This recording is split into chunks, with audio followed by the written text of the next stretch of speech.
Hi. This is Novel Admire. Welcome to my channel. Have fun.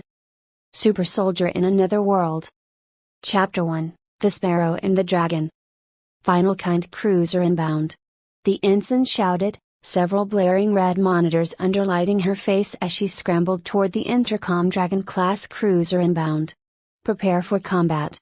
Captain Henry Stoll maintained his air of calm command despite this harrowing news. He needed his crew members to see that he wasn't buckling under this pressure or they would soon follow suit. Internally though, Henry saw little hope of survival. A Dragon-class cruiser was the largest and most deadly of all the Final Kind's spacecraft.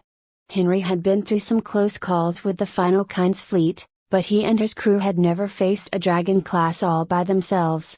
His ship, the Sparrow, had beaten the odds for the past 6 months, avoiding Final Kind ships and destroying the ones that got too close. They shouldn't have even made it this long. He knew that. He rubbed a hand through his short black hair, white-winged at the temples. His crow's feet felt like they were deepening with every passing moment, another sign of his growing stress and age. With the dragon appearing now, he was precisely aware of every wrinkle on his face furrowing as he thought on what he would have to do to save his ship. He adjusted the collar of his white uniform, a Training captain's garb, mostly white and trimmed with red, made him easily stick out compared to the rest of the crew. He had never been partial to the twin tails that streaked down from the coat to nearly brush the floor, but the uniform was mandatory. He pursed his lips and turned to face his crew. There were around 30 people manning the amphitheater right now, max capacity. Technicians, weapons personnel and shield jockeys all fiddled about with their terminals, making calls to the crew below to give orders. Henry might not have been able to tell the difference between all of them had their one-piece jumpsuits all been the same color. Red for weapons, blue for shields, and green for technicians, though at a glance it didn't seem that any of them were performing their tasks any differently from one another. These men and women had gone through these hellish 6 months with him and were still willing to fight whatever had to come the Sparrow's way. Henry would need their bravery very soon. He turned back to the holodeck and frowned as nervous sweat rolled down his brow. This little Sparrow-class frigate would be turned into a floating hunk of charred gray metal unless they got out of here, fast. But those Talon beams would easily stop their escape. That left only one option. He turned to address the amphitheater, where several crewmen fiddled with terminals and spoke in nervous whispers.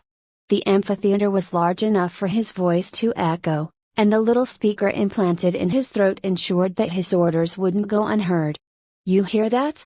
Henry asked his crew, his voice deep and clear. "They had to send a dragon after a Sparrow. What does that tell you?" He paused for a moment, the eyes of his crew glued to him as he stepped over to the glowing holodeck. "It means they're scared of us, and they should be. We've been on the run for 6 months since they took Earth, and every ship they sent after us never returned." Henry clasped his hands behind his back, then, taking a deep breath to steady himself, "We aren't going to escape. You all need to know that right now. The dragon can pull us right out of light speed with its Talon beam. Knowing that, I want to take the beast down with us. Are you all with me?" Nervous silence came over the amphitheater, interrupted only by the sounds of the terminals. The silence made Henry wonder if his men were all about to break out into panic. Thankfully, the crew all shouted their agreement, all rather wanting to go down fighting than submit to the rule of the Final Kind. Henry smiled at the enthusiasm of his crew, a single tear threatening to slide down his cheek. He wiped it away, turning to the holodeck next to him and pressing his thumb down on the glowing button.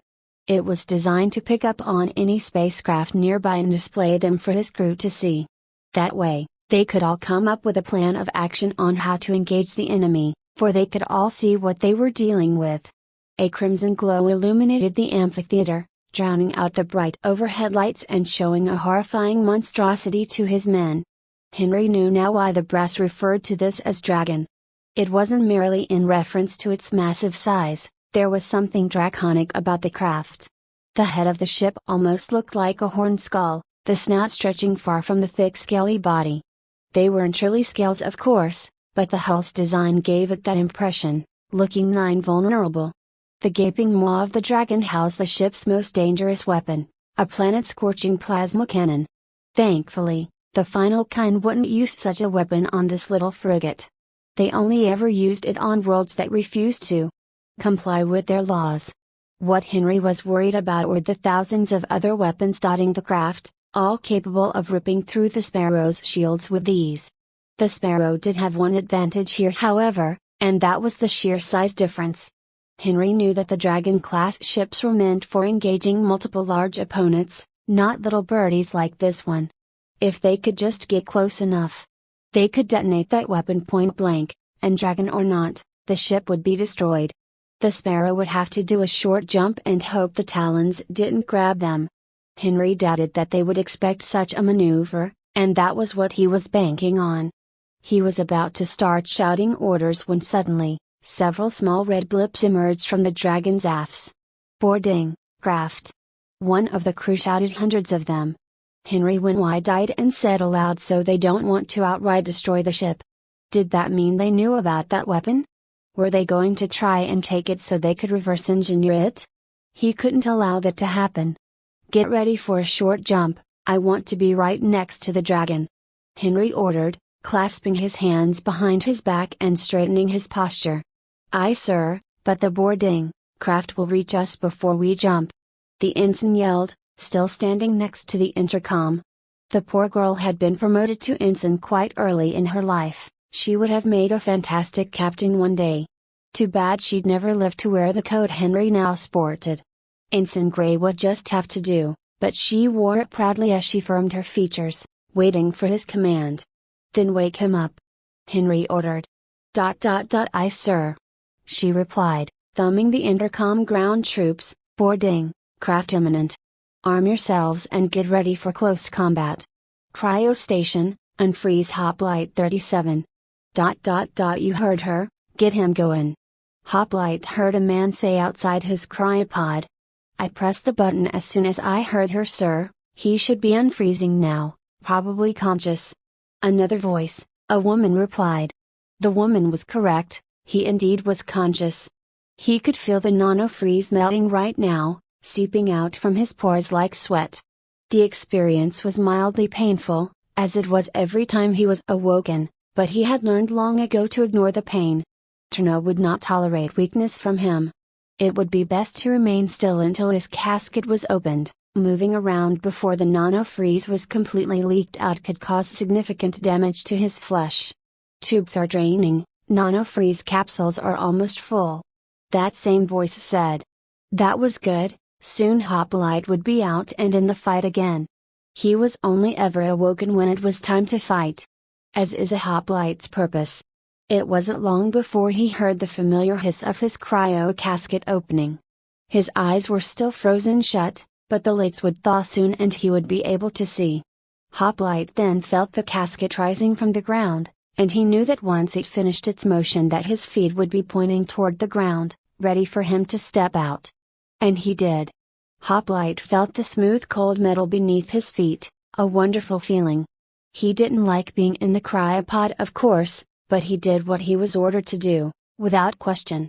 He felt an exceptionally warm towel get draped over his head, of which he was grateful for. He pressed the warmth to his eyes, breathing in the heat and letting it soak into his emptied pores. He opened his eyes then, seeing the white fabric of the towel and the white overhead lights seeping through it. Hoplite then removed the towel from his head, wrapping it around his pillar-like waist and staring down at the two cryo officers standing in front of him. They stared, awed by his presence as all humans were when they saw him. He was a human too, of course, but Hoplite knew why they were awed. Hoplite stood head and shoulders above the tallest of unmodified humans, and had the enhanced musculature to match their great height. Welcome back, sir. The first officer, a large man with short graying dark hair, said. A man of this size likely wasn't used to being dwarfed in this way, hence his reaction, Hoplite figured. The woman next to him was far shorter, barely coming up to Hoplite's waist. He figured she was smaller than the average woman at least. They both wore the same light blue one-piece jumpsuit, indicating their role as cryo officers. Despite the size of the cryo station, It only needed around 4 people to operate it, 2 per shift. Hoplite furrowed his brow as he noticed that all of the other cryo caskets were empty. Rows upon rows of rectangular glass containers with metal backing sat completely vacant. Sparrow clearly wasn't running with a skeleton crew then. With the exception of Hoplite's casket, the rest were all uniform, capable of fitting humans of any normal size. Hoplite caskets, of course, had to be made larger. "Hoplite, we got final kind boarding, craft incoming." The man said we might not even got time to get Gia suited up. An unfortunate thing, but he could still crush skulls with ease, even without his armor. Despite that, he would prefer to have it on. Hoplite didn't know how many craft were coming, but he would be twice as effective with it on. Without a word, he made his way toward the armory, knowing by heart now where it was located. He walked quickly, letting the towel fall from his waist without a care. He was not bothered by nudity, but he had noticed that normal humans were made uncomfortable by it. Hoplite had not felt the need to hold up the towel, however. He would need both hands free to don his armor and he would need to discard it anyway. He heard the 2 cryo officers struggle to keep pace with him. Just why were they following after him? They quickly passed through several mechanized sliding doors and gray metal hallways filled with humans buzzing about, all only stopping to stare at Hoplite as he passed. At some point, the cryo officers had decided to stop following after him, knowing that their jobs were done. All they had to do was wake him up and tell him the situation. It had been unnecessary to follow him past that point. Soon, he entered the armory, stark naked before a scene of chaos. Marines, divers, and exo troops all quickly began donning their equipment, pulling rifles out of lockers and stepping into auto-assemblers to get heavy armor donned. Rows upon rows of lockers and auto-assemblers stretched out before him, the hinges opening and closing over the hissing mechanical limbs working to armor up the troops nearby. Soon, a Marine caught sight of him, staring dumbstruck. He saluted, slamming his right fist onto his left shoulder. The black metal of the Marine's armor clanged from the force of the impact, and soon more followed suit after the first. Marines were the first troops to go into the fray, and the last ones out.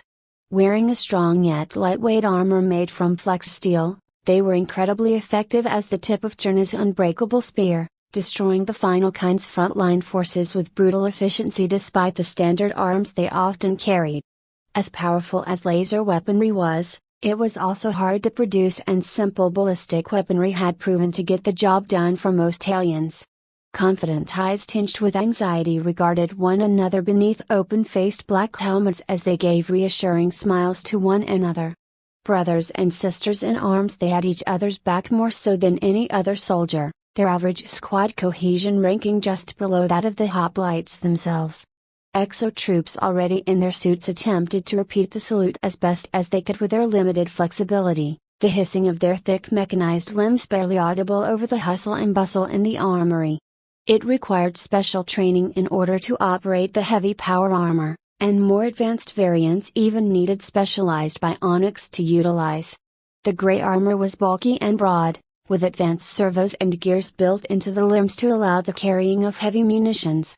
Hoplite could see Gatling guns, both the standard ballistics and the occasional laser variants strapped to the undersides of their arms. As a result, their arms were almost totally locked in a 90-degree angle, allowing for very little flexibility. The flaw with exo troops was their lack of good mobility, being more akin to a mobile weapons platform than a soldier. That was fine as long as they were facing their intended targets and had a helping of Marines to guard their flanks. Joysticks jutted up from the weapons, a button upon the top of each waiting to be pressed for rapid fire. There were other mountable weapons that exo troops could utilize, but Hoplite didn't think that explosive ordnance would be permitted for this mission. Divers that had been fastening small compact jetpacks to their backs stared as well, their shocked faces hidden beneath their black reflective visors. Divers wore the lightest armor out of Alterna's forces, as to allow maximum efficiency with their equipment. The armor they wore was a dark brown and tight to the skin, with plates of flex steel placed here and there to guard vital areas.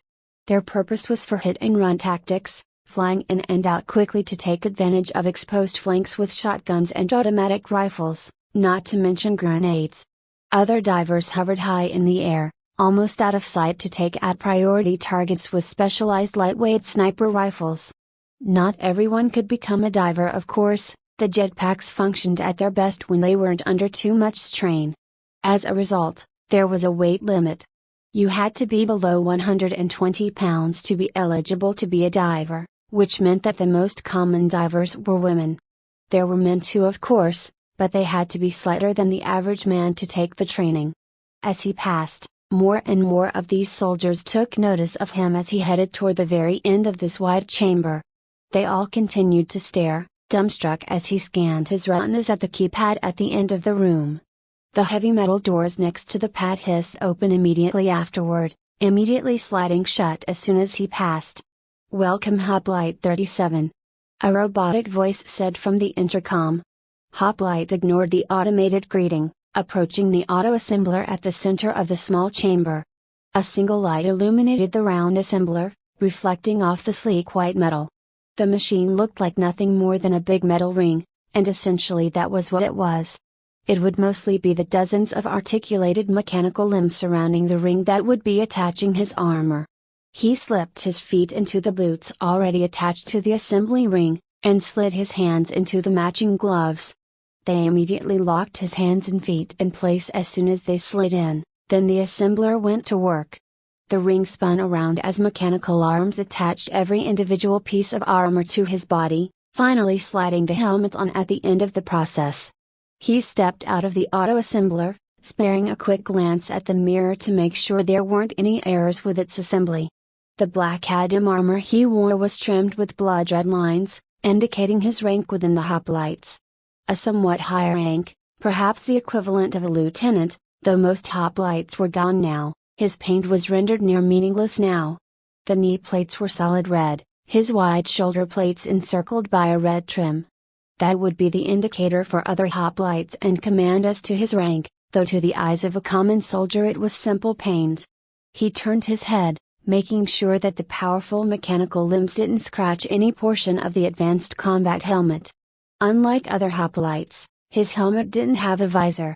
For all intents and purposes, his helmet was a rounded hunk of metal, the only opening being for donning and removal.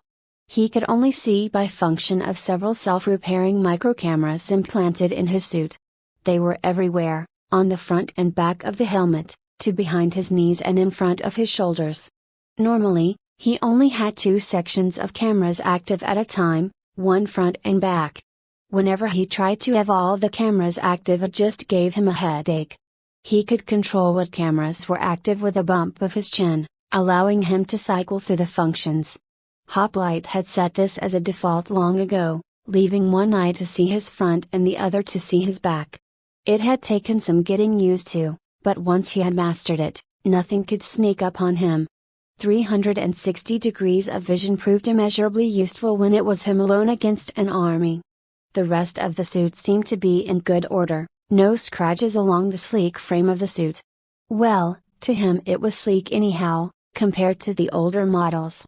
Regular humans had taken to calling it the fridge suit, a name which had stuck among the crew of the Sparrow. Perhaps it was just an alternative name to the phalanx armor command never told him about? He could certainly see why the comparison was made between his suit and a fridge. His arms and legs, particularly the large torso plate, were broad and blocky, with the corners only slightly rounded off. This hoplite armor was built to take as much damage as possible, so it had been given the sturdiest construction possible. This durability was greatly amplified with a kinetic shield that would deflect projectiles and absorb explosions. Even without the shield, the thick Adam plates would deflect all but the most powerful of blows. Fridge suit indeed. Hoplite then re-emerged, donned in his mighty fridge suit and standing half a foot taller for it. The armory had emptied out considerably by then, with only a few soldiers left struggling to don their gear. Hoplite quickly walked over to an untouched weapons locker, taking a small ballistic pistol with extra mags and magnetizing it to his thigh. He then grabbed a ballistic rifle, sleek, black and semi-automatic with a simple hollow dot sight. He attached that one to his backplate, and grabbed the final item from the locker, keeping it clutched in his grip. A long-barreled black shotgun, one powerful enough to blast a hole through the doors of the ship. It was a heavy thing and could double as a sturdy bludgeon, a perfect tool for close combat. There were no sights attached, it was unnecessary, whatever you aimed at would turn to mist even with a glancing hit. It was right after he shut the locker that the Sparrow shook, likely it was the boarding craft hit. "They're drilling in, wherever you are, get ready." The ensign shouted, "Keep them busy for as long as you can until we can jump." Jump? So they were running again. Earth may have been lost, but surely there were other colonies out there still that they could go defend? Has humanity really lost? He began jogging toward the hallway, a group of Marines trying to follow behind him. Through his back cameras he could see them huffing and puffing as his light jog left them in the dust. It wasn't that he didn't like having help, it was just that normal humans couldn't keep pace with him. It was after he passed into another hallway that he encountered them. Little armored creatures with elephant-like gray skin and huge bug-like eyes that stared at him with terror.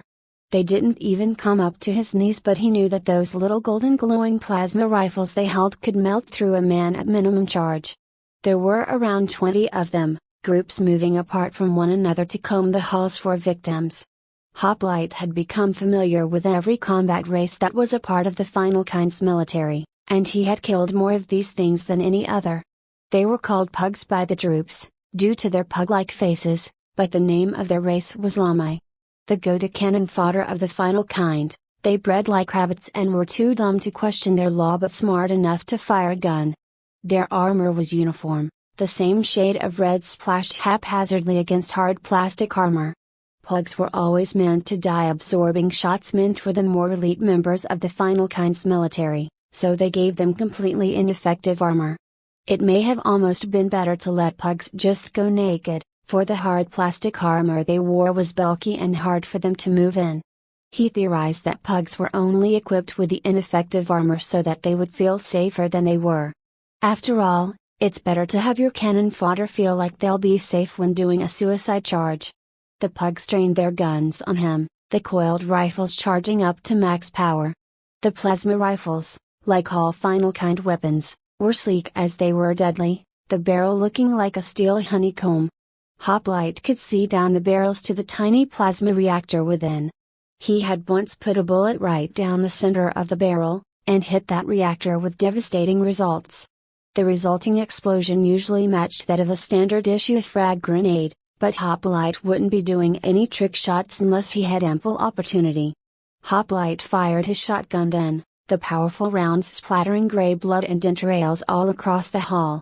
The slugs that didn't directly hit ricocheted down the hall, denting the metal and flying into pugs left and right. A few bounced off his energy shield, draining it only by a fraction before they recharged.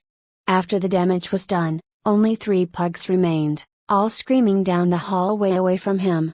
They were immediately gunned down before they could turn the corner, automatic rifles turning them to gray chunks of fleshy goo and sending sharp chunks of plastic flying. He darted down to the center of the hallway, hopping over bodies and pointing his gun down the boarding craft's mouth. The black interior of the pod was only lit by a series of dark red light strips, and Hoplite could see that it had been emptied of all occupants. He immediately turned, running down the hall and rounding the corner where the pugs had been shot apart. The Marine squad at the opposite end of the hall nearly opened fire on him as he sprinted toward them, but they held their fire once they realized what he was.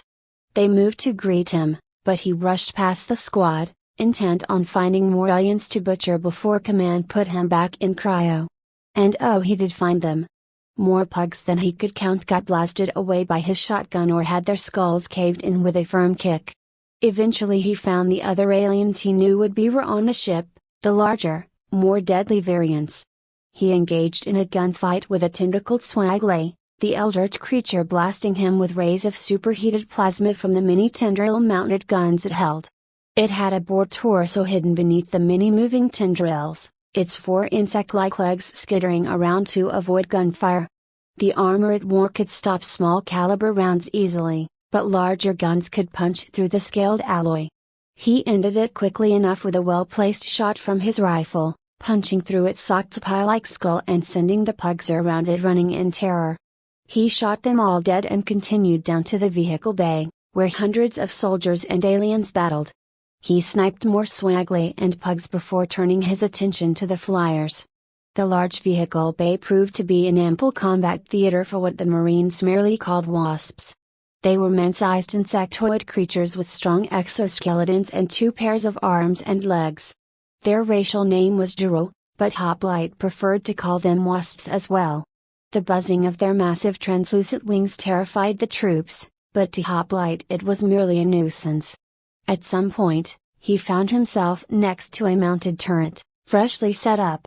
Hoplite took to the turret and gunned down the wasps, punching through their exoskeletons and sending them crashing to the ground dead, bright green blood mixing in with a variety of colors now staining the floor. After the turret ran out, he ripped it free of its mount and threw it at a group of pugs that had pinned a Marine down with gunfire. The man had been trying to make himself as small as possible behind a little metal crate, one that was half his size. The detached turret crushed one of the pugs, and seeing that their comrade had been turned to mush, they scattered. The Marine saw Hoplite standing far above him on the platform overlooking the vehicle bay, flashing him a thumbs up. Hoplite leapt from the platform, landing on top of a tank and drawing his shotgun. There were still more aliens to kill. Jump Izago. The ensign shouted. That didn't matter, the aliens were on the ship and they would still be here after the jump. He and the Marines continued fighting, hoping to reclaim the vehicle bay from the invaders. Hoplite never noticed when the ship finished the light jump, nor even when it started. But it seemed that right as they were mopping up the last aliens the captain came on the intercom. It's been an honor serving with you all. We're taking out this Dragon class here and now with the antimatter bomb we've been carrying. Hopefully that'll put a big enough dent in the final kind that they leave our colonies alone. Good work everyone, see you on the other side. Hoplite froze in place then. Dragon class? Antimatter bomb. Was he going to? He was going to die? An unfamiliar feeling welled up within him, something he hadn't felt since his first days as a Hoplite recruit. All the way back when he was just a child. Fear.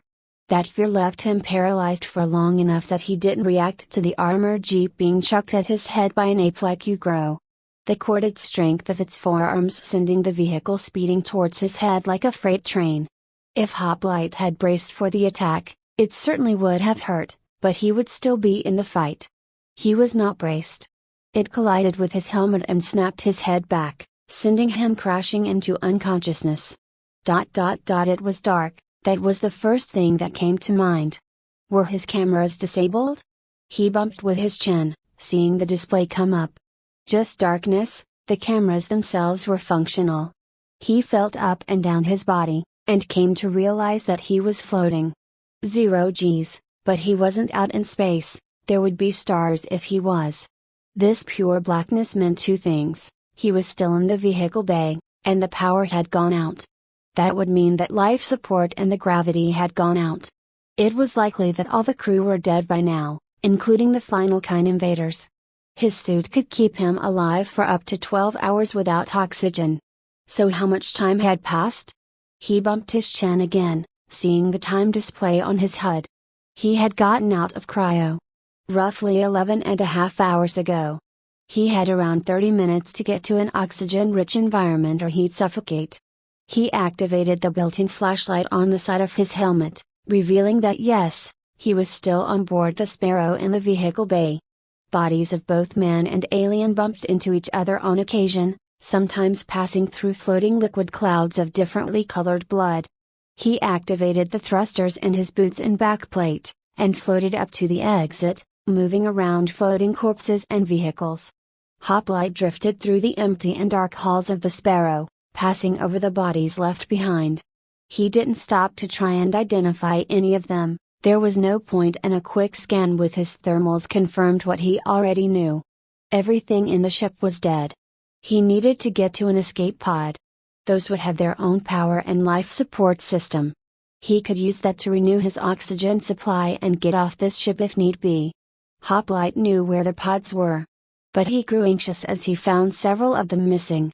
Likely either final kind or fellow humans got to them and escaped after the bomb. Speaking of which, did it work?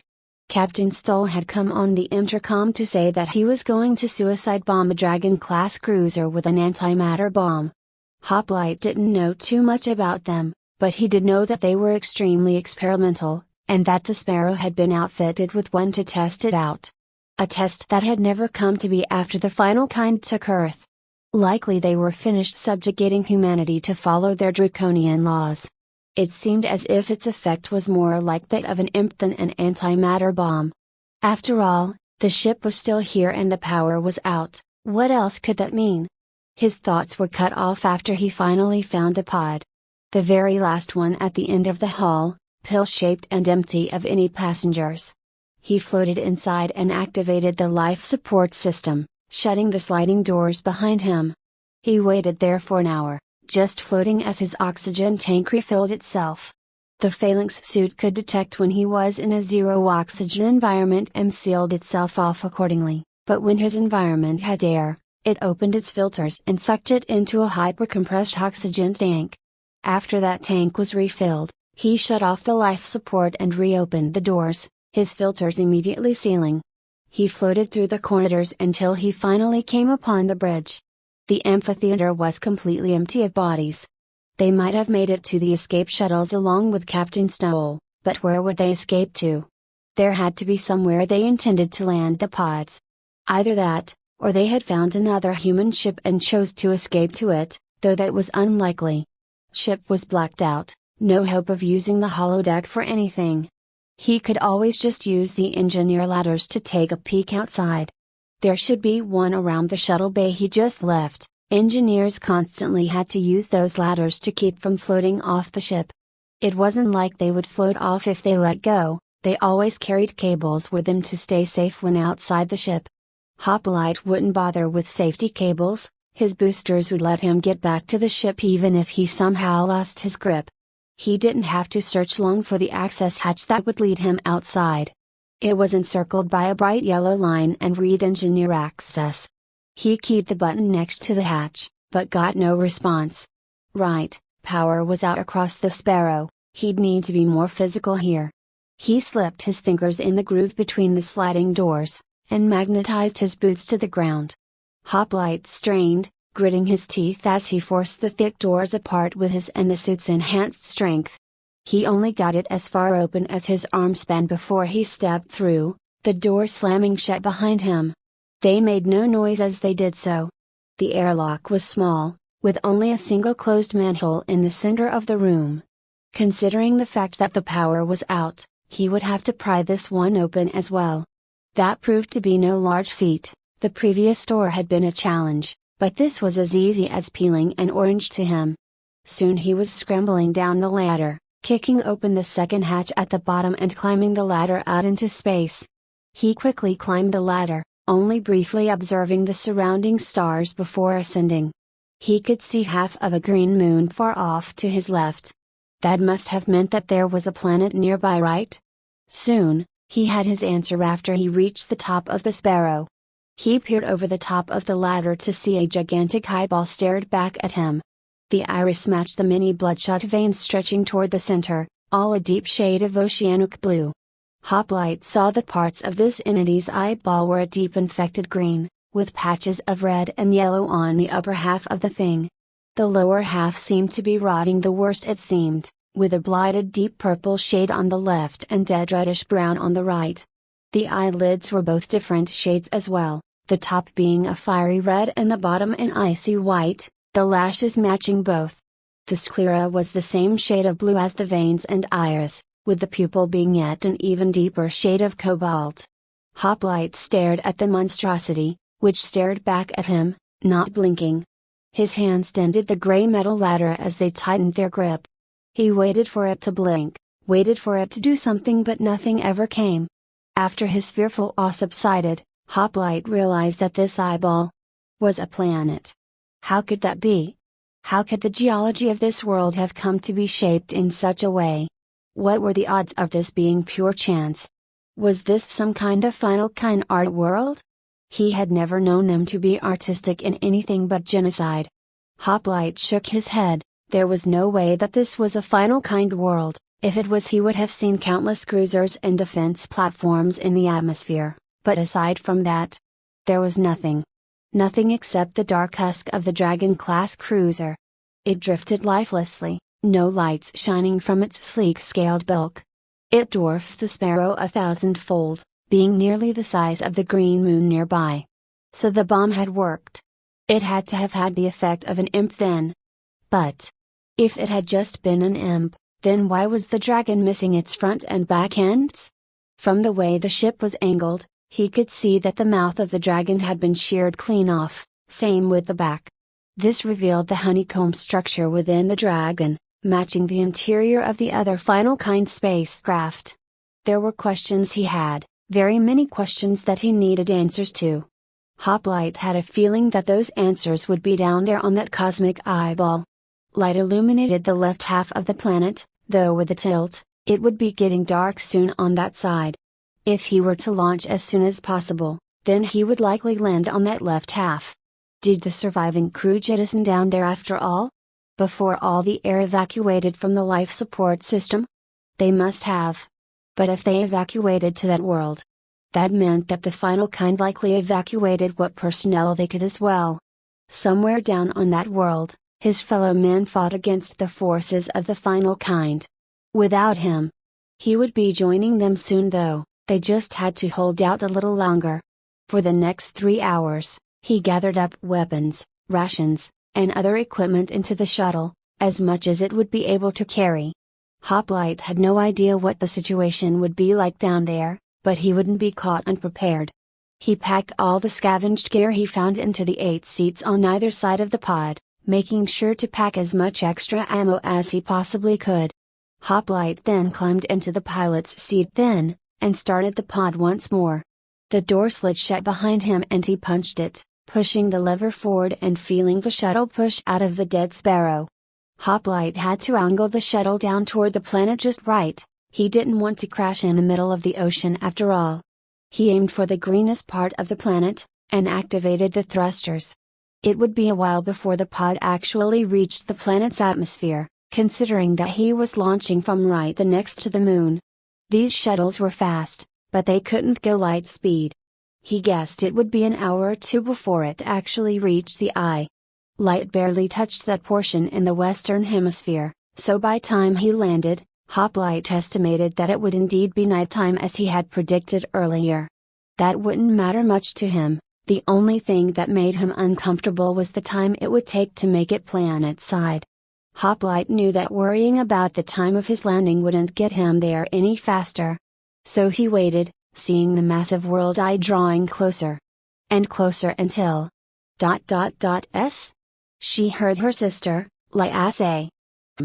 Essa replied, opening her eyes to see the starry sky above her. What do you think the elders are going to do? About the monster next to the moon? Leia asked her. Essa sighed, sitting up from the grass to look at her younger sister. She was in her 5th year now, and was loaded with questions that Tessa didn't have the answers to. Probably ignore it. Look at how high up the moon is, Leia. They can't reach it with their magic.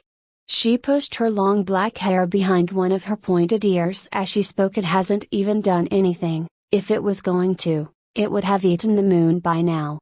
Best not to worry about it too much. Leia scrunched her brow in thought, turning her little head back up to the sky. Like Essa, she had their mother's hair, pure black like the sea at night.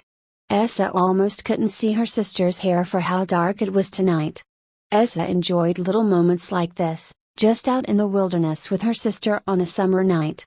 Crickets chirping, frogs croaking, and the occasional firefly flitting about.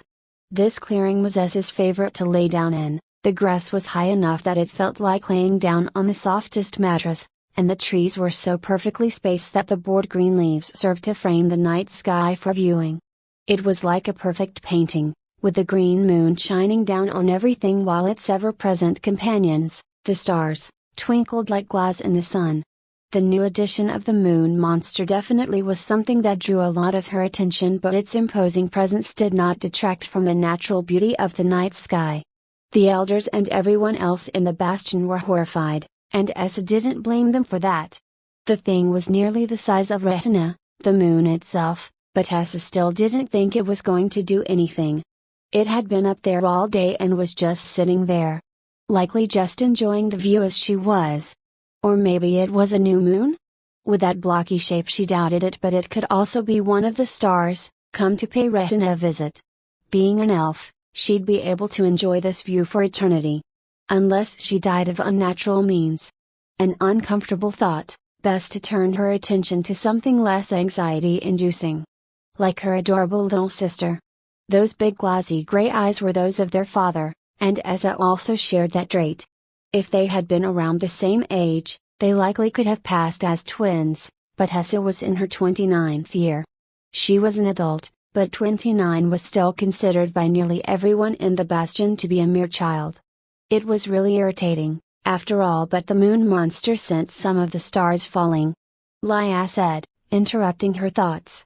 Essa shrugged, laying back down on the grass to stare at the sky. Just a meteor shower. They happen sometimes. As she finished saying that, she caught sight of a new star in the sky. One that was growing, and fast. Essa sat up again, staring as the star shone brighter and brighter, grabbing Lia and holding her tight. Lia herself was just as mystified by the growing star, and she did nothing else but point at it. Then, much to Essa's horror, the star screamed, the horrifying shriek growing louder and louder as it continued to grow. Then it suddenly streaked across the sky, screeching as it went, wrapped in a ball of molten fire. She grabbed Lia tighter, turning her away from the horrid thing as she realized that it was falling right towards them. It was as if it became aware of their position, turning to land upon them and scorch their skin from their bones. That's when she began running, turning away from the screaming star while clutching her little sister as hard as she could. Lia began weeping as they passed into the forest, weaving between trees as she went. Then, the star collided with the forest, shaking her to her core and sending her ears ringing. Chunks of moist dirt and burning hunks of wood flew, some barely missing us as she ran screaming in terror. She did not look back, she did not stop, she kept running until she was back in the bastion, safe with her sister and away from the screaming star. She knew that she would have to tell the elders about this. They had to know what to do about this, and if they didn't, the Harquail surely would. Chapter 2, Landing. Hoplite had tried to ease the landing, but these shuttles weren't made for gentle groundings. They were exceptionally sturdy, so he didn't worry too much about it sustaining any damage. The only downside to this hard landing was that any nearby enemies would hear it from a mile away, possibly more. He supposed that his allies could have as well, but odds were that the final kind would find him first. It was safe to assume that the dragon had pumped out more pods than the sparrow. The grassy clearing he had aimed for was split in twain by the crashing pod, kicking up moist soil and sending thousands of grass blades soaring through the air. He could feel his teeth rattle in his skull from the impact as the shuttle slid into the forest after landing. It punched through half a dozen trees and sent them crashing to the forest floor, sending wooden shrapnel flying. Finally it slid to a stop, the nose tilting the last tree forward at an angle. Hoplite stood from his seat as soon as the pod stopped, approaching the sealed metal doors and pressing the keypad next to it. They slid open with a groan as Hoplite grabbed a nearby shotgun, emerging from the pod and scanning the surrounding forest for hostiles. When he spotted none, he eased up, bumping his chin to check for any nearby radio signals. If there were any signals within a 10-mile radius, his suit would pick up on and play them automatically, allowing him to switch between each signal that detected. That included any sort of emergency distress beacons that would play from nearby Ternan shuttles. He had turned his shuttle's beacon on already in case any allies nearby would be able to pick up on it. He bumped his chin, seeing a display pop up in the corner of his screen that read, "No signal. No beacons," and as for any potential radio signals. Unfortunately, all that could be heard was static. Perhaps these tall trees interfered with the signals? That was if there were any signals to even pick up. Hoplite supposed that he could try and reach the top of one of these tall trees, but the sheer weight of his suit would break most branches if he tried to climb them. He could always take the suit off. But without the assembler, it would be incredibly difficult and time-consuming to put back on by himself. Hoplite knew that eventually, he would need to remove the suit in order to take care of his more human needs. The Phalanx suit was built for engaging in and ending conflicts relatively quickly, certainly not for long missions behind enemy lines, such as the other models that Hoplites utilized. It had no built-in system for waste disposal, a most unfortunate design flaw, given his current situation.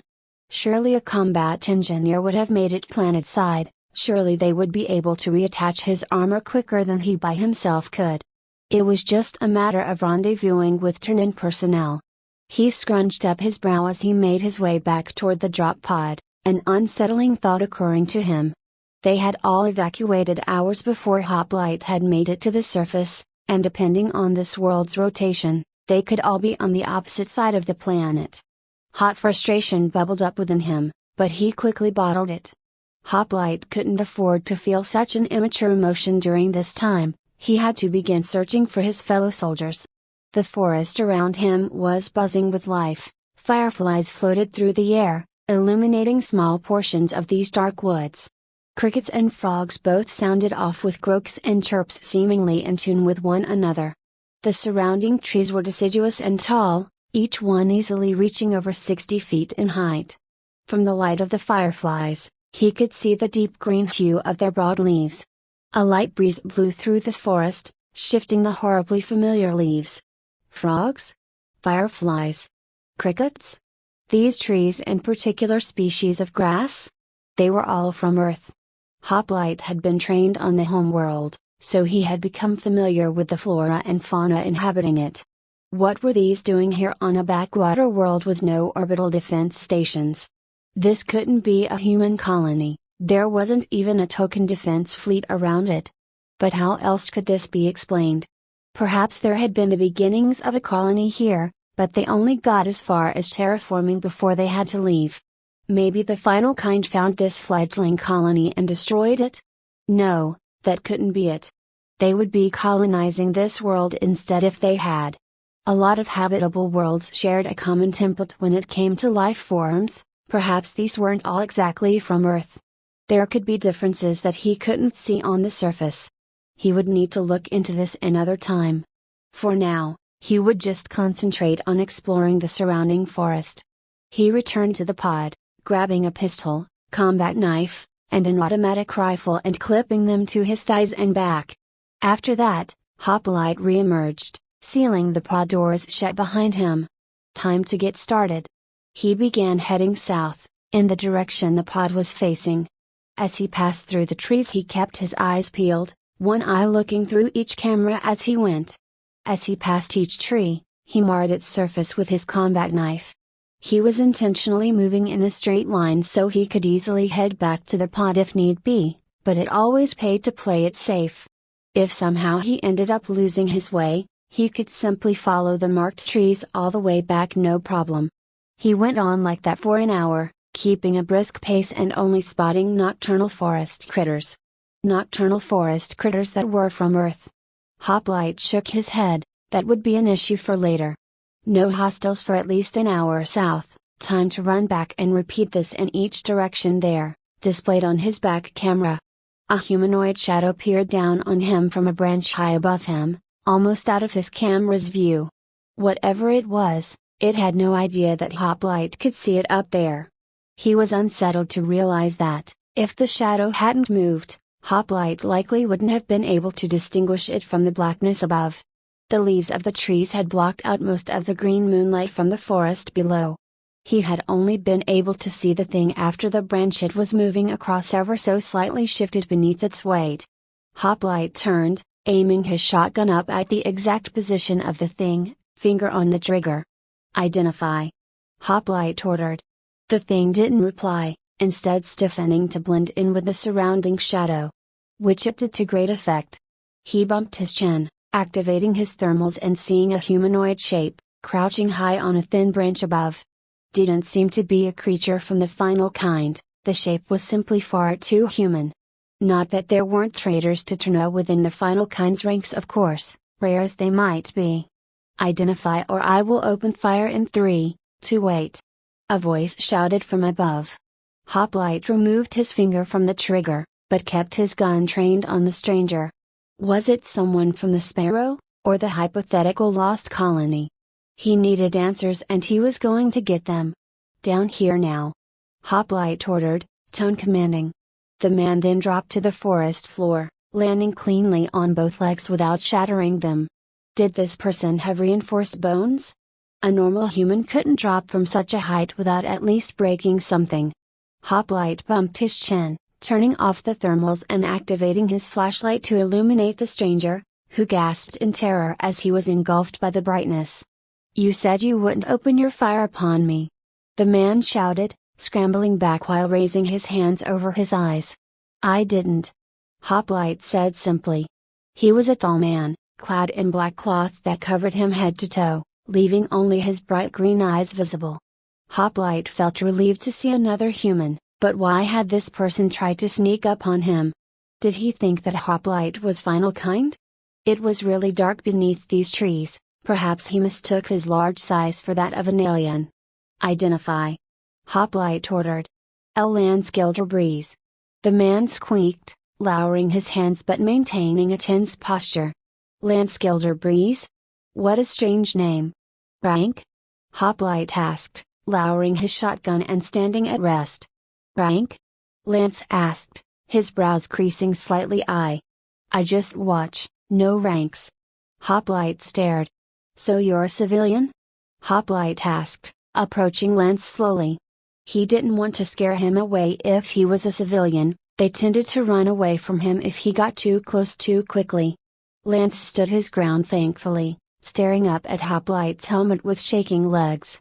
They were merely 5 feet apart now, the difference in height now apparent to Lance, who had to crane his head far back to look into Hoplite's helmet. Well yes but not," Lance started. "What happened to your colony?" Hoplite asked. "Did the final kind destroy your ships? Why didn't they wipe you all out afterwards?" Colony? Final kind? Lance asked Golem. "I know not what you speak of. I was ordered to investigate the falling star and came upon you by chance." "Golem?" Hoplite asked, his own brows knitting together in thought. "Are you not a golem?" Lance asked. "What are you?" "A hoplite." He replied. "Take me to who's in charge." He ordered. "I don't think that I now." Hoplite ordered again, voice low and dangerous.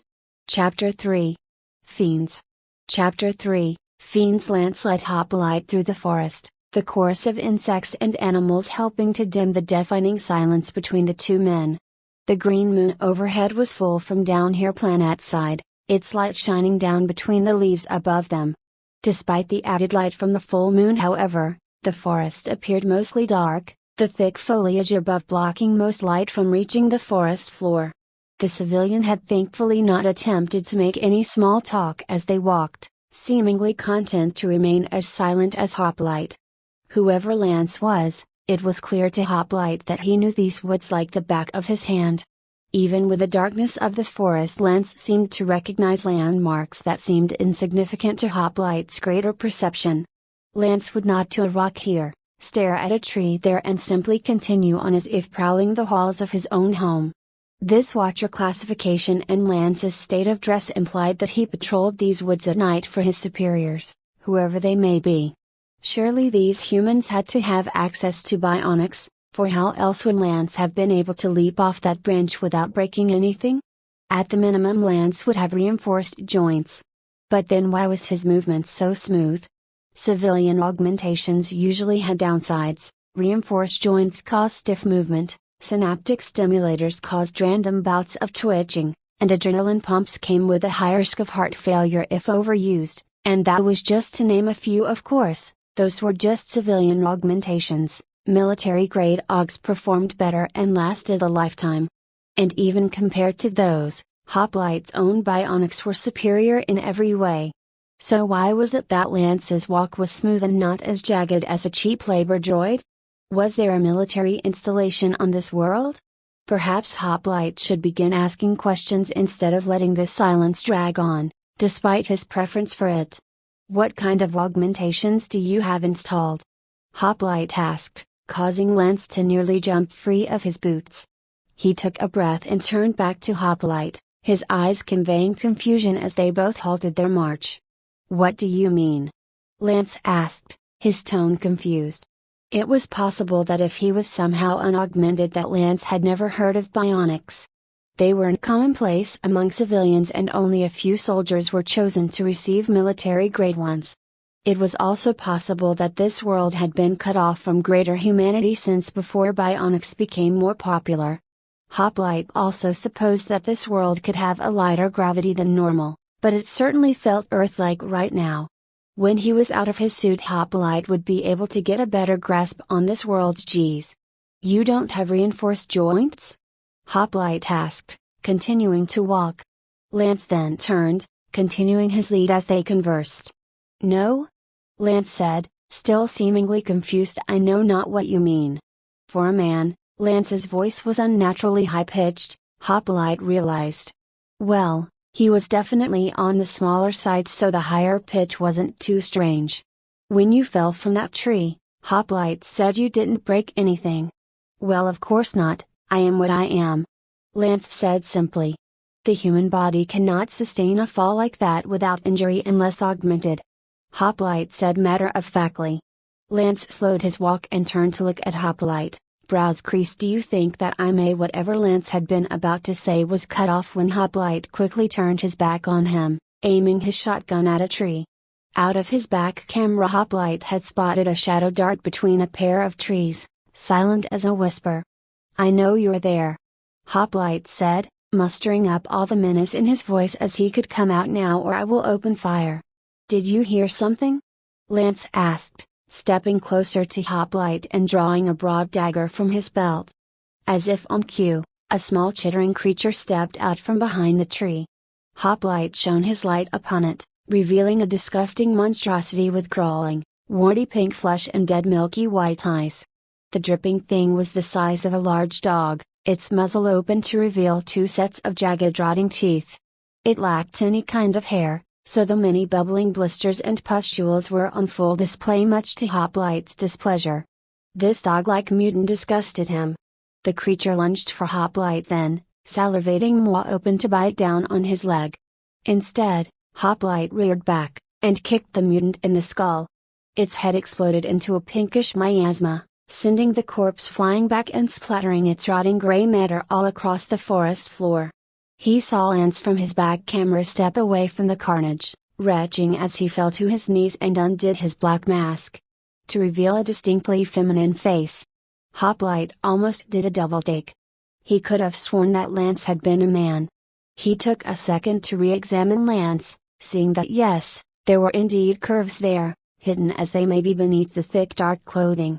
He briefly berated himself for not being able to tell the difference, but then realized that this information changed nothing about his current objective.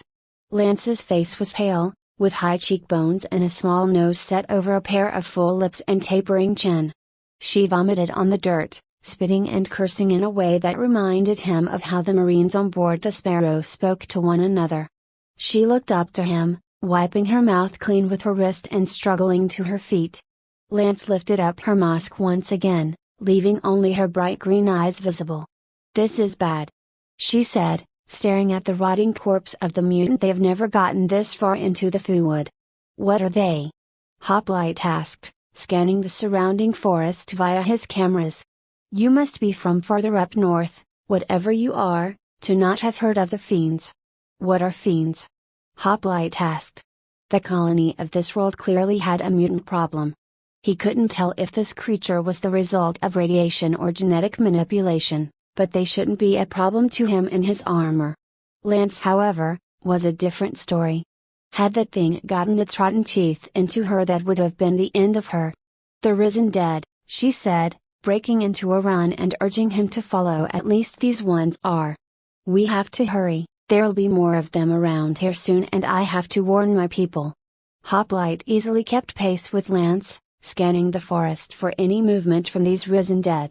At first, she seemed to be holding back from running at her full speed, but quickly upped her pace once she realized that he had been trailing right behind her.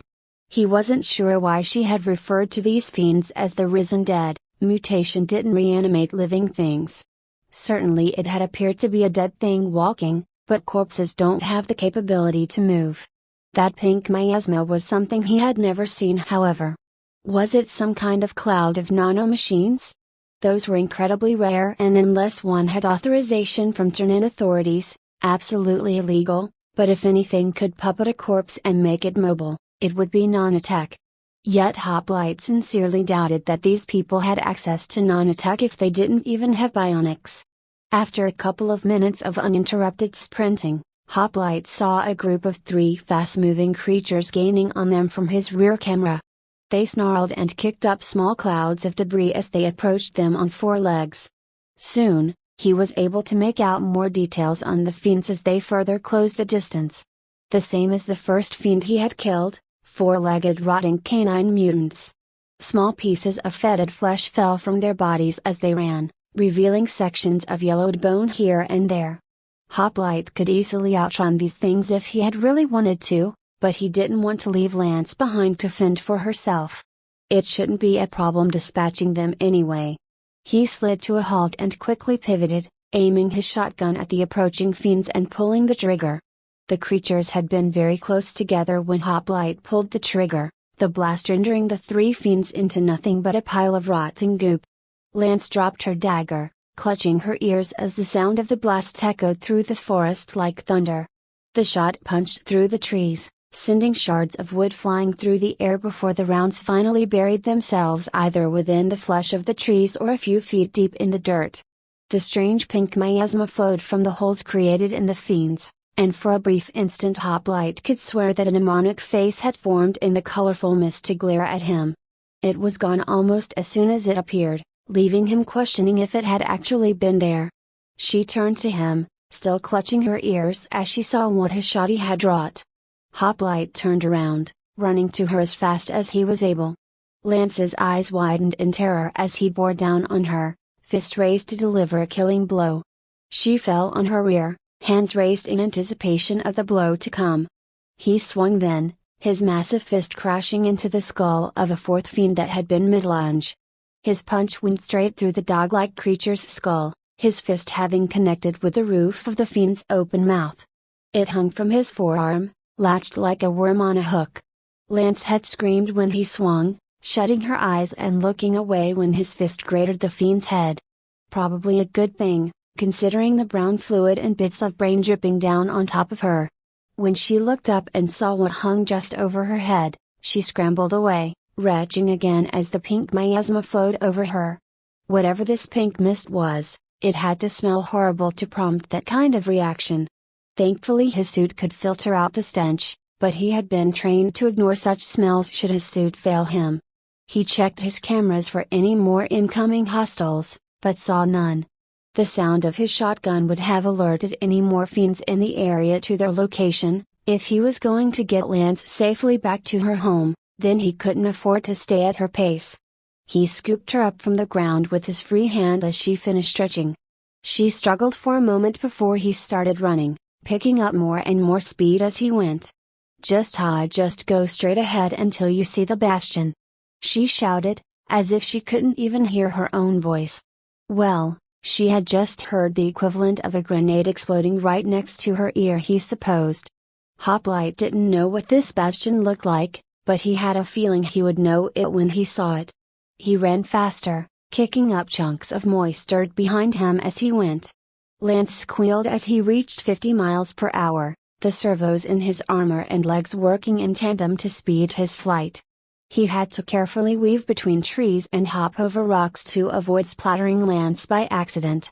Normally he wasn't quite this careful in the fridge suit when he reached top speed, but if he made any kind of collision right now while holding Lance, she would die instantly. Thankfully he didn't have to maintain this level of caution for that long as he came upon what had to be the bastion. He slowed his approach as he and Lance came upon a massive wall of gnarled roots.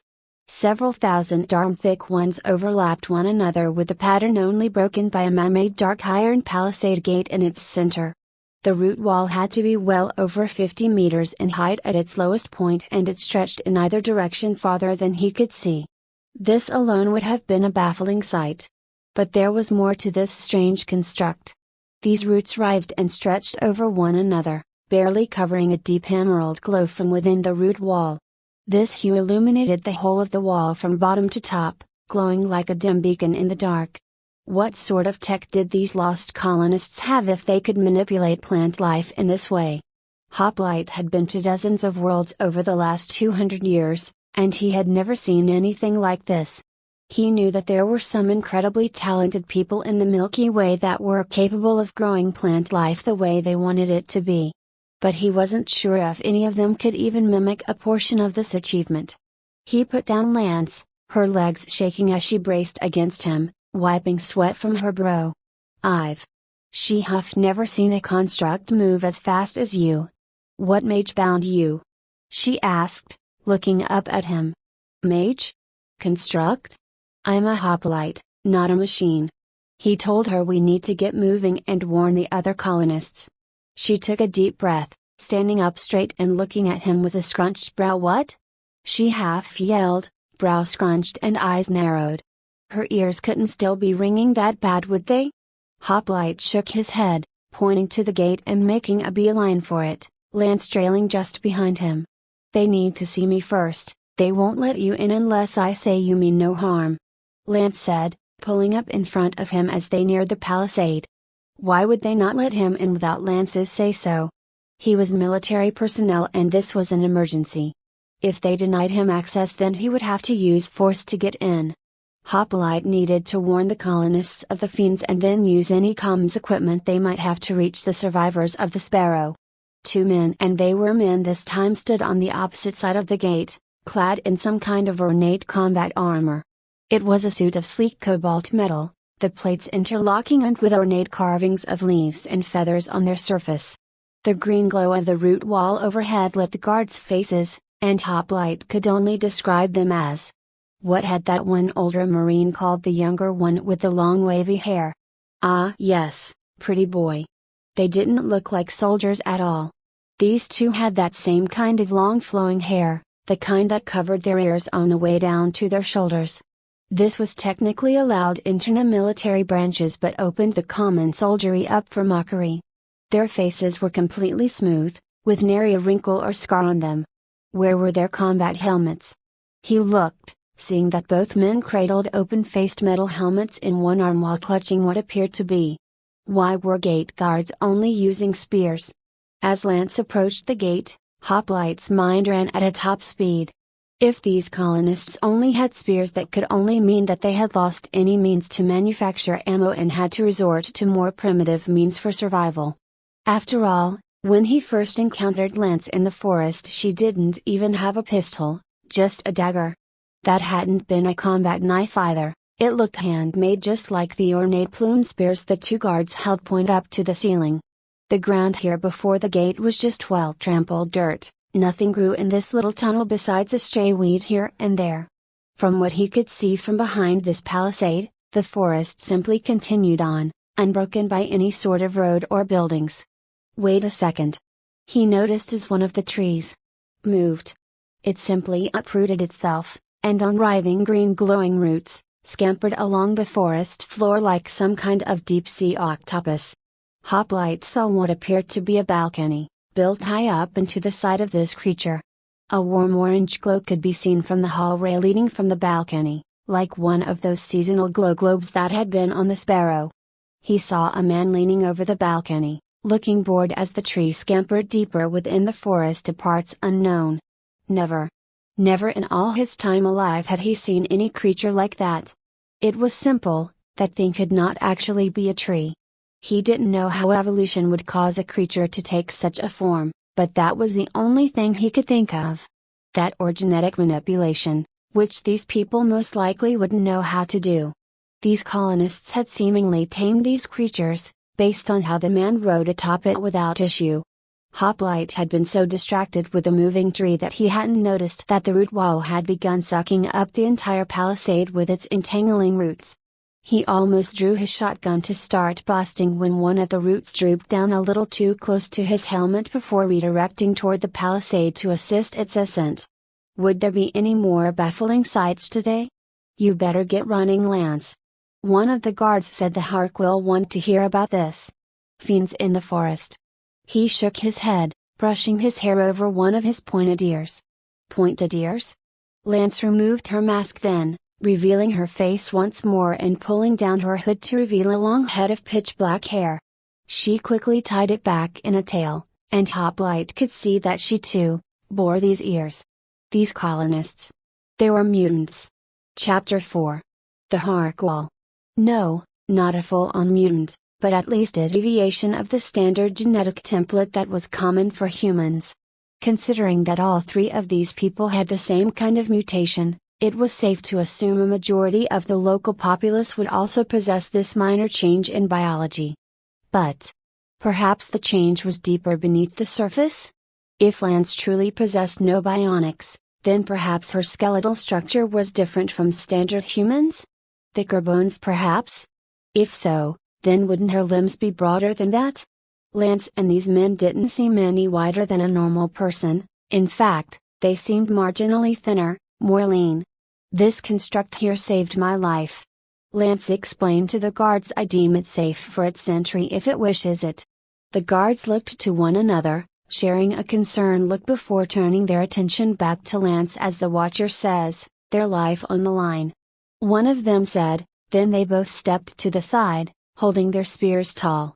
Lance merely nodded at the words and passed through the open gate wordlessly, with Hoplite following right behind her. The guards' eyes followed him as he walked through the gate behind Lance, and he could see them turning their heads to stare at his back. If they knew he could still see them, would they have still done that? Probably. Why would Lance's life be on the line? Perhaps it was a sort of warning for these watchers, that if they brought in a malignant stranger they would be punished. Hoplite would keep that in mind moving forward. As they passed into the forest, Hoplite could see the gate relower from his rear camera, aided by the prehensile roots. Did they somehow manage to train this creature to do that?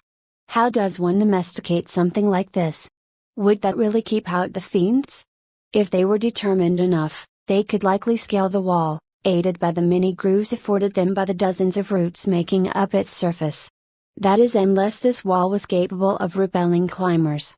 If the roots could drink up a whole gate, why not suck in invaders attempting to climb it? Crushing their bones or whipping them from its surface with its tendrils? The Harkwall will be at the Ilum tree in the center. We'll get there quicker if we run.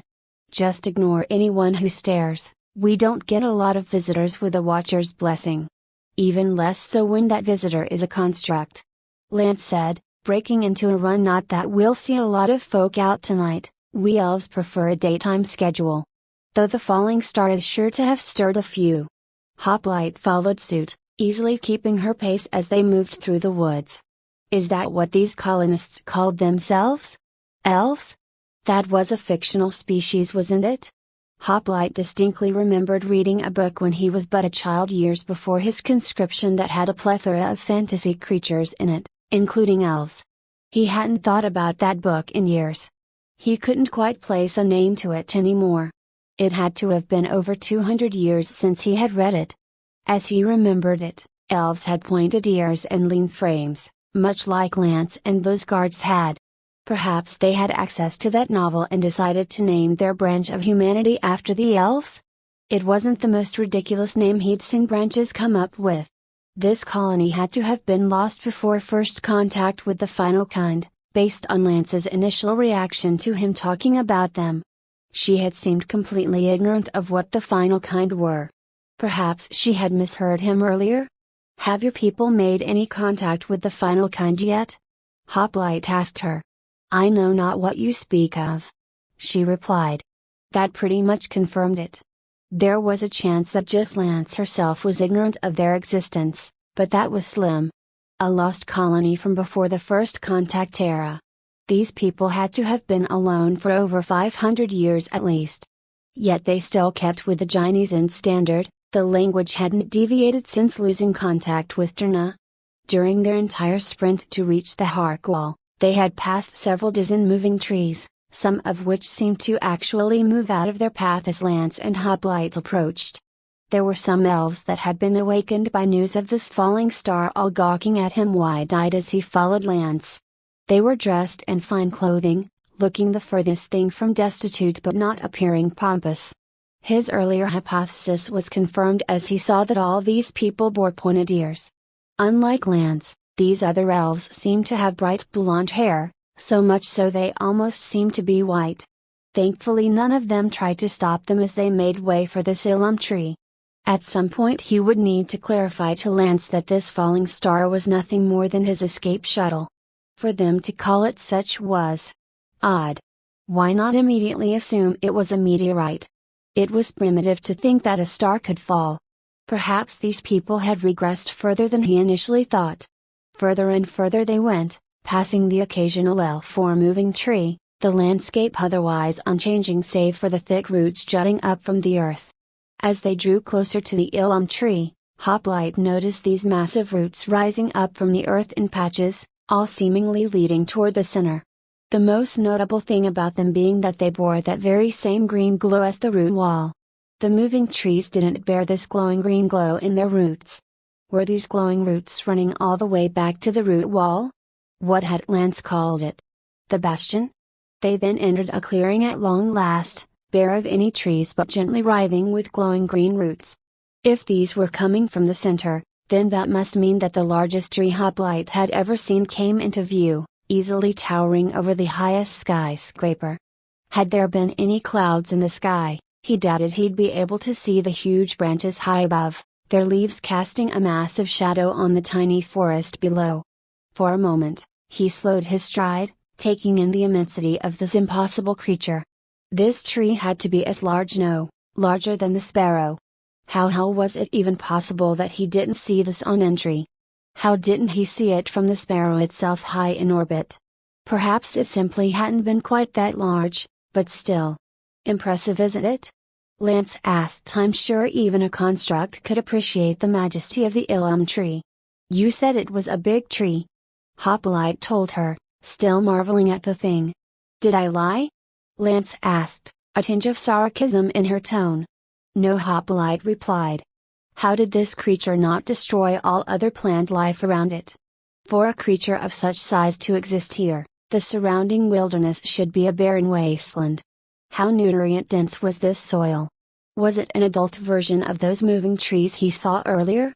Were those its young? The questions whirled through his mind uncontrollably, frustrating him until he turned his focus back to the task at hand. How do we reach the Harkwall? It should have happened already, she said, slowing to a brisk walk. We still haven't been taken. What do you mean? In a single millisecond everything around them suddenly vanished. The dark night outside had instantly changed into a large brightly lit circular chamber of gnarled brown wood. Shocked, he immediately raised his shotgun, aiming it at the dozens of elves suddenly surrounding his position above him. They were all seated in benches that had seemingly been grown from the wood beneath their feet, sitting high above Lance and Hoplite.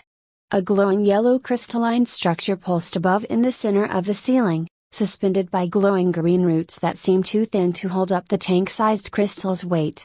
It had to be around 100 feet up from where Hoplite stood. If it fell, then it would crush him and Lance both. It's okay. Lance shouted, trying and failing to push the barrel of his gun downward. We're here, this is the Harkwall.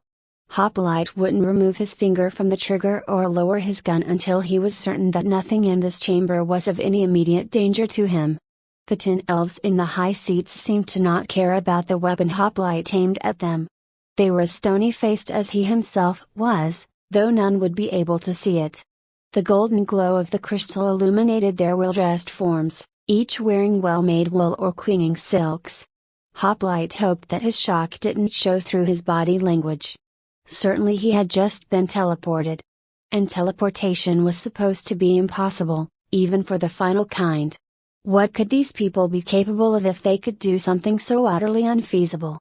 He would need to confiscate that equipment, whatever it was, as soon as the opportunity presented itself. It could change the tide in the war. A war they had already lost? He internally berated himself for the thought. Hoplite was still alive, and so were the humans that escaped the Sparrow. As long as even a few of them remained, the war was still ongoing. He turned his attention from his thoughts to the situation at hand. A circular wall pinned Hoplite and Lance below the elves, who continued to stare down at them disapprovingly. There were 10 sets of eyes there, all looking expectant. He then noticed that those disapproving glares were directed at Lance, not himself. Lance stared up at him pleadingly, still trying to bring the barrel of the gun down. "Please." She whispered loudly. Hesitantly, he complied, remembering the words those gate guards had spoken to her earlier. Hoplite did not lower his guard though, ready to bring up his shotgun to blast the instant something went awry. She nodded thankfully and turned her gaze toward the elves above. "I as a watcher of the wood have come to deliver important news," she announced loudly. "Out with it then, Lancela." A matriarchal elf woman said coldly. Matriarchal, but she bore no wrinkles to show as much. It was those bright green eyes that conveyed the impression, showing wisdom beyond her years. Perhaps elves could live longer than normal humans, as in that book he had read as a child? She had horrendously long blonde hair that fell around her seat in waves, spilling over to brush the bare wood beneath her feet. Hoplite couldn't even imagine the hassle of caring for a tenth of that mop. Why had this woman grown it out so long? She then looked from Lance to him, her pale green eyes seeming to glow as they took him in from head to foot. She really was a gorgeous woman, he supposed. Those thick curves, that perfect symmetrical face, that pale supple skin. Truly the most beautiful woman he had ever. Hoplite felt frozen for a millisecond before he was able to finally tear his eyes away from that bright gaze. What on earth was he thinking of? Where did those thoughts come from? He would need to submit himself for re-indoctrination if these base urges returned. A Hoplite should not feel that way. The woman seemed taken aback for the briefest of instants before her face resumed that cool stony calm, looking quickly from Hoplite to Lance. None of the others spoke. "Fiends have come close to the bastion, Hark Mother. I swear it on my family and honor, they are no more than a few miles from here," Lance told them, her words slicing through the silence like a razor. "We must call the tongues for aid, even a Kandar if we must. If the fiend wall has fallen, the death spiral will spread." When the Harkwell all looked to each other wide-eyed, some even gasping aloud. Those who gasped suddenly put hands to mouths, looking embarrassed. For what, Hoplite had no idea, but the Hark Mother spared a quick withering glance to those who had. "Also," she said, drawing their attention back to her, "this construct saved my life and brought me here to deliver this news. I ask to allow it sanctuary until it is ready to move on," Lance told them, gesturing to Hoplite. The Hark Mother said, crossing her arms. "I know for a certainty that this construct is a human," she said, staring at him, "and a strong-minded one at that." She added thoughtfully, "My gaze held him no longer than a hand on a slipfish, but the fact it held him at all reveals his true nature. You've brought a human into the Harkwell, Lancela, but at no fault of yours," she continued more sympathetically. "Unfortunately, this still means that you must be stripped of rank. We will allow you to stay in the Fuwood as you wish, but you will never watch again. Forgive me, I do not wish this upon you, but any mistake made by a watcher must be punished by stripping of rank." Lance went wide-eyed, staring dumbfounded at Hoplite before falling to her knees. "That's not fair. We allow men into the Fuwood and even the Bastion sometimes," she said, a stutter to her voice as she stared up at the Harkwall. Suddenly, anger flashed in her eyes and seeped into her voice. "So why not here? I didn't know he was human, I swear it," she shouted desperately. "I do not doubt you, Lancela. It is as Foundation commanded millennia ago. The Harkwall does not question the will of the Pillar Gods, Lancela. I am sorry. But you are dead to the Watchers now," the Hark Mother said with a tinge of sadness to her tone. "There are other societies you can join, perhaps the Tree Hunters?" she asked, attempting to sound soothing. Lance said nothing, merely sitting there and staring up at the gathered members of the Harkwell with disbelief. The other members of the hall averted their gaze from Lance's pleading eyes, shame plain on their faces. Whether it was for Lance's mistake or for themselves, Hoplite was not sure. The Hark Mother actually seemed to be genuinely displeased with this outcome. Perhaps there could be a way for him to change things. "What do you intend to do with me?" Hoplite asked in a flat tone. You. Well, there isn't a specific law for a situation such as this. No human has ever set foot in the Harkwall. She explained. Foundation never told our forefathers a protocol for if this were to happen. She said, voice trailing off as she placed a finger to her chin, brow furrowed. I'm not human. Hoplite told her, so you must restore Lance's rank. Everyone in the chamber stared at the Hark Mother, even Lance, who wore a confused expression. My eyes make human men unable to resist my allure, it is how I test uncertain visitors. She told him, I felt your eyes on me as you felt mine on yours. I resisted. He told her. By your laws I believe that you must restore her rank. Silence passed between the members of the Harkwall, all seeming to stare deeply into one another's eyes. Why weren't they saying anything? Another elf, a tall lean fellow with long black hair and smooth features, shot a glance at the Hark Mother. They both stared at one another for a long while before finally she smiled. While a human of pure blood is not allowed by law within this hall, I suppose that one such as you would not count as a full-on human. Jerival tells me you are certainly part man. Part something else. By technicality, I rule that Lance keeps her rank as Watcher. She said, the relief in her voice seeming genuine. This cannot be. Another elf shouted, standing from his bench to glare down at Hoplite. He was another tall elf, though far more lanky than lean, and with a lower brow than the dark-haired fellow and with lighter locks. His angry red eyes stared accusation at Lance. He had never seen that shade of eye color before on a person, yet another minor mutation to constitute this branch of humanity. Even if he possesses the smallest drop of human blood, Foundation has ruled that she must be stripped of rank. You will not bend the rules of our Lord Dre. He shouted, a vein popping on his forehead from the intensity of his voice. You break even the most basic of rules by simply speaking aloud. Turlin, do not preach to me about bending rules when you yourself outright break them. The Hark Mother shouted back, a broad vein bulging on her brow. He opened his mouth again, but the rest of the chamber stared daggers at Turlin. Whatever he had been about to say was stuffed back down his throat with a cough. Turlin's jaw clenched tightly, to the point where Hoplite believed that the elf might just crack a tooth. This one had a temper on him. Lance stood quickly, bowing to the Hark Mother and then quickly turning to beam up at him. Thank you, Hoplite, I won't forget this, truly. She whispered. He nodded and looked to the elf man who must have been Jerival. How did he and the Hark Mother communicate wordlessly? Did they possess matching communication implants?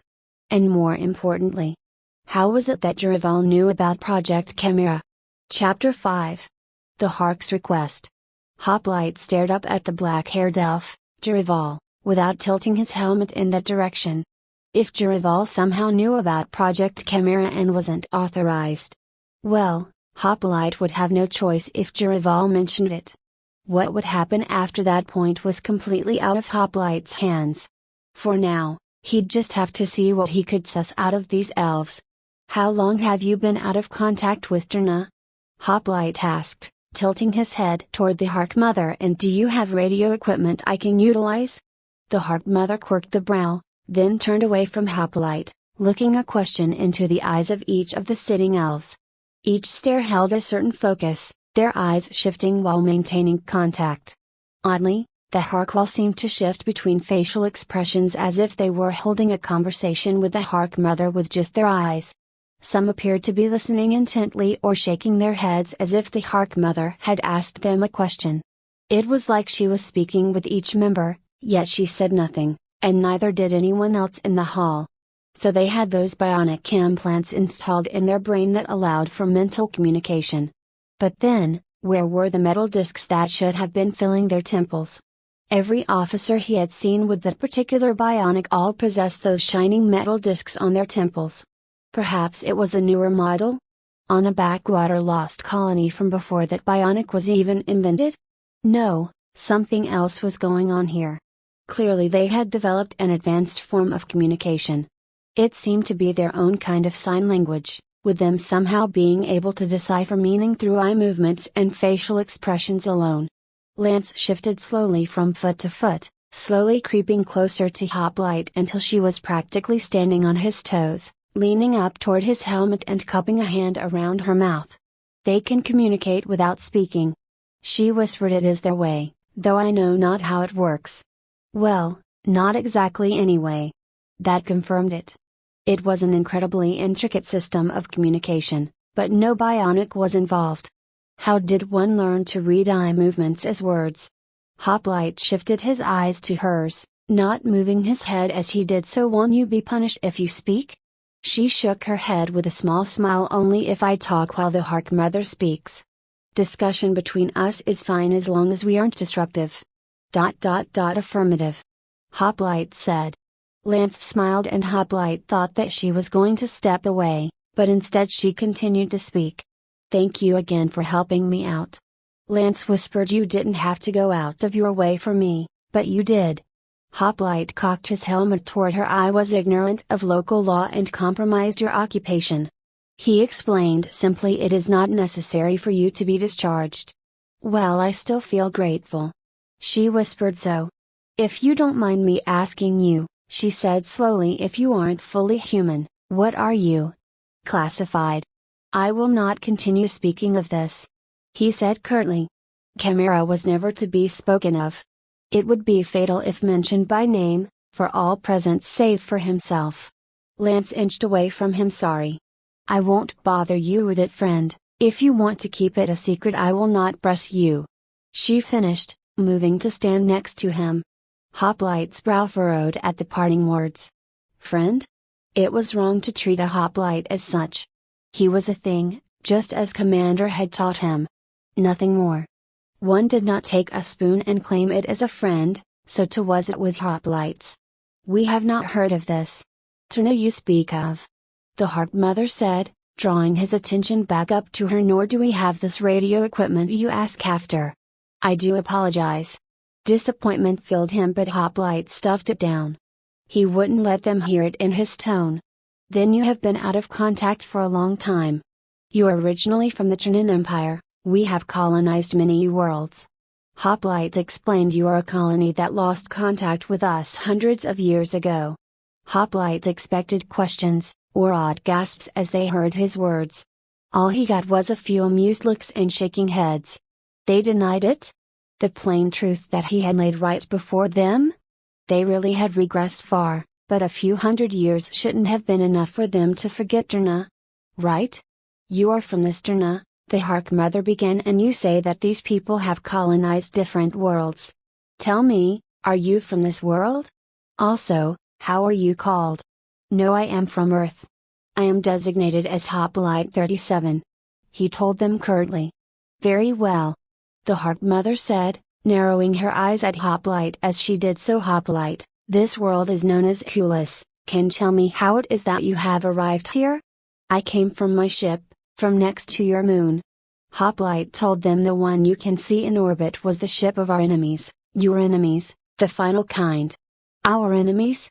The Hark Mother asked. A ship next to the moon? Final kind? The rest of the Harkwall began exchanging looks with one another, shifting again between facial expressions as if they were reacting to spoken words. After a few moments of this silent communication, the Hark Mother spoke again. Your ship. How can it? How does it float next to the moon? Is this larger ship from this final kind still a danger? She asked. Hoplite shook his head visibly, causing a few members of the Harkwall and even Lance to let out relieved breaths. No, the ship has been neutralized. Final kind troops may have made it planetside, however. Have you encountered any of their forces? He did not feel like explaining the mechanics of space travel to these people. That could come at another time from someone better capable of conveying such information. Already his throat felt ragged from how much he had been forced to speak. The Hark Mother shook her head. No, we have not. What are they? An alien imperium that wants to subjugate humanity, and you by extension. Hoplite told them, maintaining his monotone. More looks passed between the hall, then after a few minutes, the Hark Mother spoke once more. We will prepare for the event of an encounter with these creatures. You do realize what you are? Where you are? I am a Hoplite, and I'm on a lost Trinan world. He told her, The Hark mother shook her head. No, you are not worlder. Jiraval tells me that he sees not a drop of Zod's blood in you. That can only mean one thing, be you man or some other creature, you are from another realm of existence. She then leaned forward, eyes intent. Tell me, Hoplite, were you the star that fell on our forest? Hoplite shook his head. Impossible. Different dimensions do not exist, and that was not a star, it was my escape shuttle. It is the only possible explanation for your strange appearance, the odd ship in the sky, and the fact that you do not bear the blood of Zod. The Hark mother told him all the races on Akulis at the beginning of its creation were formed from the infinite blood of Zod, the pillar god of might. We have seen your ilk before on this world. Though none have appeared in the current age, at least none that we know of anyhow. This star or shuttle, as you claim, is clearly otherworldly in origin as well, that too points to your true nature. A backwards mythology that had no place in Ternan society. These people would unfortunately have to be re-indoctrinated. At another time, Hoplite would not be the one to conduct the process. He had neither the training or the means at his disposal to conduct re-indoctrination. Nor the will to do it to someone else. Not after it had happened to him. Personnel more suited to the task would have to take care of it later. Now, this talk of Outworlders could only mean that they indeed did have contact with Ternan personnel at one point, though based on the Hark mother's talk of none in this age implied that it had been a long while since then. He cocked his head toward Jiraval as he asked his own question, carefully wording it to avoid mention of Chimera. How does he know about my blood? Hoplite asked.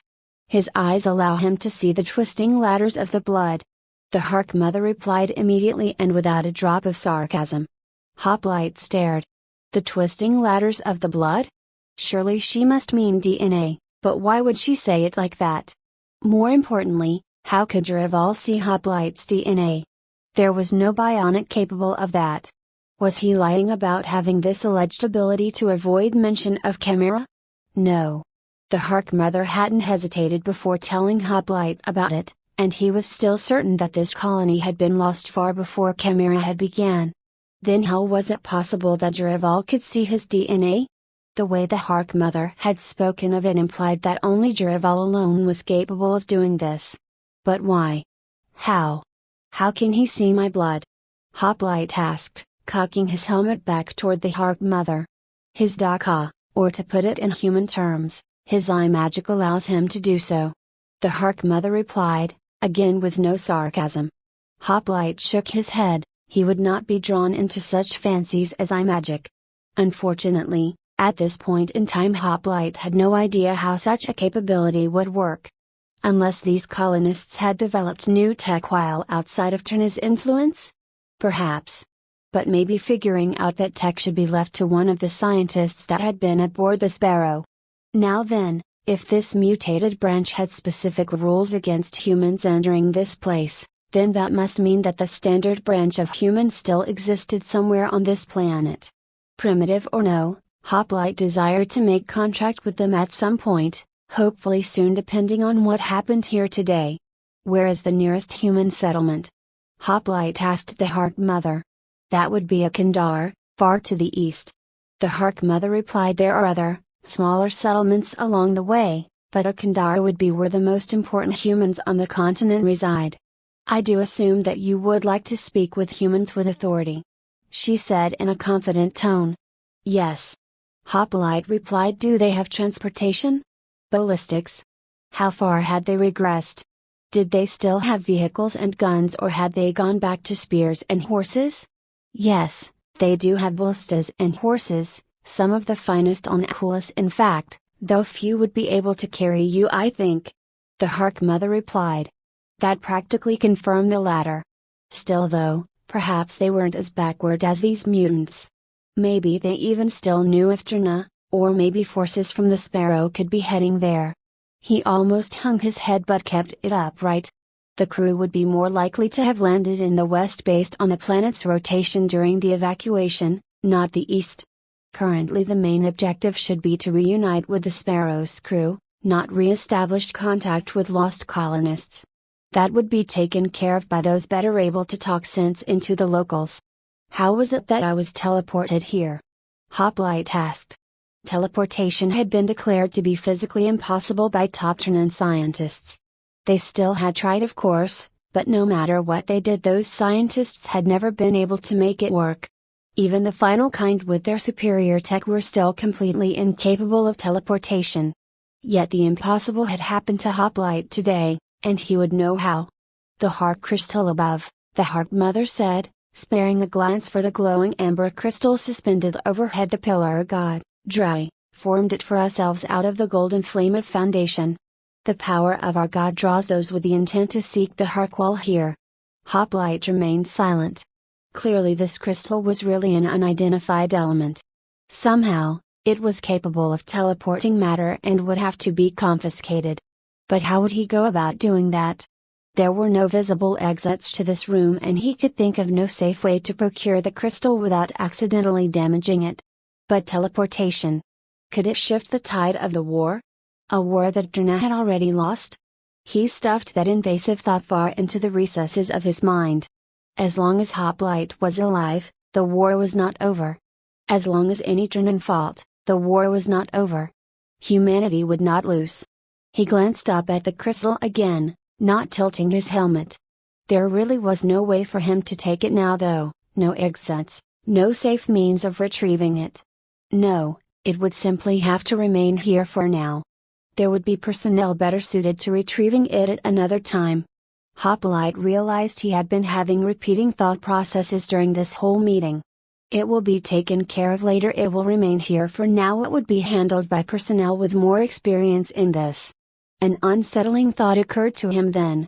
What if he was the only personnel left? What if the Sparrow's crew all died on landing? Either from a violent crash or from the final kind? He took a deep breath. No, they would be survivors. Hoplite would not give up on that hope. Now, on to the creatures he had killed upon landing. What are fiends? Hoplite asked. The Hark Mother's eyes fell from him then, and she spoke in an almost mournful tone. Poor souls are they. Taken by the death spiral curse. Forced to inflict pain they are, though it be not their choice. Are they animated by any kind of nanotic? Hoplite asked immediately after she finished speaking. It was a silly question considering who Hoplite spoke to, but he had to ask. The Hark Mother's eyes shot up to Hoplite before then shifting to the other members of the Hark Wall, who stared at him as if he were some kind of alien creature. Well, he supposed in a strange way, he was. Lance quirked a brow at him then, but didn't say anything. Clearly she wanted to ask just what nanotic was, but she must have realized that the Hark Mother would be about to ask that. No. The curse is what drives them. What is this? Nanotic? The Hark Mother asked, confirming Hoplite's thought. Microscopic machines. He told her. The Hark Mother stared with a furrowed brow. So? They are. They are tiny constructs? Yes. Hoplite said simply. What mage can bind so many at once? No matter how small? The Hark Mother asked him, leaning forward in her rooted seat. Hoplite then noticed Turlin glaring at him, those red eyes accentuated by popping veins. When he noticed the glare, Hoplite turned his helmet in that direction, meeting that crimson gaze. After a few seconds, Turlin looked away to glare at Lance instead. She didn't seem to notice the glare at all, her eyes glued to the Hark Mother. Turlin may turn hostile later. Hoplite would be keeping his already heightened guard higher around the enraged elf. There's no magic involved. Hoplite replied sternly, cocking his helmet back to the Hark Mother. Just advanced. Hey. I. The Hark Mother had opened her mouth, likely readying to ask just what an I was when suddenly, literally out of nowhere based on what he read on his motion tracker, another watcher appeared. Out of thin air he came, his clothing the mirror image of Lance's with a couple jaw-shaped tears in his outfit. From the looks of it, those bites had barely missed flesh while pulling away the cloth. The elf fell to his knees and rasped, the fiend wall has fallen. Fiends are pouring through unopposed. Everything fell silent, and a cold stillness came over the chamber. Hoplite himself was staring wide-eyed at the sudden appearance of the watcher. There had been no indication that this man was approaching on the motion tracker. Hoplite hadn't seen him coming with his cameras either. The man had simply popped into existence from nowhere. No, not nowhere, the crystal had teleported him based on what the Hark Mother had told him. Teleported him not based on his proximity, but sheerly by intent, from what Hoplite had learned. Was that true? How did the crystal tell the intent of the person wanting to be brought here? He had no answer. Lancela. Recite the Watcher's silence for our earlier meeting. The Hark Mother commanded in a voice that brooked no argument. Lance then dropped to her knees and said loudly, "My lips are sealed by the golden flame of foundation. Nothing from this chamber I have heard will be uttered to anyone save for those currently present until I am given permission by the Hark Mother." The Hark Mother nodded and sighed. "I do hope Gali has roused his defenders in time.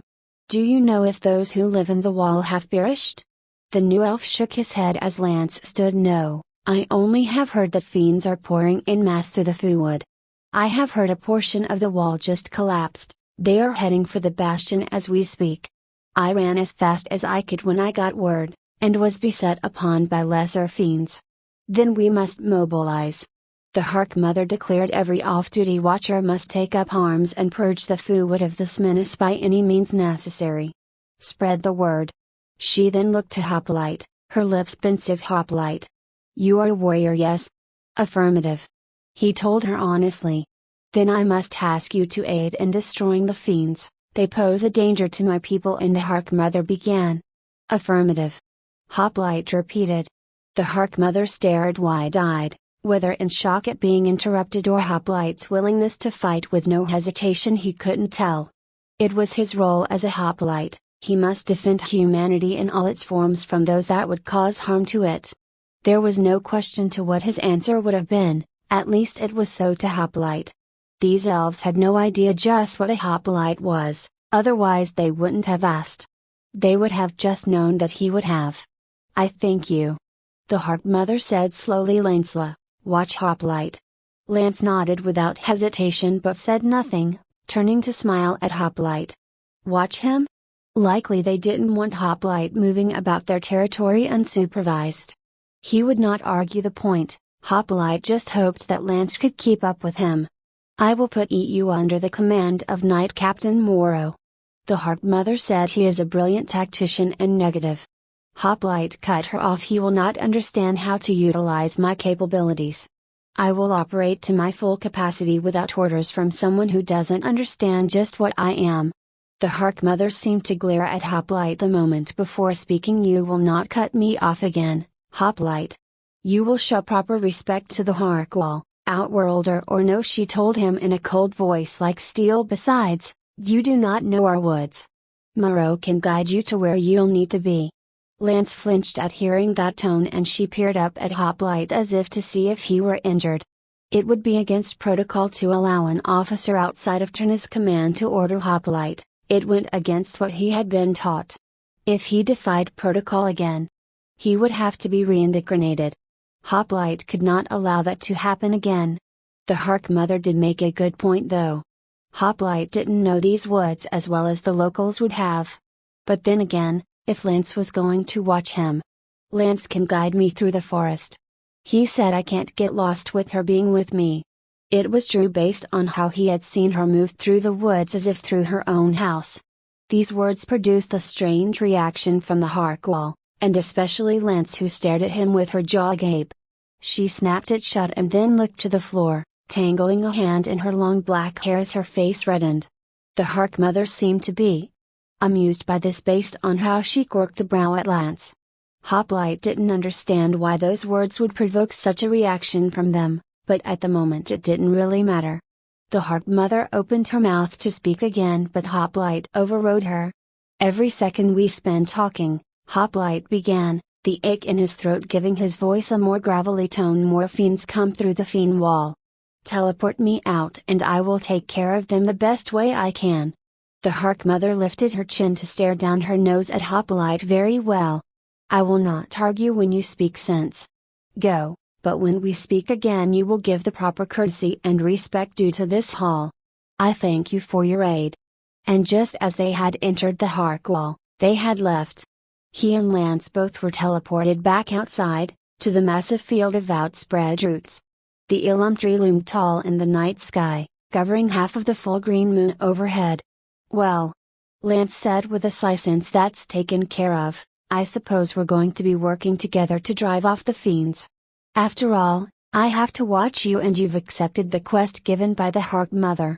She then drew two long daggers out from a pair of leather sheaths tied to the back of her waist. The metal gleamed in the moonlight, and she gave the twin blades a smile. "These should do. I would ask to borrow one of those thunderstaves you have, but frankly, those things scare me, so I'll stick with what I know," Lance told him with a wink, sheathing the blades and pointing to the west. "The fiends are likely to be more concentrated to the west of the bastion, considering that the fiend wall is that way. Shall we go?" she asked him. "Affirmative," Hoplite replied. Lance drove her blade deep within the skull of the large canine fiend that had lunged for her, the dagger puncturing the brain with a burst of rotting pink mist. As that happened, Hoplite shot his pistol 3 times in rapid succession, each bullet finding a home in the centers of 3 small rotting apes swinging high above in the trees.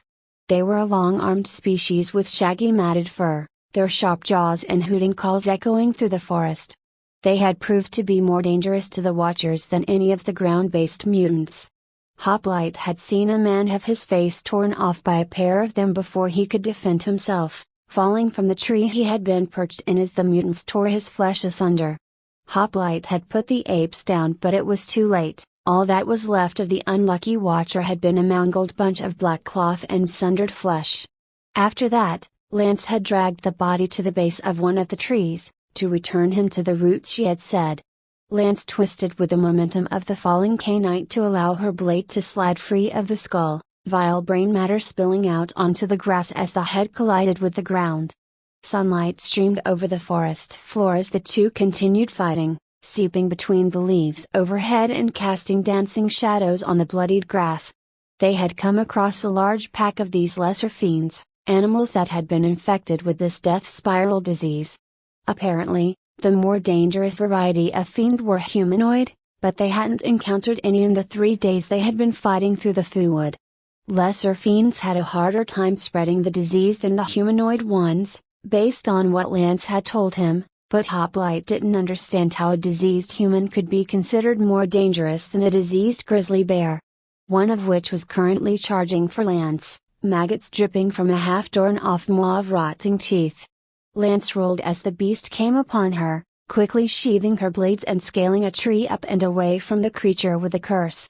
Hoplite took advantage of the creature's distraction, and charged, ramming his shoulder into its ribs and sending it flying into another nearby tree. The animal's spine shattered as the bear was horseshoed around the trunk of the thick tree, sliding to the ground in a puff of pink mist. Its eyeballs had popped out of the skull from the whiplash, the colony of maggots now pouring from its empty sockets. From his camera he could see an ape dropping down from a high branch, hands swiping for Lance's head. Before Hoplite could speak, Lance's eyes had widened and she whirled, drawing her dagger and splitting the chittering thing's head in half at the jaw. Pink mist and rotten dark blood spattered her face and she gagged, not dropping the dagger but trying to hold in her lunch. Hoplite dispatched the other 2 diseased apes that his motion trackers had picked up, the red blips showing them scaling the tree next to Lance's. As soon as they appeared, Hoplite popped them, that pink mist appearing as the bodies of the apes fell to the grass. How many had the 2 of them killed since this campaign began 3 days ago? 200? Surely that, if not more. His motion tracker and cameras didn't pick up any more movement, and he holstered his pistol, cocking his helmet up to Lance. "Any injuries?" he asked, knowing that there would be none inflicted by the fiends. Hoplite had meant any muscle or joint injuries from rolling and climbing so frequently. "No, I am all right, thank you," Lance said, dropping from the tree with a graceful landing. "Still can't stand the smell, but I'm better with these daggers than I ever was with a bow," she said with a grin, wiping the blades off on the fur of a dead ape. "Why haven't we encountered any human fiends?" Hoplite asked, crushing the skull of the grizzly bear he had tackled to ensure it was dead. As Hoplite scraped the putrid brains on the grass, Lance took a deep breath. "Normal fiends retain a level of sapience, from what I hear anyway.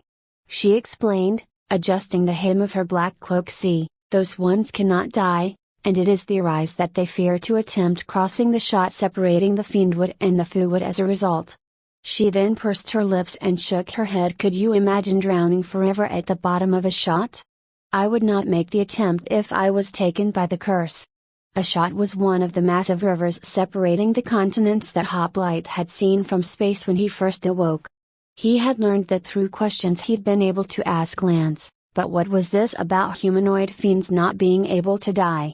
That was preposterous, even considering the odd nature of these lesser fiends. Surely diseased humans wouldn't take more effort to kill than these? The standard fiend might be difficult to kill, but it simply could not be possible that they couldn't die. It was like Commander always said, anything that you put enough bullets into died eventually. It had to be the same with fiends. These lesser fiends did after all. Hoplite drew his rifle, holding it at the ready as he began to move west, keeping an eye on his motion tracker as Lance began to follow after him, those green all-seeing eyes watching the branches above keenly. If a shot blocks off the fiends, Hoplite began. What is the fiend wall for? Was it a shore-spanning construct to keep any fiends out that somehow managed to cross the shot? A long time to build something that long, but humanity was more than capable of such a task. Lance shook her head. However, across each shot is a great bridge that connects the continents. Lance explained as she continued to monitor the branches above the fiend wall and circles the lands at the mouth of that bridge on this side. Hoplite furrowed his brow. Why not demolish the bridge? It seemed like an unnecessary risk to keep it intact. Quarantine protocol dictates that it should be demolished. There have been attempts, but the great bridges are set stone. They are unchanging and cannot be destroyed. Lance told him. Likely they didn't have the means to demolish it, and perhaps the bridges were made of a durable stone that would require high-grade explosives to destroy. Hoplite would try and procure the proper charges for demolition once he linked back up with command. If he linked back up with command. Hoplite hadn't heard any signals over the radio during the entire time he'd been stranded here. He pushed that thought down. Hoplite could not afford to think so despairingly. Focus on the mission, eliminate the fiends and gather more intel on Aquilus. A few hours passed of pleasant silence between he and Lance, and soon the sun began to set over the foodwood, the dim orange light slipping between the broad leaves overhead. After 3 days of fighting in this forest, he noticed something. Almost every species of tree he knew about was within these woods. Everything from willows and pines to cherry blossoms and maples. The result was a garish mixture of colors above his head, a sight that wasn't displeasing to him. It was the same with all the other plant life in the wood, radiant with colorful flowers and bursting with full ripe berries. The exposure to all this color was strange to him. Hoplite was used to gunmetal gray and the different splashes of blood in war, with some brown wastelands here and there when he was deployed planetside. So, Lance said, following close behind him, can I see what's in the star pod next time we go back? He had been making routine stops at the pod during the fighting to restock on ammunition, keeping Lance and every other curious watcher well away from its contents. No, he replied simply. She grumbled but didn't argue the point. As they pressed deeper into the forest, Hoplite began to notice other watchers hopping around in the trees above them from time to time, all wearing a color-blending variant of Lance's garb. There were many of them, most going about the same task, to hunt for intruders and to watch them until they left. Or more likely, with the recent development of the fiend wall's collapse, hunting for fiends to put them down. Day watchers were given those garments to blend in better with the surrounding forest, while night watchers such as Lance were given light drinking black garb to better blend in with the darkness. He didn't quite understand why they simply didn't give night watchers the same color blending garb as day watchers, but he supposed that the color blending version was a fair bit harder to make than simple pitch black clothing. The explanation for why day watchers' clothing could color shift was, of course, magic. Hoplite had nearly given up asking why certain things were the way they were on this planet. 3 days of constantly being told magic this or the gods that was really beginning to frustrate him. There wasn't a shred of common sense among these elves, that was all there was to it. When do you have to Lance started, trailing off. When do I what? Hoplite asked, checking his rear cameras to see her expression. She looked somewhat embarrassed. He had no idea why. When do you? I mean to say, when do you? Pee? She asked, rubbing a hand through her long black hair. I don't have to yet. He replied. It's been 3 days, Hoplite. Have you even slept? She asked, bafflement on her face. No, I don't need to yet. He said matter-of-factly. He would like to keep it that way for as long as he could. Thankfully he hadn't eaten or drank anything prior to suiting up. The result, however, was that he was severely dehydrated and practically starving. If he stopped to remove his helmet to eat and drink, however, he would have another problem on his hands later. He could go far longer without food or water than a normal human, but that didn't mean that it was healthy for him to go without it for this long. At this rate he'd be dead within the next few days. 5 at most, but he should take care of his needs before that point. He couldn't protect anybody if he was recovering from severe dehydration alongside starvation. Hoplite again was wishing that the phalanx suit had come with a built-in waste disposal, but there was no use in limiting the fact that it wasn't there. He dreaded it, but it would be time to remove the suit when he returned to the pod this next visit, or at least just the helmet so he could eat and drink. When he inevitably had to take the suit off is what he dreaded, for the process of reattaching the individual pieces of his armor on his own would be hours long. Even with the tools he procured from engineering. He glanced at Lance, seeing that despite all the time she had spent awake with him out in these woods, that she had no dark circles beneath those green eyes. I haven't seen you sleep, Lance. Hoplite told her. He hadn't either, of course, not since they had both set out patrolling through the Foowood. She had to take breaks here and there to eat and drink, but she had not slept a wink. Lance didn't even seem the least bit tired. Elves don't sleep nearly as much as you lazy humans do. She said with a small laugh. Besides, I got a full 2 hours of rest before I found you. I'm good for the rest of the week. I don't need that much sleep either. Hoplite said, so don't worry about it. Look, Lance started, fists on hips as she walked. You need to take care of yourself before you fall over dead, simple as that. She sniffed. I can forage up some berries and bag some bunnies for you, and it's no bother if you want to drink from my canteen. I can't put the suit back on easily once I take it off. Hoplite said, I want to keep it on as long as I can. It will take hours to put it back together. Well, that's just silly. Who makes a suit of armor that hard to put on? She said with a shake of her head. Honestly seems stupid to me, and I thought simple human plate armor was enough of a bother.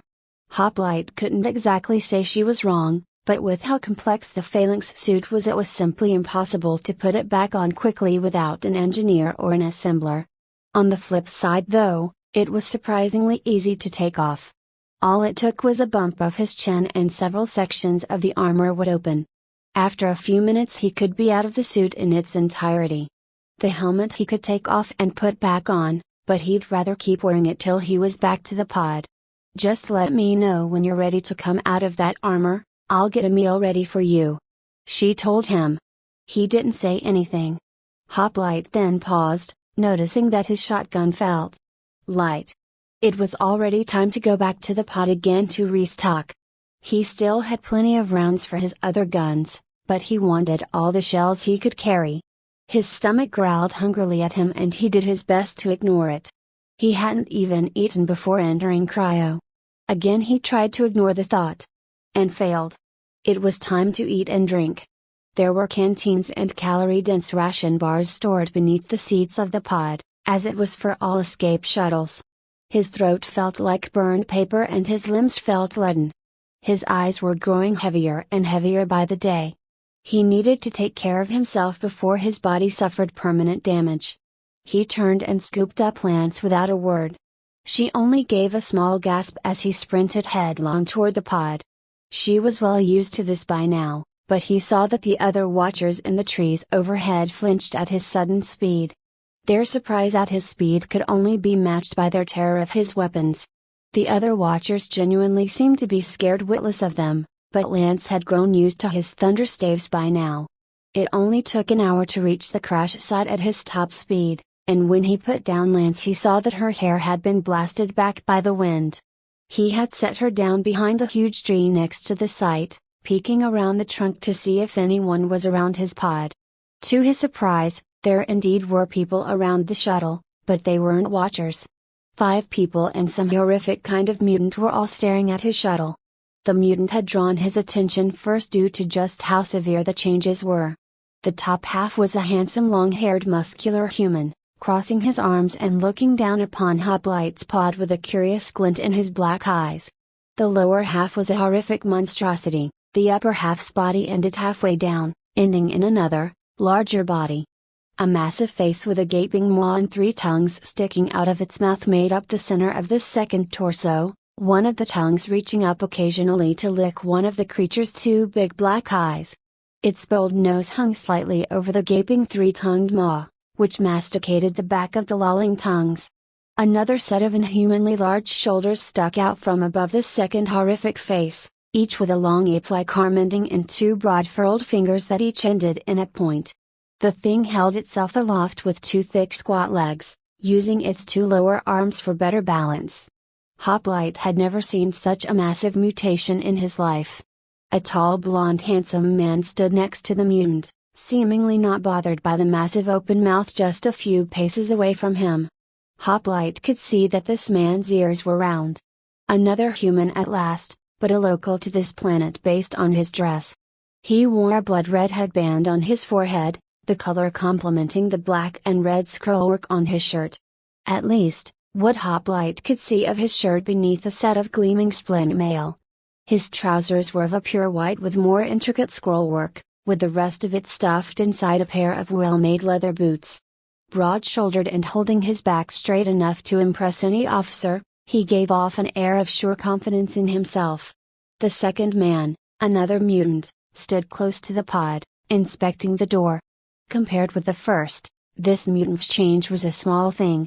He possessed bright red skin and white hair behind a pair of curving black horns, like that of a goat.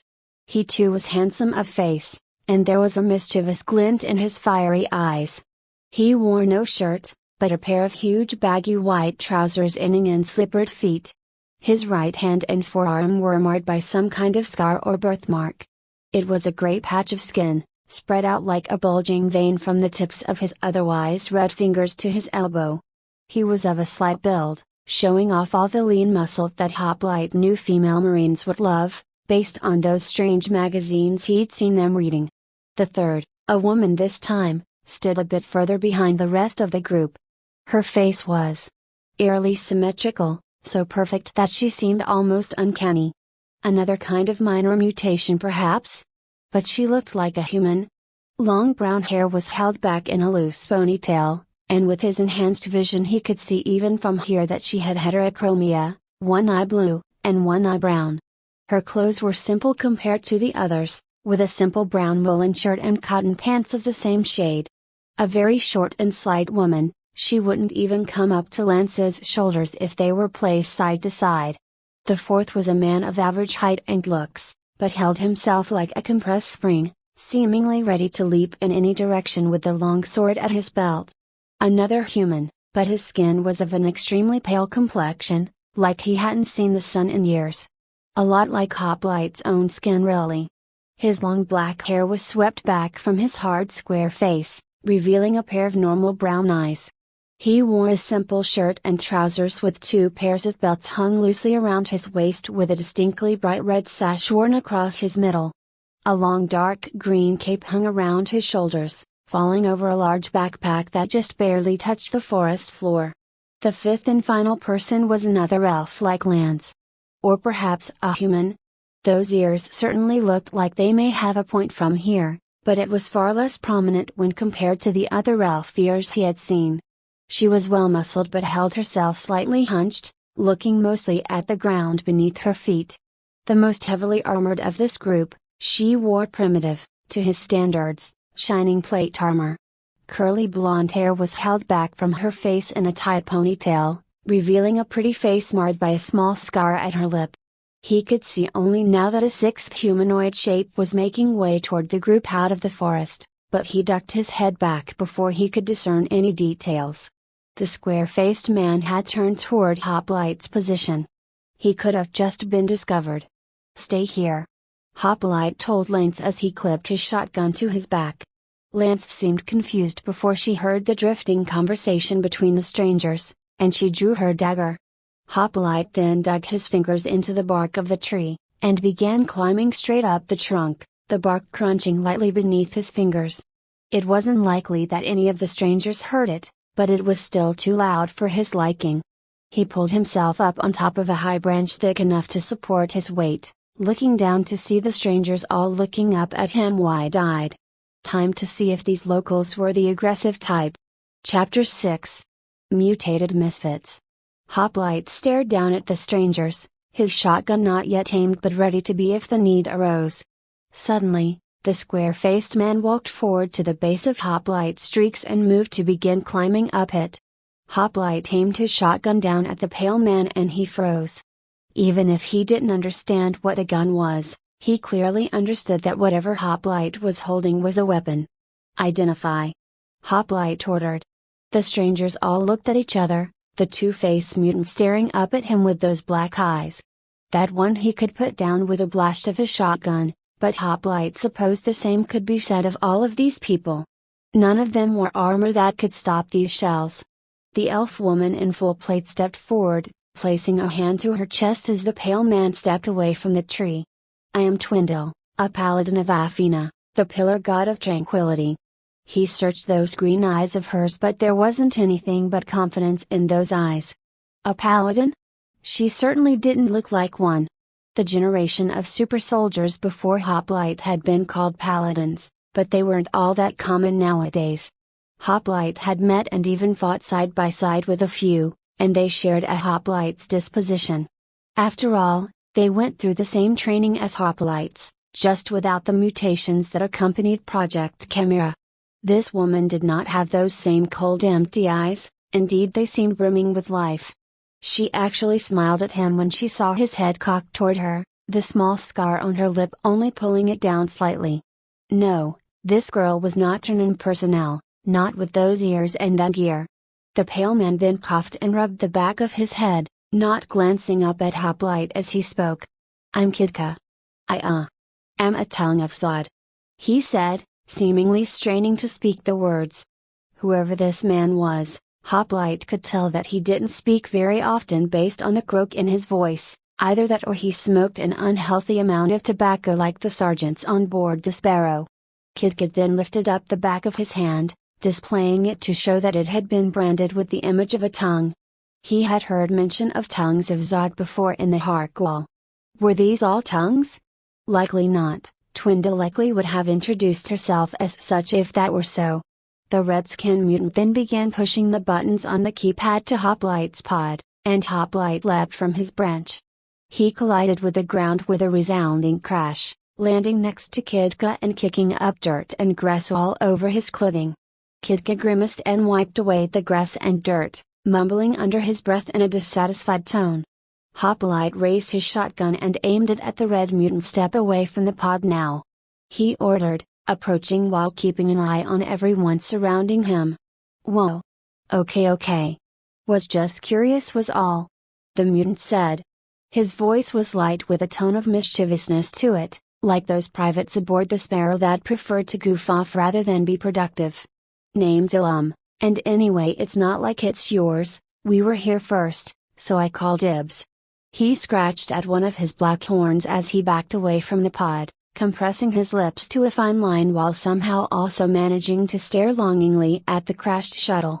"That is Ternan property," Hoplite said, seeing Lance emerge from behind her tree. "There are no dibs." He had heard that term before between a couple exo troops concerning a cup of ice cream once. The two had almost come to blows. Indeed, Ilum looked irritated that he could not claim Hoplite's pod for himself. It was then that Hoplite noticed the other watchers in the trees above them. It seemed as if around 30 were there, all staring silently at him and the strangers. Were they here before or had they followed these people? Lance had told him that one of the many watchers' duties was to observe trespassers until they left the forest, and that meant following them until they were gone. Or had they been scheming a way to break into his shuttle? He turned his attention back to Elam, who stared back seemingly unconcerned. He crossed his arms and huffed, turning away from Hoplite, seemingly irritated. Never heard of turbot or whatever the hells you called it. Keep it then. Fine. Elam said, as if it were his to give away in the first place. Hoplite looked to the blond man wearing the red headband then, who stood next to the two-faced mutant with a hand on a sword at his belt. I'm Alistair. The blond man said, this here is the angel and my idol and Bamiel. He finished, gesturing with a nod to the two-faced mutant. Hoplite was of a height with the creature that Alistair had named Angel. It glared at him, those arms crossed over its broad chest. That, Hoplite started in a deadpan, as a mutant. Alistair stared confusion at Hoplite, and Bamiel's upper half frowned at Hoplite as the lower half continued to lick its own eyeballs. No, Alistair said with a shake of his head, see, he is a summoned angel from the astral plane. I can summon him and dismiss him at will. I am a Thier Golem. He said as if it were the most obvious thing in the world. Hoplite did not argue the point, nor did he explain that he was really a human, not a golem. He instead turned his attention to the woman with the eerily symmetrical face. Her blue and green eyes found him, seeming to try and bore into his very soul. Uncanny indeed, there was some kind of mutation besides the heterochromia there, though he could not place it purely based on her appearance. Oh. She said, as if she only just now noticed him. I'm Nalvi. I can stare pretty alright, I guess. With that, Nalvi began staring at the forest floor, seemingly zoning off the very instant those eyes found the ground. Alistair shook his head and removed his hand from the sword hilt. She is. A bit. Vacuous, do not mind her. Lance was speaking to Kid Canal, who was looking more drained talking to her than he had speaking to Hoplite. These people did not seem hostile, but that didn't mean that she should have broken her orders to leave cover. After all, the situation was still unresolved. He needed to question everyone and then clear these people out of here. At least from his shuttle, if his hunch was correct, then they would be heading for the fiend wall that had collapsed. A thought then occurred to him, but he would act on that after this was all said and done. The sixth man, an old-looking elf wearing a black watcher's outfit, approached, big dark bags under wise green eyes. Furrows carved their ways through his skin and he held himself in a slight hunch, bushy dark eyebrows drooping down. His long dark hair was held back in a single ponytail, not a single gray among that head of black despite the wrinkles on his face. An old elf? Seemed these had a lifespan after all. Instead of saying anything, the old elf simply sat on the ground, staring uncaringly at Hoplite for a moment before looking to Alistair. Got any food? Alistair then compressed his lips in a tight line. No. You eat enough already, Theopaloo. We do not have enough rations to make this trip if you keep eating the way you have been. Yeah, I got some. Kidka said, leaving Lance's company and lightly jogging over to where the old elf sat. Hoplite stared as he pulled out a large piece of hardtack, handing it to the old elf while Alistair glared daggers at Kidka. The old elf, Theopaloo, wasted no time in consuming the fist-sized morsel. Hoplite stared in near bafflement as he saw the elf swallow the hardtack without chewing it. It was as if Theopaloo's throat had expanded to allow it to fall straight into his stomach. Perhaps elves were more mutated than he thought. But then why was Lance staring in horror at Theopaloo? If all elves could eat like that, then she would not be staring wide-eyed like that.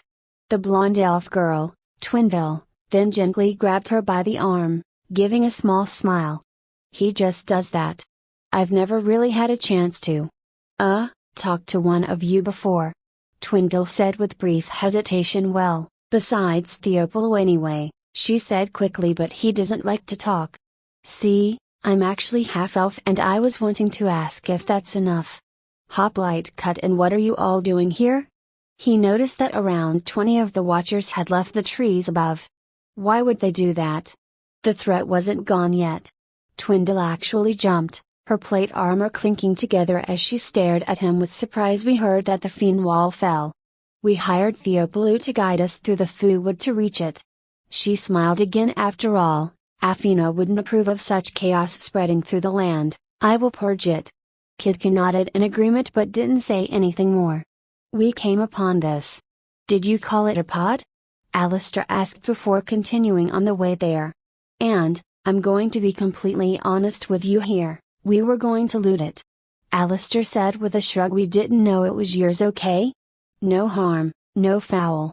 Gotta ask though, he said, lifting an eyebrow at Hoplite. Is this one of the falling stars?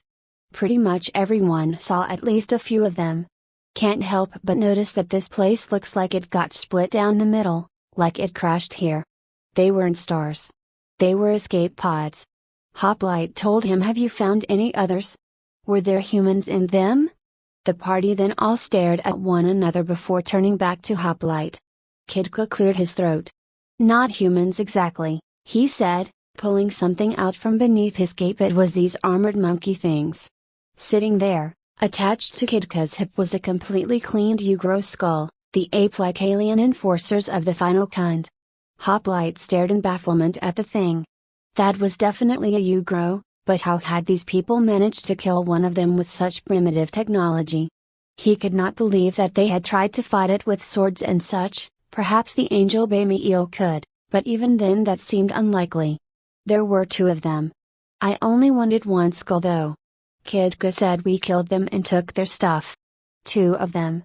If there wasn't proof of at least one before his very eyes, Hoplite would have dismissed the idea entirely. They must have been severely wounded when these locals had found them, otherwise they would have. They were tough too, Twindle said, pulling out a massive sword sheathed at her back. Could barely cut into them with this thing after they left that pod of theirs. Hoplite stared at the dainty, compared to him anyway, woman. This had to be some kind of mistake. One Ugro should have been more than a match for this entire group of mutated misfits. But perhaps that was it? They had to be much more powerful than a normal person to be able to kill two Ugros with just swords and bows. If they took all of their gear as well after killing them, then that meant they had taken their plasma guns as well. Hoplite considered confiscating them, but held off. If these people weren't hostile and were killing final kind, then perhaps they should be allowed to hold onto them in case they ran into any more. Anything and everything should be used by humanity to defend themselves from final kind invaders. Based on their earlier reaction, Hoplite also guessed they had no idea what Drna was either. Well, I helped. Alistair said. I made you bigger than they were and I sucked away their essence with this. Hoplite then saw as Alistair seemingly summoned golden flame from the palm of his hand. Civilian bionic in his hand that produces colored flame. Surely. A strange bionic to have, but civilians were prone to installing useless ones. Strange that it didn't burn his hand. Even more strange that there was nowhere the flame was emitting from on his palm. It simply was. Just a strange trick, maybe some advanced holographs? Yes, that had to be it. Elam sniffed. Then yeah? What about me? I sprayed them with acid. In the face. Like this.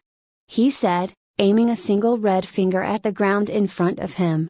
A stream of green bubbling fluid emerged an inch from his finger, pooling onto a tree branch and eating away the bark rapidly. Hoplite resisted the urge to raise his shotgun. It was just some kind of strange bionic he hadn't heard of. Why he could see no tube emerging from his finger didn't change that. Perhaps it was cloaked? There really was no other explanation. Kidka suddenly shouted, sticking a suddenly bleeding finger into his mouth. It seemed as if he were trying to pluck a bright red rose from a tangle of plants nearby and gouged it on a thorn by accident. Twindle then sighed, walking away from Lance, who stared in open amazement at Alistair and Elam as well. Whatever it was they were doing to produce those tricks, it must not have been a common sight for her. Twindle reached Kidka then, pulling the finger from his mouth and giving a small sigh as she put a hand to a golden chain around her neck. It looked as if she were clutching something, and she shut her eyes and uttered something he couldn't understand. Akaliawama Afina Lagrush. A golden glow emerged from the small injury, the wound sealing instantly when the glow dispersed. Kidka took his hand back and smiled, flashing her a thumbs up. You have to be more careful. She told him seriously. He sighed. Then I know, but I wanted it. Hoplite couldn't believe it. But he thought his jaw might be agape. Surely that had to be it, must have been certainly it was that was it was nanomachines. True, nanomachines did not glow. Or were even visible in any way, but there was no other explanation for how that wound had closed so quickly. Without even a small scar. Not to mention that nanomachines could not transfer from person to person, so it had to be something else. But that begged the question. What? Lance cleared her throat nervously. So, some of you can do magic, she said, clearly uncomfortable. I assume that you have to be sanctioned. Yes? You're not pillar born? She asked, suddenly serious. Glances passed between the group save Theopoulou, who stared at a beetle crawling on a stump before grabbing it up and promptly eating it whole. It was a stag beetle. Yes. Twindle said after a moment's hesitation. I have my papers on me now if you must look over them. Lance gave a deep sigh of relief once she read over these sanctioning papers. Hoplite himself saw the words by the head of the Cathedral of Tranquil Athena, Twindle is sanctioned as immortal. What did all of that mean? His eyes felt heavier than ever now as he gazed longingly at the pod. All he had to do was step inside and seal it shut, then he could take care of himself and be done with all this nonsense. Give them directions. Hoplite ordered Lance. She glared daggers at him then, though for what Hoplite didn't understand. We do want to get to the Fiend Wall, Miss Lance. Twindle said with another small smile. Please, we can help push back the fiends when we get there. We don't mean any harm to the wood, truly. Athena's word on it. Lance turned from Hoplite and smiled back at Twindle. You are 3 days south, but old Theopoulou there knows the way well enough. He used to be a watcher after all. Lance, do you have control of the situation? Hoplite asked as he approached the pod. Yes? She told him with an eyebrow cocked. Call out if they turn hostile. I'll be in the pod. Hoplite told her, do not attempt to follow me in. I will open fire. He warned the group. Strangely, Elam smiled. Your magic too? You sanctioned? I can open fire too. Hoplite aimed his shotgun as the horn mutant approached Hoplite. Back! He ordered. Elam shook his head, sighing as he looked to Alistair with a pouting lip. I was just curious. Their words became muffled as he sealed the pod doors behind him. They continued speaking for a long while, Hoplite clutching his shotgun and straining his bionic ears to their limit to pick up on any hostile tones. When the voices finally faded away without the sounds of conflict, Hoplite set about removing his armor, trying not to think about the things he had seen the strangers do. He may as well take care of every need. He would eat, drink, and sleep. 4 hours should be enough, assuming that nothing attacked the pod or Lance. If there was a body of water nearby, he may take the time to wash as well. That would mean potential exposure to toxins in the environment or an attack from hostiles, but he was fairly confident that he could rinse and be back to the pod before any kind of incident, and if other normal humans could survive exposed on this planet, then surely he could as well. When he was free of his armor, he tore into the rations and full canteens of water, guzzling them down as if he were drowning before slumping over on a row of the seats, sleep ready to claim him. As his eyes finally shut, his thoughts drifted back to just what he had seen today. His dreams were of magic, monsters, and elves. Like the book he read as a child over 2 centuries ago. Chapter 7. Out of the Shell.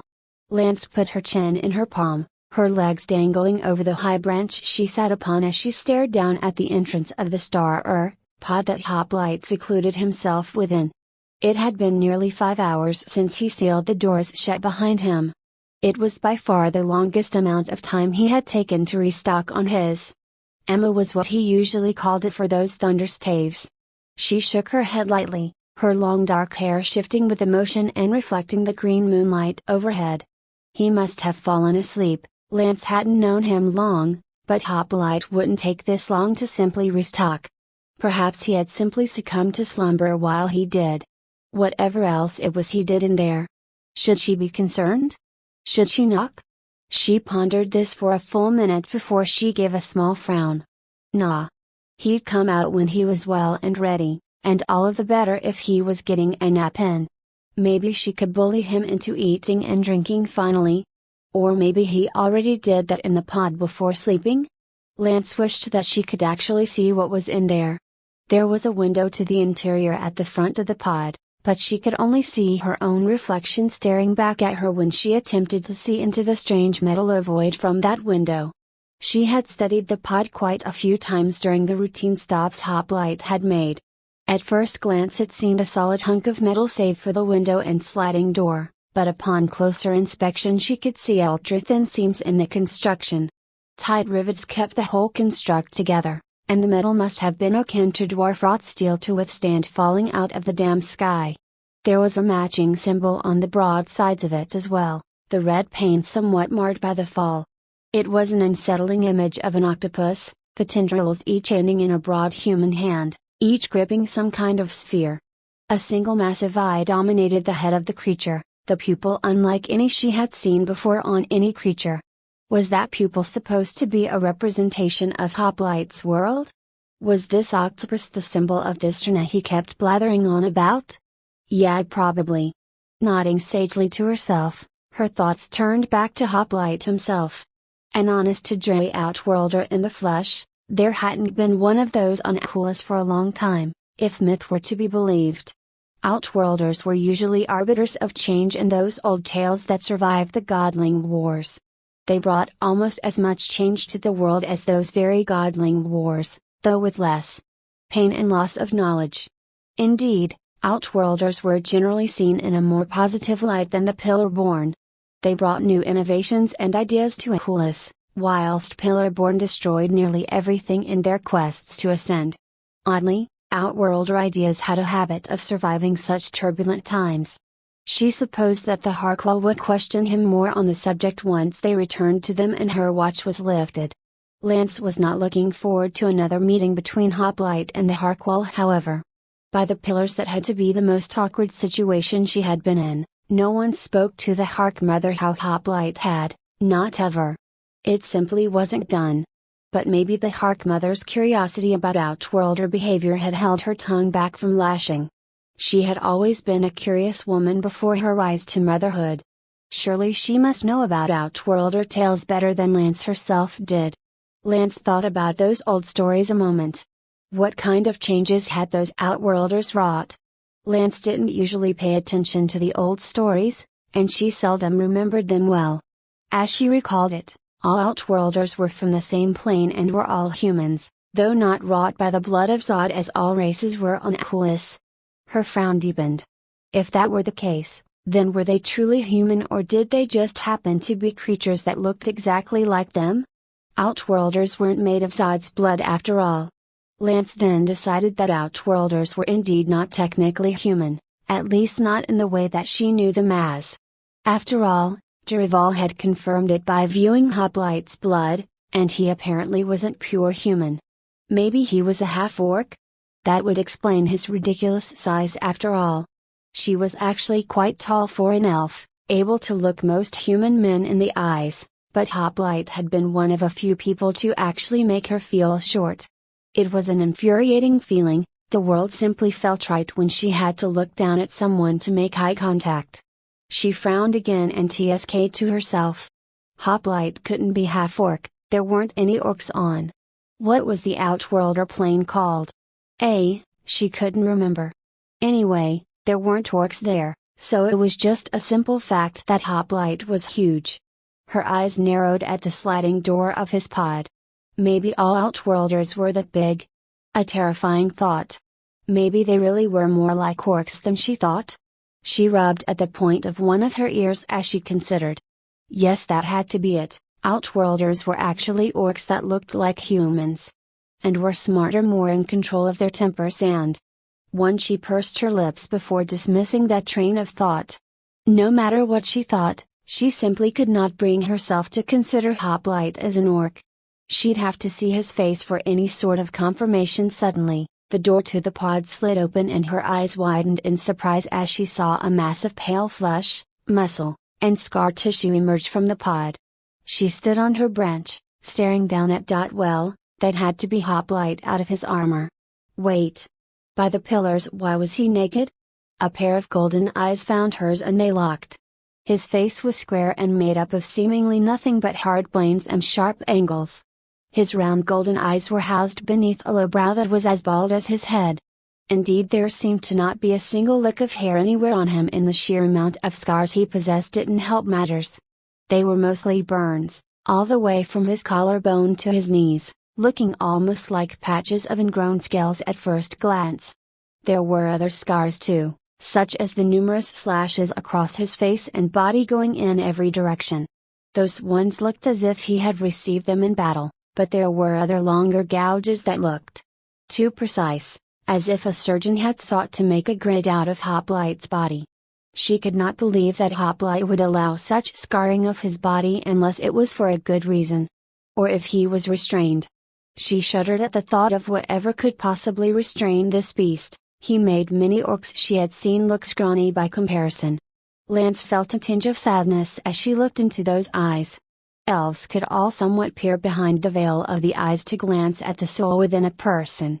The members of the Harqual took their abilities further than that, of course, but normal elves could all get a read on a person through eye contact like this. Hoplite's eyes bore almost nothing, as if he barely had a soul to begin with. And what she did see made her visibly shake. This was a man of swirling hatred, anger and, strangely enough, fear. Fear of what though, she could not say. He had all of these emotions bottled up in a sturdy container of discipline, an unbreakable box of dwarf-made steel it seemed. A more talented eye-seer could probably discern much more than that, but still she wasn't the worst at it. What could a man possibly go through in order to become like this? That hard face bore no laugh lines, as if Hoplite rarely, if ever, smiled. She sniffed and felt her eyes begin to moisten. "What a poor man, I need to clean myself," Hoplite said suddenly, causing her to jump and nearly lose her balance on the high branch. "Guide me to the nearest body of water, and when I'm finished I will suit back up and continue our objective." His voice reminded her of a bucket of rocks being poured onto another, bigger rock. He had sounded a bit different in that suit of his, but not by much. Hearing it in the raw like this though was quite the experience. She wiped her eyes and leapt from the branch, landing before him and being forced to again crane her neck back to look him in the eyes. Even out of armor, Hoplite was head and shoulders taller than her. She had almost forgotten while looking down at him from atop the tree branch that she would need to look up at him once she was ground level again. Her face felt hot with embarrassment. How dare he just come out in his birthday suit like this? It was very improper. Keeping her eyes well above his nudity, she said, "There is a river a mile to the south.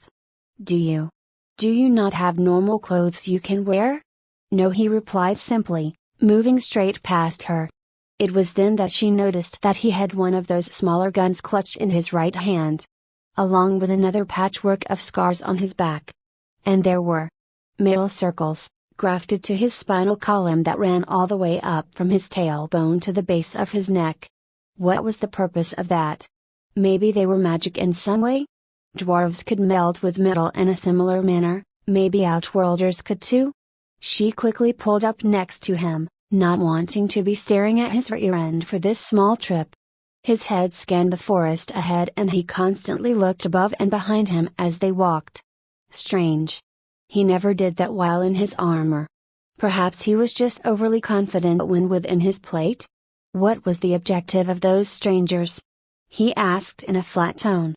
"Oh yeah," Lance said. "Well, like they said, they're going to the Fiend Wall to help plug it up."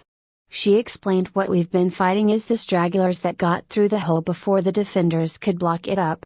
A lot of tongues of Zod have been passing through the Food to get to the wall and killing any fiends they find along the way." She continued, pausing for breath. "I think that we should go there too.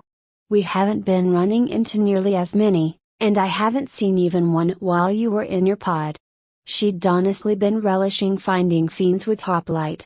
Her blood got pumping in a way she'd rarely ever felt while fighting those creatures.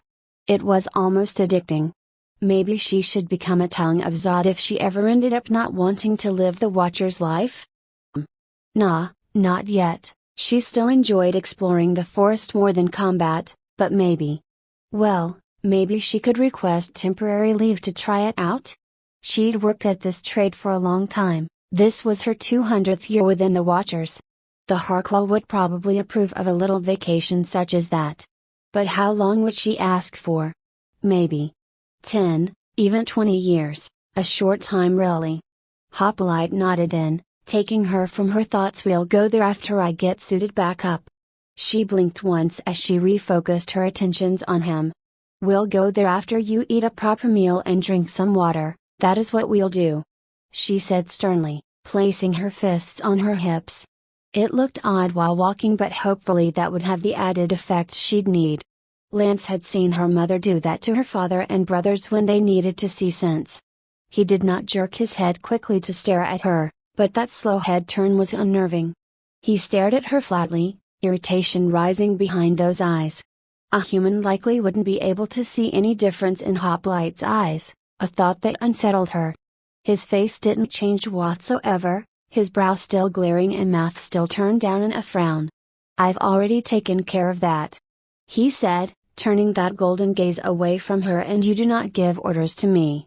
He finished, his tone hadn't changed, but the words still sent a shiver down her spine.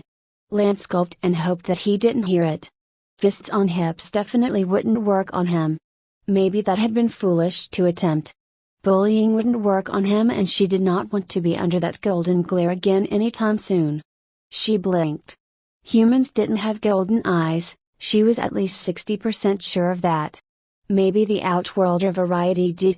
Well, it looked pretty neat in any case, if only those eyes weren't windows to such negative emotions.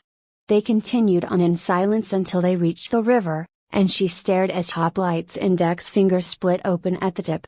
And small steel needle stuck out from the hole, and he bent over to stick it into the river. After a moment, Hoplite simply nodded to himself, put his gun on the bank, and promptly face-planted into the water. He swiftly broke the surface like a slipfish, splashing water across her clothes. Lance supposed that was her own fault for standing so close to the bank. As Hoplite scrubbed hands across his scarred frame, Lance asked him what it was that he had just done, to which he replied, testing the pH levels of the water along with detecting potential toxins. Lance had simply stared. At least she had for a second before she realized she was staring at a naked bathing man. Face growing hot again, she quickly turned from him to observe the surrounding forest. The green moon wasn't full tonight, yet the brightness was still such that she could see fairly well in the darkness between the trees. She noticed the occasional forest critter and night watcher going about their business, but she also noticed the watchers in the branches above the river. Not many of them, but they were staring at Hoplite. Certainly it wasn't appropriate, but a watcher's duty was to, well, watch. They hadn't been following her and Hoplite that closely the last couple days, but they knew Hoplite only in his armor. These watchers, if they haven't figured out that it was Hoplite yet, would just see a big scary brute bathing in the river. She frowned up at them and thought. They would surely know it was Hoplite. After all, Lance was standing here right beside him, close enough anyway, and they knew that Lance had been assigned to watch him.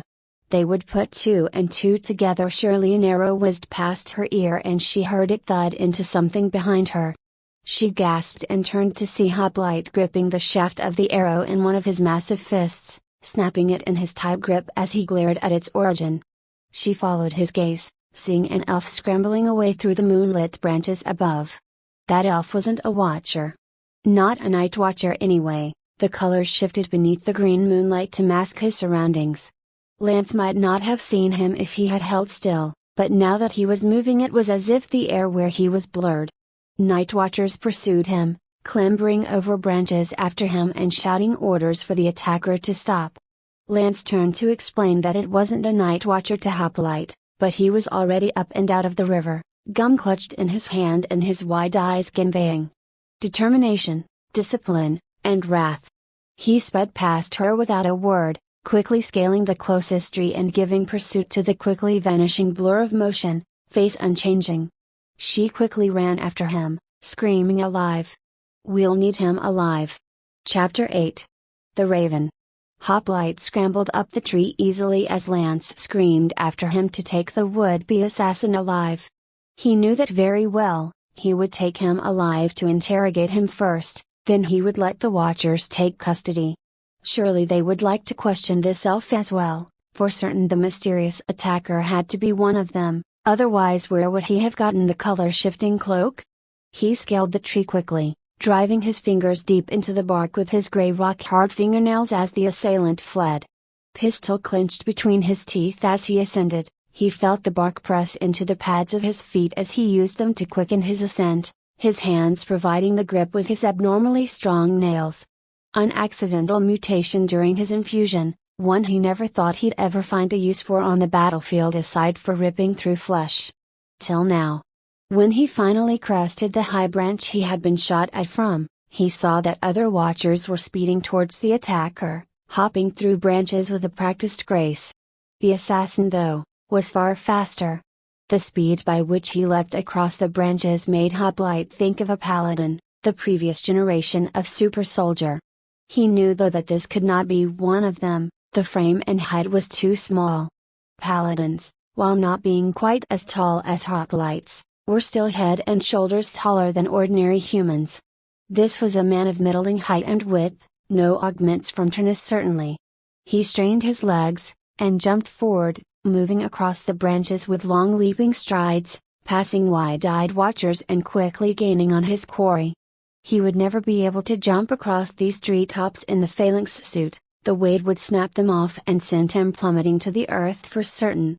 He kept his gun in his teeth, wanting to have his hands free to grab the assassin or climb higher if needed. The assassin turned back, revealing a set of brilliant blue eyes. Hoplite was only 3 branches behind the man now, having closed the gap in merely a few seconds since the bolt was fired. Those brilliant blue eyes widened in horror and he turned away, trying to increase his pace from his already superhuman stride.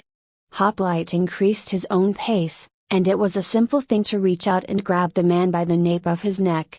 His hand was left gripping cloth though, for the man suddenly dropped from the branch, undoing his cloak and landing on the forest floor in a roll and standing to continue his stride as if he hadn't just dropped from a height that would break a normal man's legs. Hoplite immediately followed, leaping down from the 20-foot high branch, discarding the cloak which faded away into the night, its colors blending in with its surroundings. His feet hit the ground, the shock absorbers in his knees and ankles taking the brunt of the fall and leaving him perfectly fine as he took the pistol from his mouth with his left hand. Long black hair tied back in a tail waved in the wind as the bare-armed man ran, his face still concealed by a black face mask. A simple sleeveless dark shirt and dark trousers made up his outfit, revealing a lean runner's frame. Pointed ears revealed him to indeed be an elf, but Hoplite didn't really think he would be anything else. Hoplite would fire at the man's foot if he somehow managed to outpace him, but Hoplite knew that the chase would be over soon. No one, no matter how fast they were, could outrun Hoplite on flat terrain.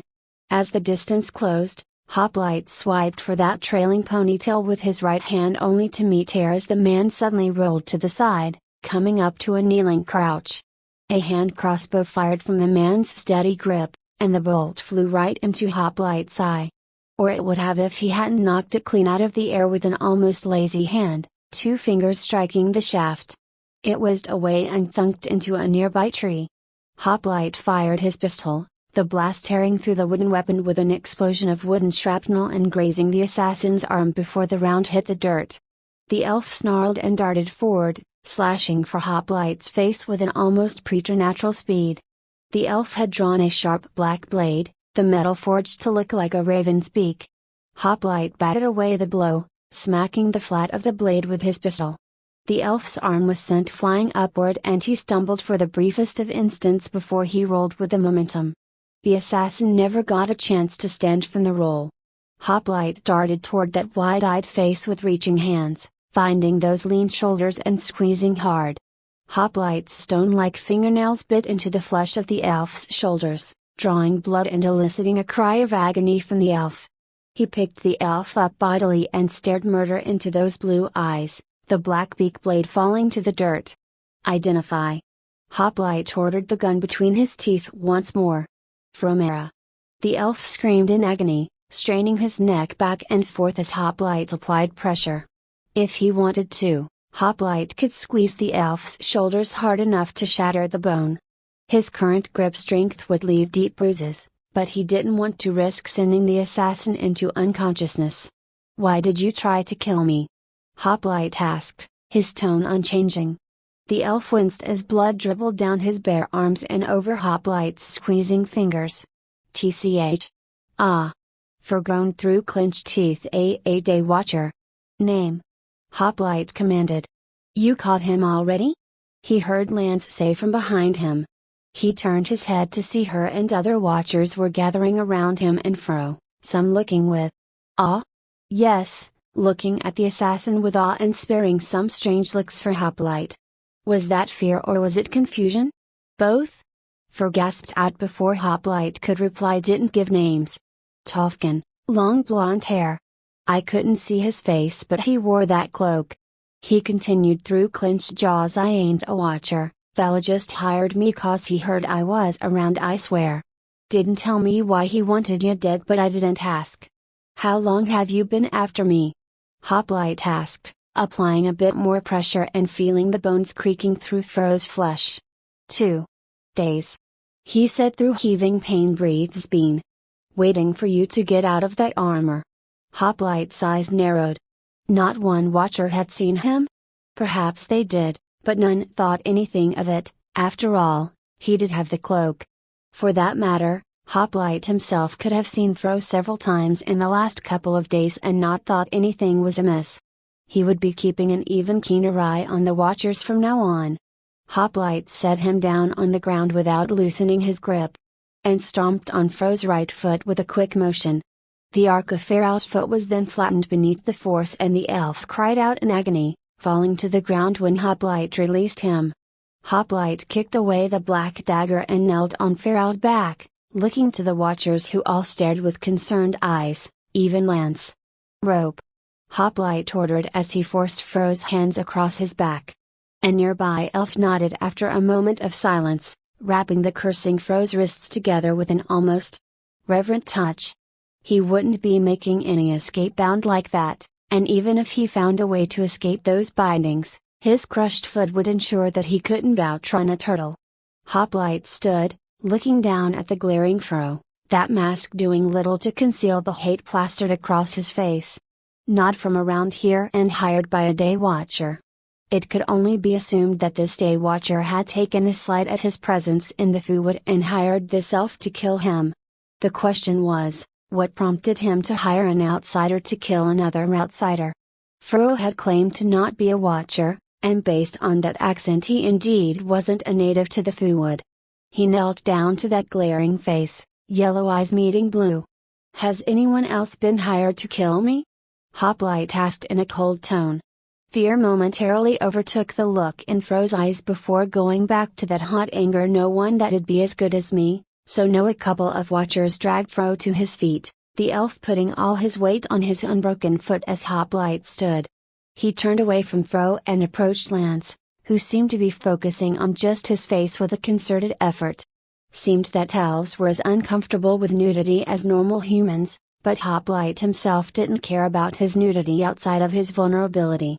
He kept himself at the ready to deflect or catch any more bolts. Hoplite could not believe that only one killer had been hired to end his life, no matter how allegedly competent this one had been.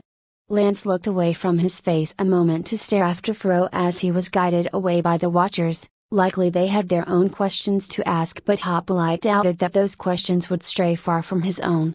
"Fro the Raven. Unbelievable," she said almost to herself. "The Raven?" Hoplite asked, turning to look at the limping man. His handprints had made deep bruises in Fro's shoulders, a pain he'd be feeling for a long while yet. Lance blinked at his voice and turned her head back up to look at him. "Yeah, I'm ashamed to say that he's a bit of a celebrity around here," she said with a frown. "He's a bit older than me, I think, in his 200s. He's famous on this continent as well, an assassin. He's never failed even the most dangerous jobs, but he's never been out here before," she explained as he moved to walk back toward the river. She quickly followed, this time seeming to go out of her way to stay just ahead of him. He does his work almost exclusively in a kandar, used as a tool between the block lords there. Not many elves make home there, see, so hearing about a well-known elf in the largest human city on Akulis has made him something of a folk hero around here. She cleared her throat as dozens of watchers passed them by, none stopping to talk with either her or Hoplite as they presumably moved to see this raven for themselves. I guess hero is kind of wrong, but I suppose the respect he receives is like that of a hero round here. She said, scratching her cheek. I can't believe you actually managed to catch him. You're going to be somewhat of a celebrity yourself here soon when word spreads. When they reached the river, Lance fell into silence and turned her back to him once more. Hoplite descended back into the water, scrubbing away the dirt caking his feet and finishing up the cleanse. When he was finished, he crawled up out of the river and moved past Lance toward the direction of the pod. He didn't want to stay out of the armor longer than what was necessary. So, Lance said, you feeling okay? She asked, tone concerned. I don't like to speak unless necessary. Hoplite replied. She let out a relieved breath. Oh, thank Dre, I thought you were angry with me. Hoplite frowned and actually turned back to her, looking her in the eyes. She seemed bemused as she looked into his eyes, though why he could not say. Why would I be angry with you? Hoplite asked. I was assigned to watch you, Hoplite. That means keeping you from causing trouble. And keeping you from harm. I failed. She said with a deep frown. Hoplite furrowed his brow. The last few days had been spent constantly killing fiends. She certainly hadn't been too concerned with protecting him. Then again, perhaps in his armor she was confident that he could not be harmed. When he emerged out of his armor she did seem to be more aware of her surroundings, but he had simply chalked that up to nighttime caution. Fiends could seemingly jump out of nowhere on occasion, especially at night. I am unharmed. You didn't fail. He said, turning back ahead. Well, I suppose that's true. I guess I'm still amazing after all. She declared with a giggle. Hoplite didn't reply. So those adventurers we saw earlier are going to the Fiend Wall to help shore up the defenses. Lance said, do you want to head that way? We can probably catch up to them with how we've been going the last few days. Hoplite considered. They were out of fiends to kill out here, and unless the gap in this fiend wall was shored up they would continue to pour in. With pests, the best thing to do was to eliminate them at the source, in this case, the fiend wall. We'll need to take supplies with us. You said before that the journey was 3 days, so we will need to pack for that. He told her, when we reach the fiend wall, I'll eliminate enough to where the breach can be safely rebuilt. He continued, and after that, we'll see who sent Ro to kill me. He turned to look at her and she grinned, nodding her response. Another 3 days of travel. Another 3 days out of contact with Drna. Unless the breach was caused by a falling pod. The thought quickened his pace as he rushed for his pod. What if they were buried beneath the rubble? The supplies within couldn't last them forever. He had to hurry. That was if it was indeed a Drnan pod that had fallen. It was all too possible that it was a final kind pod that had crashed into it. That would be just his luck. Chapter 9. Isolation. It was cold down here, besides the stink of rotting flesh and waste nearby. That was pretty much all he knew. The doors to the escape shuttle weren't opening and he was stuck in here with a bunch of corpses of fellas he didn't really know. The flashlight on his helmet had gone dead and he was stuck in pure blackness and cold. And the stink of rot. Michael wretched, hunching over in his seat and spitting out absolutely nothing from his guts. He hadn't eaten or drank very much since the crash. He wanted to ration whatever he could after all. He needed to keep himself alive for the rescue team. If only he could stop from barfing it all up. Rescue was a come-in, that much was for sure. The first thing he'd done upon landing was hit the emergency beacon. That had been a while ago though. But surely they wouldn't just leave a squad of Marines to die buried beneath some rubble, would they? They had heard the signal before the pod went dark, right? Right? The pilot had said to brace for collision with some kind of structure, and they all had. But Michael had been the only one to survive, albeit heavily bruised and with a piercing headache to show for it. There had been one other guy out of the 6 of them that had been breathing, but he died within a couple of hours of the crash. Maybe if Michael could have gotten him some help he would have lived. But he couldn't blame himself, after all, he wasn't a medic. Michael sat up in his seat, wiping foaming spittle from his lips as he did so. He didn't want to die like this. He would not die like this. He'd killed so many aliens that it'd be some kinda cosmic joke for him to just die here in the dark, alone. Nah, for his death, he'd be fighting for Ugoros barehanded at once, maybe then his death would be acceptable. But like this? Trapped in the dark? Alone? No one to talk to, alone with his despairing thoughts. A true nightmare scenario for him. Talking to people always helped distract him from the hopelessness of this life, so he always sought company in his off hours, just so he wouldn't be alone. So he wouldn't be alone with his gun. He took a deep shaky breath and heaved again, coming up with nothing. He couldn't afford to think about that now, help was coming. It had to be.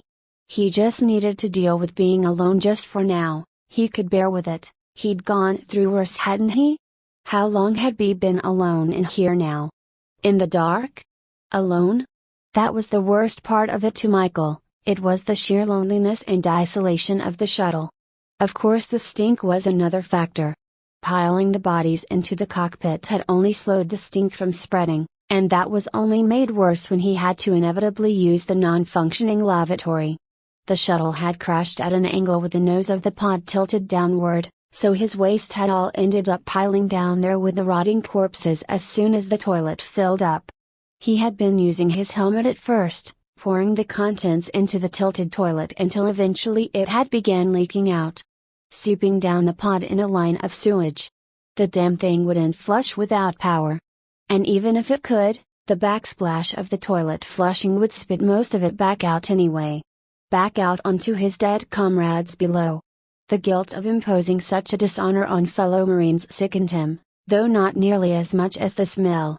He'd get him buried good and proper as soon as he got the hell out of here. Only problem was that he couldn't, the pod door was sealed shut and the power had gone out a while ago. Michael couldn't remember when it had, but it did, which meant life support was out now too. Michael hadn't run out of oxygen yet thankfully. That was due to him twisting the valve on the emergency tank next to the cockpit, but that thing couldn't last forever. He had to try something to get out of here or he'd end up like one of the bodies in the black abyss below. Question was, what had he not tried? There were guns aplenty in the shuttle, good amount of food and water too, but there wasn't anything like a welder's torch that he could cut the metal with. The emergency lever to open the door manually was a no-go as well. Damn thing wouldn't budge. There were the guns. But they couldn't bust through that door and the glass down below was stronger than any caliber the squad had packed for evac. Still strong enough to put a hole through my skull. Michael took a deep, steadying breath. He wouldn't give in. Not yet. There was still plenty of water to live off of, he just needed to keep it down until help showed up. He'd been puking up constantly from the rot so he'd mostly been drinking the water and barely touching the food as a result. Michael tried at the emergency latch again to no avail, tugging at it with all his strength before he lost his grip on the handle and fell back into the rotting abyss. A wet plop greeted his ears and he felt the filth creep between his armor plates and soak into the flesh of his back. The half-sealed cockpit door was the only thing separating him from the packed-together corpses of his fellow soldiers. He could have wept. What would he do even if he got the door open? More than likely that would just get him killed, rubble would pour down on him and crush him to death. Was his only option really to just wait? No, he didn't have to wait. He didn't have to endure this agonizing isolation any longer. He didn't have to think about his recently dead family and how his home planet had been enslaved by the final kind. All it took was one bullet to not deal with it anymore. How many hours had it been? Or had it been days? He couldn't tell anymore. Time didn't matter to him when he was all alone in the darkness. He waited, not moving from his place atop the cracked cockpit door. He couldn't know for sure, but he was certain that the bodies were staring at him, staring at the back of his head. Urine shifted off the door and spilled into the cockpit below, further defiling the corpses of proud Ternan soldiers with Michael's waste. A day? Maybe 2? No. It had been a week, a month even. How much longer would it be? How much longer? He took his pistol from its holster with a quivering hand, and pressed the barrel of the gun to the roof of his mouth. The great Michael Harrison could only be killed by himself. Hopefully that'd be etched into his gravestone. As if he'd have a gravestone after they lost the war with those damn aliens. This place would be his grave, that was all there was to it. No more bars to drink at. No more hanging out with his buddies or picking up hot officer chicks, this was it. He put his finger to the trigger and squeezed. His eyes closed before the bullet tore through his brain and began to ricochet through the shuttle. At least that was what he pictured would happen. The gun didn't fire. It must have gotten jammed somehow. Michael dropped the pistol and wept at the realization of what he had just tried to do. It hadn't taken that long for him to give up after all. He really was as weak as Grant had always said, may the old bastard rot in heaven. Please. Michael rasped, someone get me the hell out of here. He screamed. A moment of silence passed before he continued silently, please. Before I try again. Chapter 10. Collared Crow. Fro the Raven stared at the floor of the cell, not looking up into the watch captain's face. He had just entered through the open door, shutting it behind him after shooing out his previous interrogators. The Tufkin quickly hurried out in fearful silence, the night captain not sparing them a glance as they left. They had brought him here to question him further about who had hired him to take out that freak of a human. They had manacled his wrists but left his ankles free, the shattered arc of his foot growing an apple-sized lump atop it. Fro felt no sense of loyalty to Tufkin, even if they did hire him for a job. He had given night watchers all the information Fro knew of his employer, which as it turned out wasn't much. Still, he gave what he knew in the hopes that he would be released from captivity. A low chance certainly, more likely he would be incarcerated for years to come. That is until he would escape. Then he would go after that freak once more. It was a matter of pride now. Fro had never failed in his life, and that human. He had handled Fro as if he were simply a mere child with toys.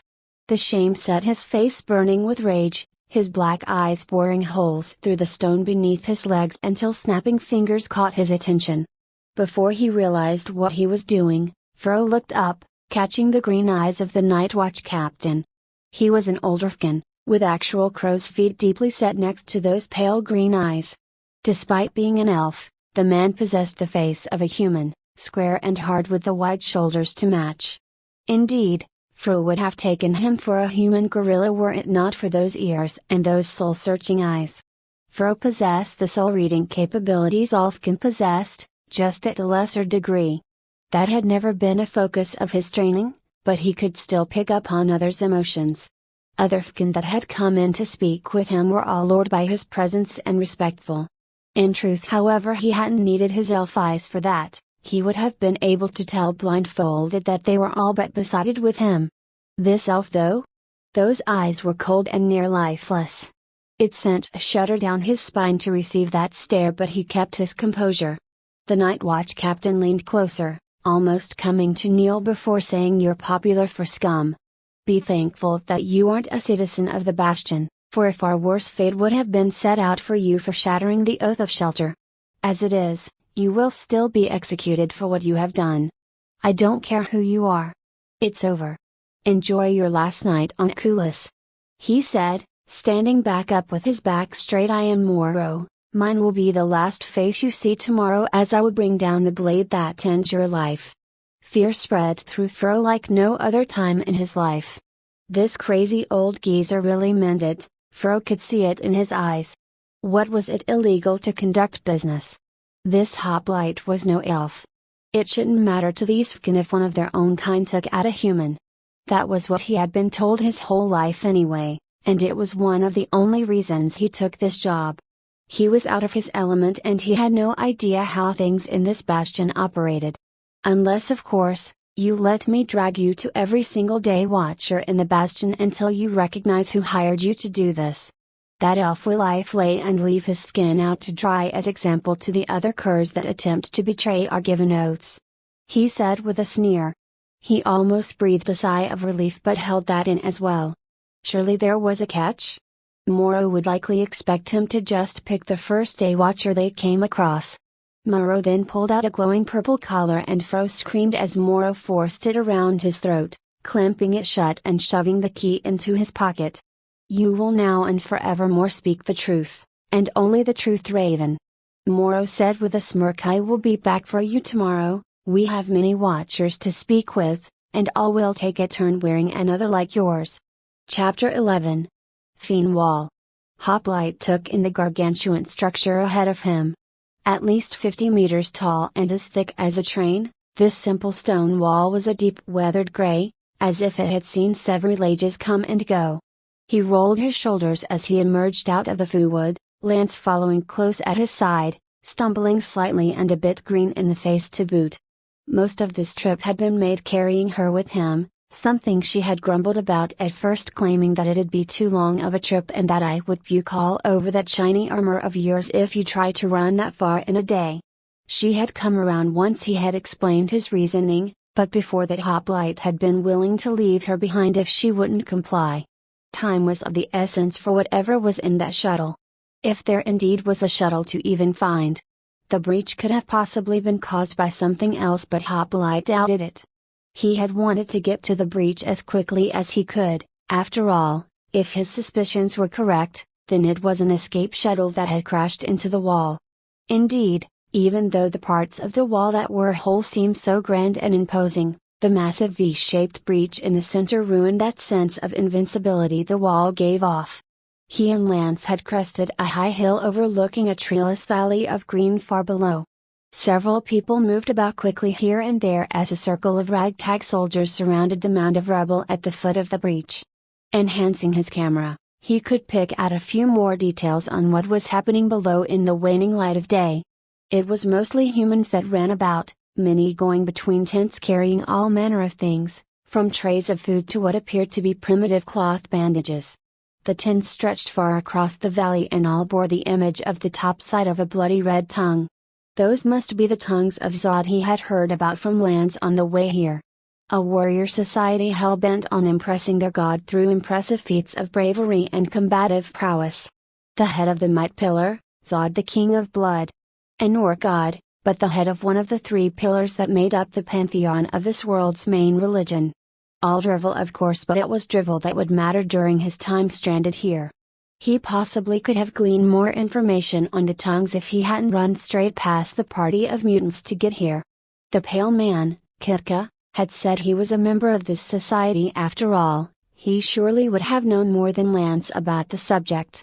Indeed, if Hoplite hadn't prioritized reaching the site as quickly as possible, then he may have stopped to question them further.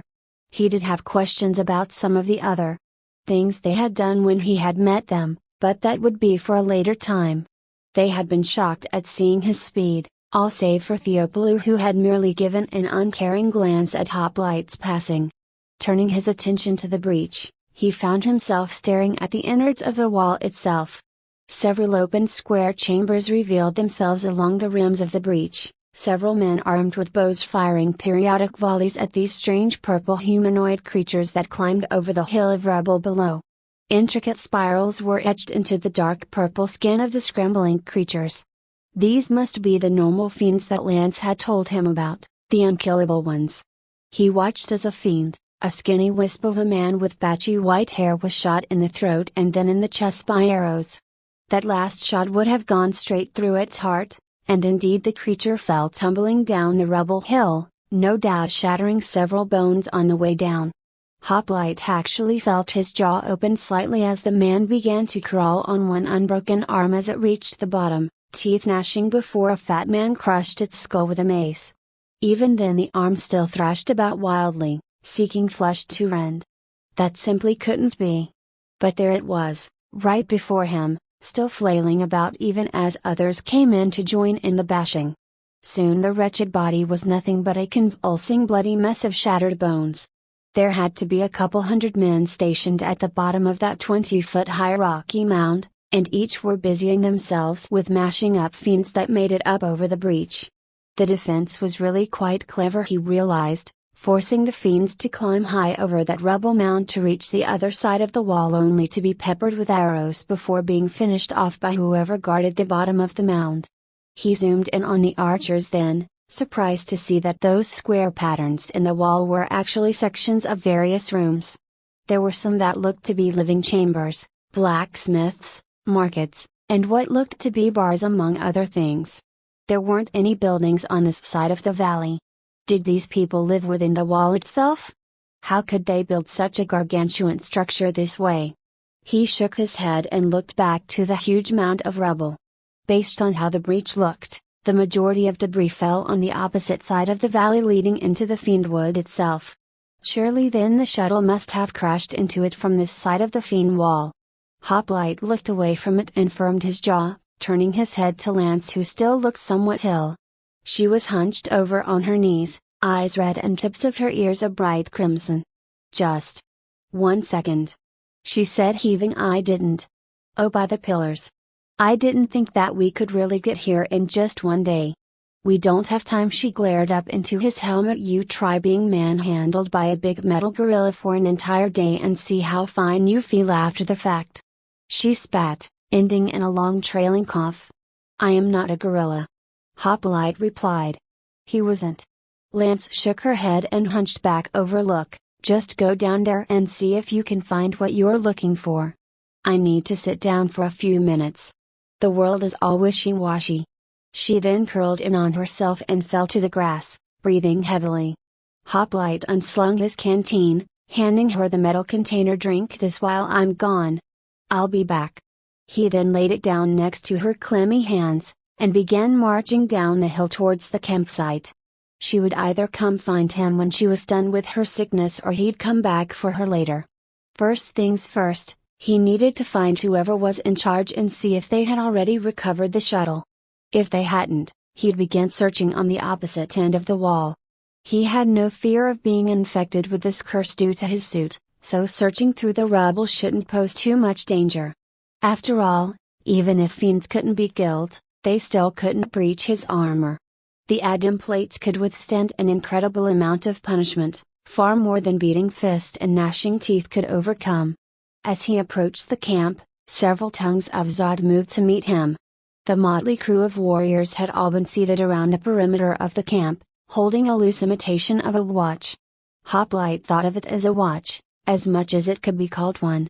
They were a rowdy and rambunctious lot, pushing one another while seated and trading insults that'd put any drill sergeant to shame.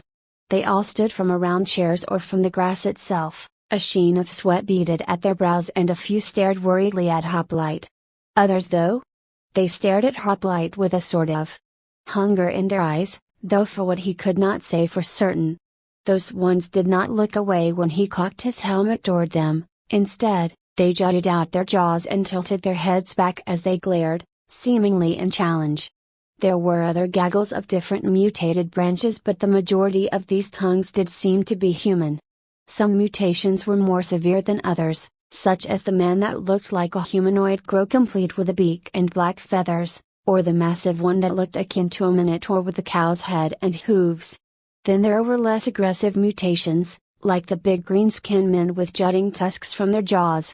Those had to be orcs for certain, some of them with arms big enough to rival that of a paladin. And then there was. Hoplite almost squinted. Did that woman have normal ears besides the feline ones, or would there be smooth nubs where the human ears would go? No matter. A big orc rubbed his bare scalp as he approached Hoplite. He could see that he was a full head taller than this orc, though if that mattered to the orc he did not show it. "Hello," the orc said. "How's it? Who is in charge here?" Hoplite asked in a level tone, keeping his shotgun lowered. "That'd be the mayors of Da Fiendwall." You won't fight, yeah?" the orc asked, quirking an eyebrow and pointing a thumb back toward the rubble. "While you say whatchamacallit, right?" "Yes," Hoplite said, containing his impatience. "Where's the mayor?" "Pulling a double at the rocks, can't miss him. Big fat," the orc told him. Hoplite nodded and moved past the orc, the other tongues leaving a path for him to move through. Hoplite was sure he had seen Big Fat earlier during his camera sweep. "Time to meet the mayor." Chapter 12. Hamburger Hill. Hoplite moved between the rows of tents, making a beeline for the massive gap in the fiend wall that loomed ahead of him. Now that he was closer, the cyclopean size of the wall seemed all that more imposing as it cast a long shadow over the camp. The sun sat right between that gap, it seemed, its light breaking the long shadow on this side of the monolithic construction and casting smaller shadows between the bits of rubble strewn below. There he saw the battle line holding the fiends back, dozens of monstrous creatures tumbling down the rubble hill in almost a rhythmic sequence, being riddled with arrows before being beaten and hacked apart at the foot of the gap. Tongues of sod, for that was what they surely were based on their wildly different outfits and unorthodox means of fighting, were always the first to descend on the fallen fiends. Other men stood far behind them with large tower shields and spears, holding a shield wall around the foot of the rubble hill, likely for keeping in any fiends that may survive the initial fall. That didn't seem to be a common occurrence, based on the brutal efficiency of the tongues. Unlike the tongues, these soldiers all were dressed in uniform gray plate armor, with a single bright sky blue feather adorning the tops of their open-faced helmets. The symbol of a large square adorned the chests and shields, with an intricate spiral etched within the center of the square. He had seen flags on the way here that depicted the same symbol, perhaps that was the standard for those who lived in the fiend wall? As he approached the back of the shield wall, he drew stares from everyone in the camp behind him. None moved to intercept him or take any aggressive action, but all eyes seemed to be on him. Children pointed and tugged mothers' skirts to draw their attention to Hoplite, staring in both amazement and shock. He heard Golem more than a few times, uttered in tones low enough that most people wouldn't have heard it. And more where they didn't try to whisper at all. Hoplite didn't try to correct them. He soon saw the mayor over the defender's shoulders, fighting alongside the tongues. He was a tall man, and Hoplite could tell that, while he was well padded with fat, there was also strong muscle beneath it all. Wide shoulders and thick forearms carried his attacks as he brought blow upon blow down upon the skulls of the fiends that fell at his feet. The mayor wiped away a sheen of sweat from his brow, the sunlight reflecting off his bald head and gleaming gray plate mail. Hoplite stopped behind the shield wall, and tapped on the shoulder of one man, who turned and gave a small shout at seeing him. Hoplite loomed over him, and he made sure not to take any action that the defender would have seen as a threat. Many other defenders and even a few tongues turned to look at what their compatriot had screamed about, only to spot Hoplite. None turned their shields from the wall, but they turned their heads to keep wide steady eyes on him. "I'm here to fight." Hoplite told the man, "Let me pass." The man sputtered acquiescence in an almost unintelligible tone as he let Hoplite through, the other defenders whispering to one another as he passed within full view of the shield wall. There were around 500 men making up the wall, some occasionally being replaced by another wearing the same dull gray breastplates. Taking shifts, as he had heard earlier. As he approached the mayor, he adjusted his combat knife's sheath, having wrapped it around his shoulder instead of his waist so he could tie more tactical pouches there. Each of those pouches carried extra ammo as well as grenades. After all, he wanted to take out as many fiends as he could as fast as he could. The mayor brought another heavy blow down upon the skull of a gasping fiend, turning its head to mush. Despite the obviously fatal blow, however, the body still thrashed violently, clawed hands swiping for flesh. Deep spirals were etched into its purplish flesh, black as if they had been seared into the skin by a branding iron. The mayor stepped away from the mostly disabled creature with a spit and a curse, taking deep breaths as his jowls jiggled. He turned to Hoplite and gasped, the little twirls at the end of his long brown mustache almost seeming to curl up on themselves. The blue feather was sticking out of his collar, having likely been placed there since the mayor's chewed a helmet. Hoplite could hear the sounds of pain moans coming from over the hill of rubble, new fiends replacing the ones fallen as soon as they were dispatched. My. The mayor said in a deep rumbling tone, "Please tell me, Sir Golem, that you be here to help clean this up." He then hunched over, hands on his knees as he huffed and puffed. "Ain't as young or as skinny as I used to be, but I gotta keep the fiend wall running, and that means helping clean out the filth. We work in shifts right now until the fiends over the hill are taken care of. Can't work on cleaning out the rubble if you have a chance at catching the curse, see? He then stood back up and offered a wide hand to Hoplite. I'm Golly, mayor of the Fiend Wall. Could I have your name, friend? Hoplite stared at the proffered hand a moment before slowly taking it in his own. He wasn't used to such pleasantries from anybody, not even from the higher-ups. No one wanted to touch a Hoplite unless they had to, at least his own people seemed to be that way. He applied pressure carefully, not wanting to accidentally crush Golly's hand in his own. I'm Hoplite. Hoplite 37. Hoplite seemed to be successful, and Golly laughed as they shook hands, 3 times up and down before breaking the contact. So there's 37 of ye? Or is there more? Are they coming to help you? Golly asked him. Did the mage that bind ye set you to come to the defense? I'm not a golem. Hoplite said, and no, I'm the only one that's available. Golly played with the twirl at the end of his mustache and looked Hoplite up and down with a critical eye. Not a golem? He asked, seemingly perplexed. So, how do you see out of that helmet? There's no hole, friend. I have cameras. Hoplite said slowly. A what? Camera? Who is that supposed to be? Or is that some kind of magic what lets you see all around ye? Golly asked, putting a hand on his double chin. Hoplite internally sighed. Yes. It's magic. He said, not wanting to go into the details on how his cameras operated. Golly clapped and nodded his head. I knew it so. Well, it be about the end of me shift, Sir Hoplite. Please go about your business with the fiends any way you see fit. He finished, stepping past Hoplite and toward the shield wall. Before you go, Hoplite started, placing a hand on Golly's shoulder. Why did this part of the wall collapse? Golly frowned, and looked up at the sky with a pained expression. Divine judgment for some ill-weeded, no doubt. I take it ye have heard of what some folks are calling the Starfall? He asked. He hadn't, but that title could only mean one thing. One of those very stars shot through this section here. I was only a few rooms over from where it struck, but many of our defenders atop the wall confirmed it. I do not know to which god we had angered, but I think that we deserved this kind of punishment. He said with a slow shake of his head. But it is what it is. We fiend-wallers don't go moping about until we get killed. No sir, we be made of tougher stuff than that. Golly laughed heartily, his melancholy seemingly vanishing. Hoplite removed his hand and immediately made way for the hill of rubble. Golly waved at his back and turned to leave through the parted shield wall, those wide shoulders hanging low. Now that Hoplite knew for sure that an escape pod had crashed through the wall, there was only one thing to do. Neutralize the fiends. Tongues of Zod greeted him as he passed, looking up from beating fiends to nod approvingly at him. As he drew closer to the hill, more large chunks of gray rock became more prevalent, deeply embedded in the dirt from where they had fallen.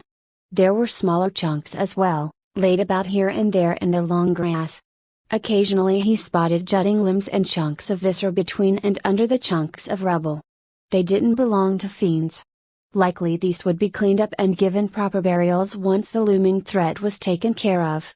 Far off to his left and right bonfires raged, with heavily armored men throwing in the remains of brutalized fiends that made it over the rubble. Surely that would end them. With nothing but bones they still couldn't possibly function. Right? This planet was beginning to get to him. He was beginning to wonder. He was beginning to wonder if maybe magic could be a genuine possibility. The more he thought of it, the more it, disturbingly, made sense. The people he'd met with anomalous capabilities, the gargantuan plant life, and the impossible durability of these fiends. But no, he wouldn't be drawn into such fancies. Magic was just an easy explanation to science. There were reasons, perfectly logical reasons for why such things were possible here on Akulis. Whatever those reasons were, however, Hoplite was ignorant of them. He would refer to anomalous occurrences henceforth as magic when speaking with the locals, and only to the locals. If he started spouting drivel about magic to his fellow Ternans, re-indoctrination would be a petty thing in comparison to what he would be put through. He did not want to go through that ever again. As he reached the foot of the hill, a fiend came tumbling down to land right in front of him, pained hollow eyes staring into his helmet. It babbled through a half-broken jaw, swiping a gnarled hand in his direction before Hoplite crushed its skull with a soft stomp. He magnetized his shotgun to his back, and heaved the swiping thing up with a single hand. His armored fingers sunk deep into its neck, with spurts of near-black blood seeping between them. Still somehow it fought on, even with its skull crushed and neck broken. Its blows reflected off the phalanx suit without leaving even a scratch. Hoplite then slammed the body into a nearby chunk of rubble, painting the rock and leaving it sliding to the ground in a pulp of skin and jutting bone. He began his ascent, climbing the treacherous hill as tongues of Zod shouted after him from below. He heard the words dangerous and too heavy repeated, but Hoplite paid them no mind. He knew on sight what chunks in the hill would be strong enough to support his weight, and he expertly maneuvered his way up. To onlookers, it would appear as if he had decided to zigzag up, as opposed to simply climbing straight up the obstacle. There were tongues on the hill with him as well, near feral-looking men and women armed with everything from intricate well-made swords to wooden clubs that looked like they had just been picked up from the forest floor. These tongues made a game of striking the fiends as they fell down, calling out points gained and bets won near constantly, tones filled with mirth. Hoplite ignored them as he climbed, occasionally receiving dirty looks when he ignored offers to partake in the game. He wasn't here for fun, he had a goal that needed to be accomplished and he couldn't spend time on worthless activities such as this. It wasn't too long before he finally reached the peak of the rubble hill, and he stared out with wide eyes at the sight that lay before him. A wide moaning sea of purple swiping limbs stretched almost as far back as his camera could see, a tainted violent landscape sucking in all the sunlight to make it appear as if night had fallen. Black dead trees broke the waves of fiends between them, large spirals engraved into the darkened bark. So even plant life could be infected with this disease? Hoplite unslung his shotgun as the wave seemed to shift forward at the sight of him, all eager to tear his armor away and rip him to shreds. An archer in one of the exposed rooms above screamed in terror at seeing the wave move, gesturing at Hoplite to get back down over the edge of the peak and out of sight. Instead, he took a step forward, toward the milling mass. There were several thousand of them, but Hoplite was confident. Nothing they could do would be able to hurt him. He didn't know where the shuttle had crashed, but if it had shot through the wall, it'd likely be beneath the rubble on this side. Hoplite couldn't search with so many hostiles around, but he would reduce the number to a more manageable amount. There were a few hundred scrambling up the hill to reach him, many falling back down and taking many more down with them. The wailing cries of agony drowned out every other sound, even his own breathing. With a bump of his chin, the sound became a dull buzz instead. He took aim and fired off his first slug, the blast tearing chunks out of corrupted flesh and stone alike and painting both with a coat of red. He took a step down, seeing a bisected fiend clamp its malformed mouth around his ankle as two others lunged for him. Hoplite put the shotgun point blank into the face of the closest one and pulled the trigger, its head disappearing in a cloud of mist as he smashed the back of his fist into the skull of the other one. That one's head was caved in beneath the force of the blow, and he could feel the flesh of the neck tearing away as it was knocked free to the other side of the fiend wall. He saw on his rear camera as the head bounced down the rubble, only to be sent flying higher by a heavy club. Anor colored and cheered as the head went flying into one of the bonfires far below. Even Hoplite had to admit that was an incredible shot, but he turned his attention back to the battle. He crushed the skull of the fiend clutching his ankle, and grabbed the throat of one that had awkwardly climbed up behind him. The thing's mouth and eyes were set wrong, with one half elevated high above the other. Hoplite evened things out by making the putrid face disappear with a headbutt, casting the living remains aside like trash the instant the deed was done. Slowly but surely, he descended the hill, blasting and kicking his way to the halfway mark. Here he stood for an hour as the waves came upon him, all trying and failing to pull him down. Hundreds were blasted apart by slugs and hundreds more were pulped by just his fists, all rolling to the foot of the hill in a growing stew of organs and blood. Every single one he killed, though, continued to move, or at least attempted to move, no matter how much damage he inflicted upon them. Some that he had dispatched earlier eventually made it back up to him, only to be struck down again. None returned a third time. When he ran out of ammo for all his guns, he magnetized them to his back, drawing his knife and using it in tandem with his fists to tear apart their wretched bodies. As soon as he found a moment where he wasn't beset upon, he lobbed one of his grenades into the swarm, the explosion reducing some to near nothingness and cratering the corrupted earth beneath their feet. When he ran out of explosives, he returned to his crushing fists and sharp knife, the edge unmarred by the work Hoplite put it through. He saw others appear, not fiends, on his rear camera. Tongues of Zod reached the peak of the hill, no doubt wondering about the gunfire and explosions. Or just the simple lack of entertainment since Hoplite's descent. No fiend had tried to move past Hoplite, all intending on him alone rather than making it over the hill to easier targets. "He's talking old fun." The bald dork he had met earlier shouted, hefting a large axe and bellowing, "Let's show him how a tongue can lick." One with that, he let out a wild holler, the other tongues descending with him without a care for the danger. Indeed, they seemed to make a race of it as they moved to outpace one another, usually in the most dangerous way possible.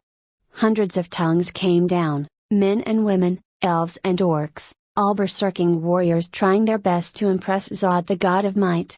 With them taking up positions along the hill, they all worked to strike down the fiends, with many tongues themselves eventually succumbing to the purple wave of spiraling death. Despite that, they continued to fight alongside Hoplite, even as he continued to descend further down the hill in hopes that they wouldn't follow. Why risk themselves like this? It was a pointless question, he knew. Their faith in Zod was what drove them after all. Still, Hoplite could easily neutralize this threat by himself, given enough time. It just seemed to him that they were pointlessly throwing their lives away. Well, if this was how they wanted to spend those lives, who was he to stop them?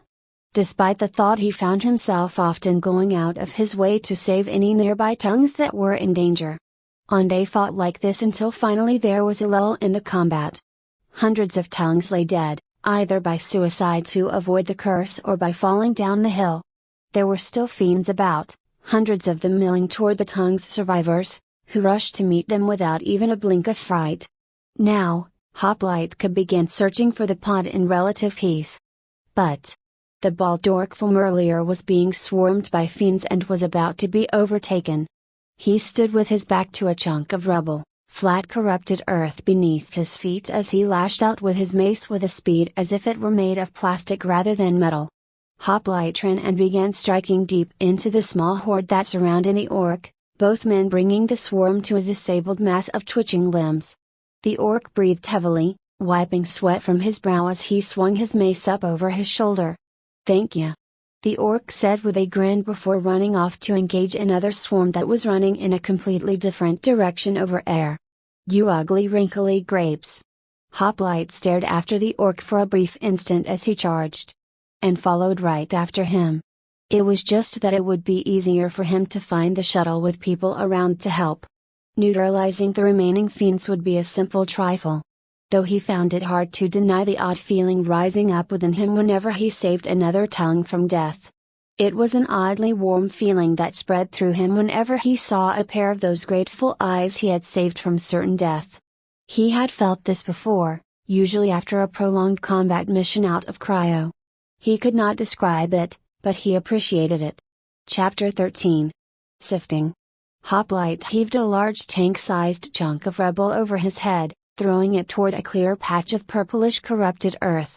The massive thing impacted, sinking into the soil and snapping off one of its edges from the force of its landing.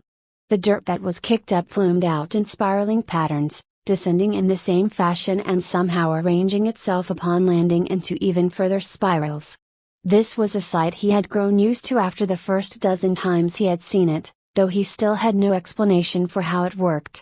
All he got from Lance was the death spiral taints in the soil. Did that mean that this dirt could infect those walking about without a hazmat suit? If that were truly the case, then surely there would have been signs of spreading infection by now.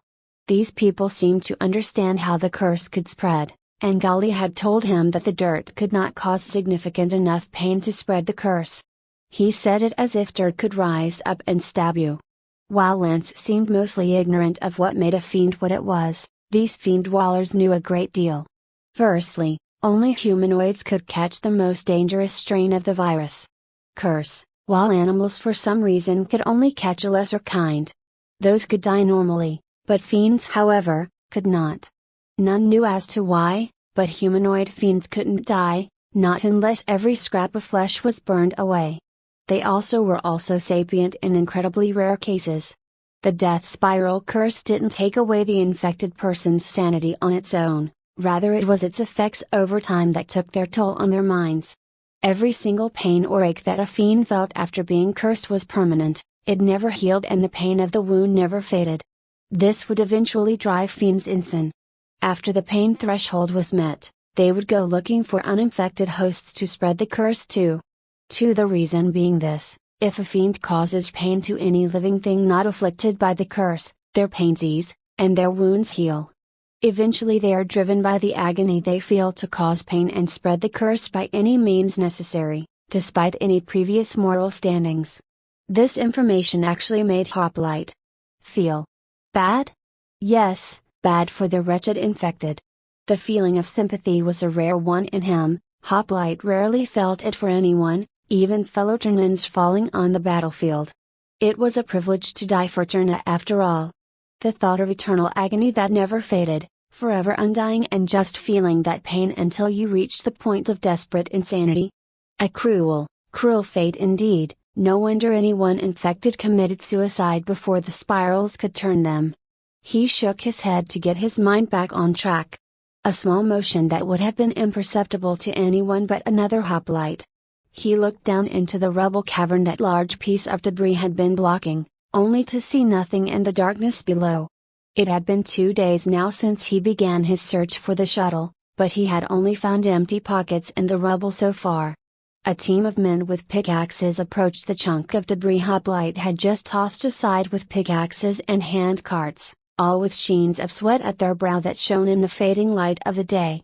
It was like that across the valley on this side. Everyone that was free was out clearing rubble and breaking apart the bigger chunks to be carted off. A small camp had been erected on this side of the fiend wall, with a guard patrol of defenders and tongues surrounding the worksite to ward off any new fiends that arrived from the south. The debris that was taken away was simply dumped in a large pile a good distance away from the breach. There had been talk of reusing the rubble to make a temporary wall around the camp, but Hoplite didn't know if that would ever come to be. His mind was mostly on just finding the crashed pod. Whoever was in this shuttle would be wise to ration whatever they had, otherwise they wouldn't have lasted very long. Hopefully, it was one of Turna's pods. If not, then Hoplite would deal with it as protocol dictated. Lance was far below, helping another elf woman, a tongue, lift a boulder that was many times smaller than the one he had just chucked. The tongue seemingly stared jealousy at Hoplite's arms, perhaps wanting to be strong enough to lob about huge chunks of rock to impress Zod. He did not bother to tell her that lifting the rock was mostly the suit's doing. Lance herself just stared concernedly at Hoplite as she heaved the rock into a nearby cart, a broad-shouldered dwarf hauling the cart away as soon as that piece was added to the collection of other chunks. The dwarf huffed and puffed as he dragged the cart, its wheels sinking beneath the massive weight of its load. A strong branch of mutation that one was, the strongest base human Hoplite had ever seen could pull that sure, but there weren't many that could. That dwarf was broad across the shoulders and quite plump, with a large gut that hung out from beneath a sleeveless shirt. He had seen other dwarves occasionally, ones far broader and without the paunch. How much could the stronger ones tug? He turned his attention back to the pile, rummaging for a long while until he heard a familiar voice call out from atop the significantly smaller rubble hill. A female voice. Hoplite checked his camera without turning and saw the half-elf Twinbill, standing atop the rubble and wiping a sheen of sweat from her brow. "Hi Hoplite. Is that you Lance down there?" she called, carefully descending the treacherous terrain. "I see you've cleared out most of the fiends already, we heard about it in the camp." As she finished speaking, the rest of her companions followed. Alistair rubbed at his eyes with a lazy hand, staring annoyed at Theopoulou as the old elf scarfed down an entire loaf of bread, burping before asking for more. The pale man, Kitka, offered Theopoulou another loaf from his bag. Before Theopoulou could take it, however, Alistair caught Kitka's hand with a deep frown that was bordering on exaggeration. "No," Alistair said simply before letting Kitka's wrist free. "We have to save our food, not pump this worthless old fart full of what we have," he shouted, adjusting his red headband with a growl. "But he's helping us," Kitka said with a small frown. "I mean, man's gotta eat, right? He'll need his strength if he's gonna guide us through." Theopoulou began picking his nose and whispering inaudibly to himself, staring longingly at the morsel Kitka was packing away. The woman with the oddly symmetrical face, Nalvi, then came over the hill, fussing with her hair and sneezing. The sneeze was unguarded, falling upon the back of Alistair's neck and forcing him to tense up with disgust. The two then began arguing and Hoplite turned his attention away from them, seeing Lance jog up to meet Twindle. Hoplite lifted another large boulder to reveal nothing below, and tossed it aside as he did the last, continuing as he half observed the interaction below. "Twindle!" Lance shouted happily. "It is good to see you again. I am afraid I haven't had the time to do as you requested." "Have you found out who it is yet?" she said, clutching Twindle's hands in her own. She smiled, that small scar at her lips tugging it down slightly, and shook her head. "No, I'm afraid not. I'm beginning to suspect that he may have not been a watcher." Lance sighed and let go of Twindle's hands. "Well, if you're from Ament, then I don't know who else it could be. Maybe an elf from the Bastion?" Twindle put a hand to her chin and thought maybe, but... "Well, I'm not sure if you know, but Ament does not. That is to say, pure-blooded elves are." She continued slowly, her eyes sinking to the dirt. Lance put a hand on her shoulder. "It's okay, I know all about what they do." She actually looked angry, really angry. What was this Ament, and what did they do to pure-blooded elves? In truth, this wasn't important to his mission, but listening in was distracting him from the growing frustration he felt at not finding the pod. He heard another shout from the hill and turned his attention that way, seeing the red devil-looking mutant Elam with his gray arms stretched high, waving to Hoplite. "Hey buddy! I heard that there's another one that fell here, so tell you what, we'll make it a contest. Whoever finds it first owns it, what do you say?" Elam shouted as he began to descend the rubble. "I warn you though, these horns are lucky and will guide my path, best to give in now and settle on splitting the loot with me." Hoplite didn't respond, keeping his attention on his work. "Don't be like that," Elam whined, stumbling and almost tripping as he gestured that graying hand toward Hoplite. Curious. Had the tumorous gray patch grown since he had seen the red mutant last? The bulging veins seemed to have broadened and lengthened across the limb. Likely it would need to be amputated if it was cancerous. He doubted these people possessed the technology to cure such a strange growth. Yet, was that truly cancer? He'd never heard of tumors growing externally. It didn't matter. He was hardly an expert on cancer. Now that all of the rest were here, where was the Angel Bay meal? Alistair had been able to make the creature appear and disappear at will. Maybe the man had thought it wise to keep the mutant out of sight of common people. Hoplite could not imagine that even the people from this land would find it easy to stomach the sight of it. That was what made sense to him anyway. He moved aside another boulder as the party approached him, with Lance leading the way. They all stopped at the foot of the rocks he stood upon and craned their necks to look up at him. He paused his work and cocked his helmet their way, waiting for a response. "We can help with the boulders if you want," Kitka said, scratching her shaven cheek. "We thought we were coming to fight, but it looks like that's all done with." Twindle nodded. "Well, from what I hear there are still fiends that are coming across the Great Bridge en masse. It's a simple matter of keeping them away from the clearing efforts," she said, sparing a glance for Kitka before turning back to Hoplite. "So when they do show up, we'll fend any off, and when there are none, we will help the fiend dwellers clear this out." Hoplite simply nodded before turning back to his work. As Twindle said, the rest of the party began to work on the rubble alongside the rest of the defenders and Hoplite. Despite Kidka and Twindle's frames, they were capable of lifting far heavier rocks than they should have been able to. Before he would have said it was bionics. But now Hoplite wasn't too sure. Alistair outlifted everyone save for Twindle, who still was capable of picking up table-sized chunks of stone on her own. Twindle seemed to be physically the strongest despite not being any taller than Lance. Certainly she possessed a wider frame than Lance and was corded with lean muscle, but table-sized chunks of stone should have been too much weight for her to lift on her own.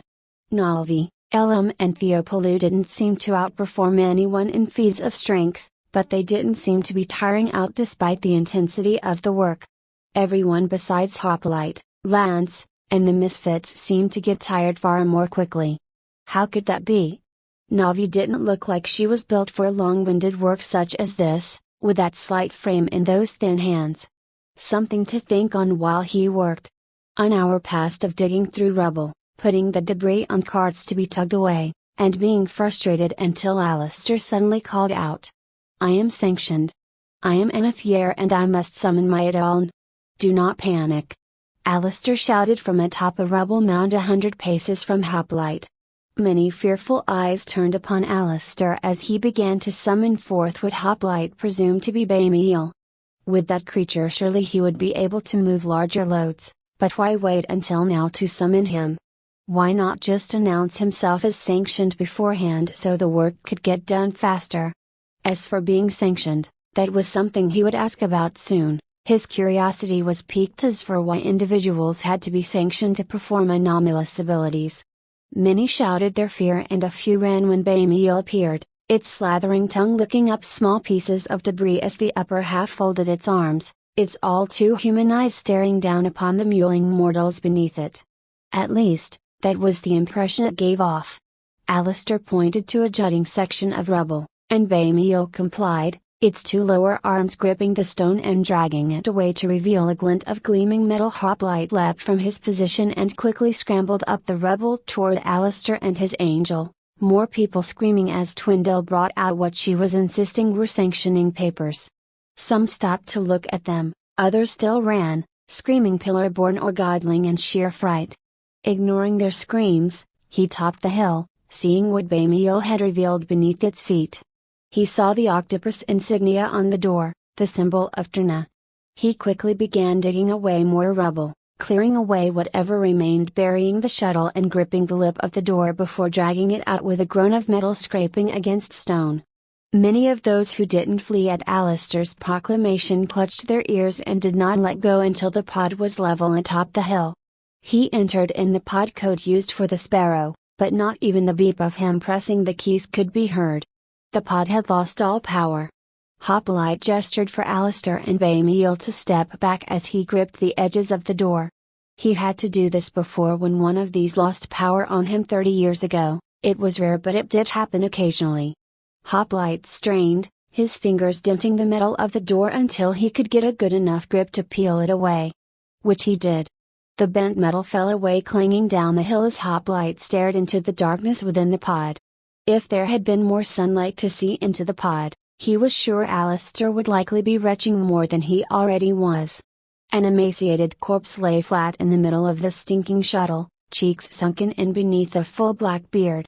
Behind it the corpses of several Ternan Marines were stuffed behind the cockpit door, raw sewage, blood and entrails now seeping out across the floor of the pod now that it was level.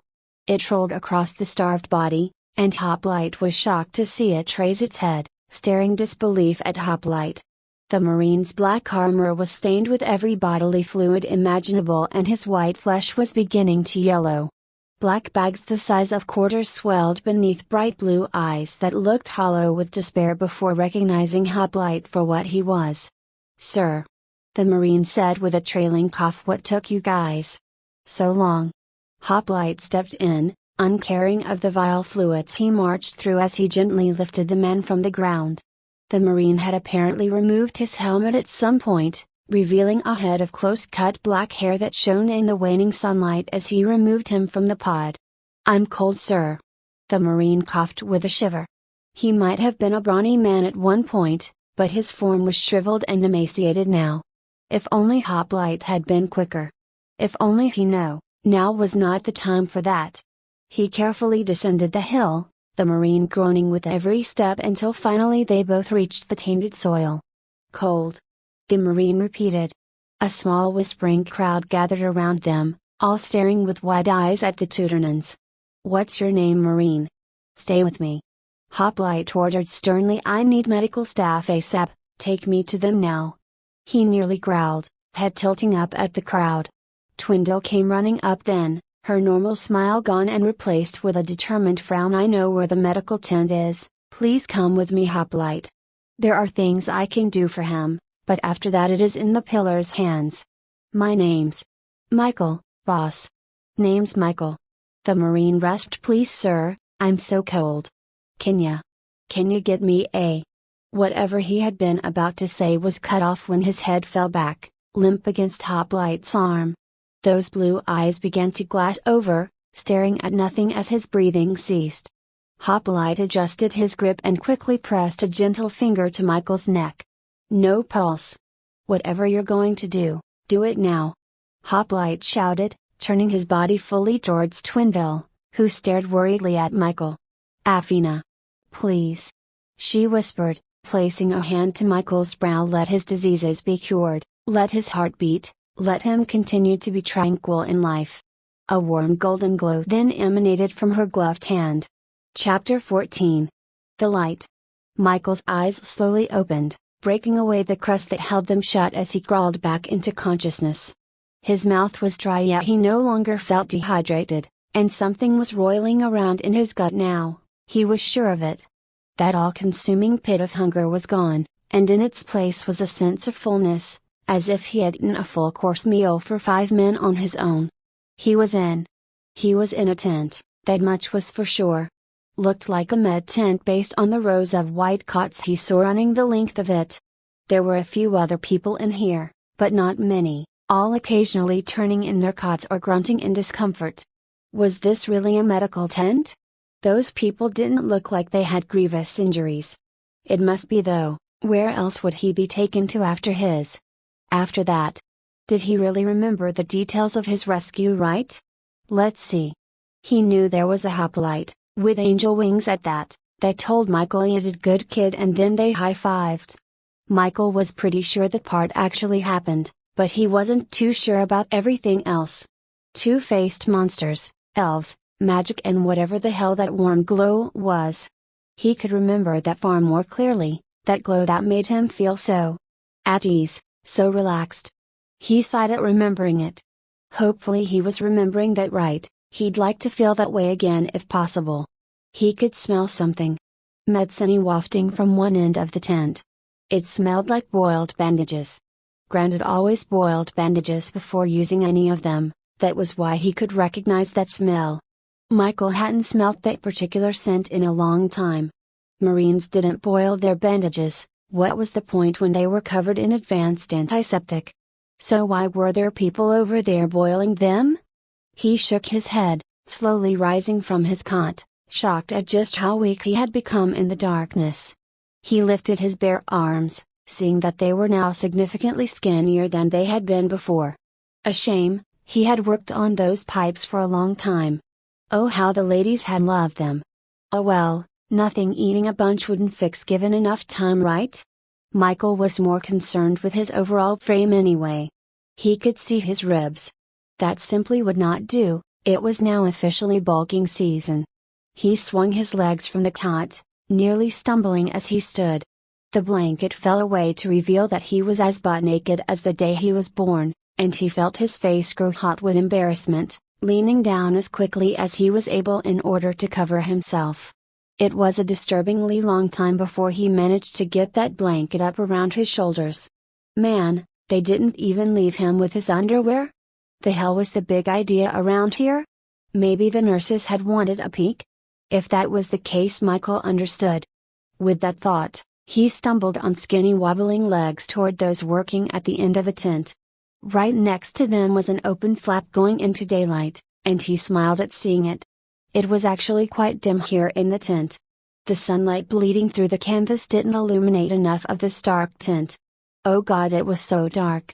Michael decided that right then, He was going to be a day person from then on. No more nighttime binge drinking, that was now reserved for when it was light out. Yes, the light. He needed to be in the light. It was simply too dark in here. He fell to one knee after another step, groaning with pain as the people boiling the bandages finally saw him. His vision blurred and their faces were obfuscated from him as they chided him for being foolish and being in too much of a hurry, and you really must rest. Michael coughed and retched as he felt arms lift him from the ground, carrying him back to his bed and laying him down. Get the food, get off me, I got to get to the light. He screamed as panic suddenly overtook him. I got to get out.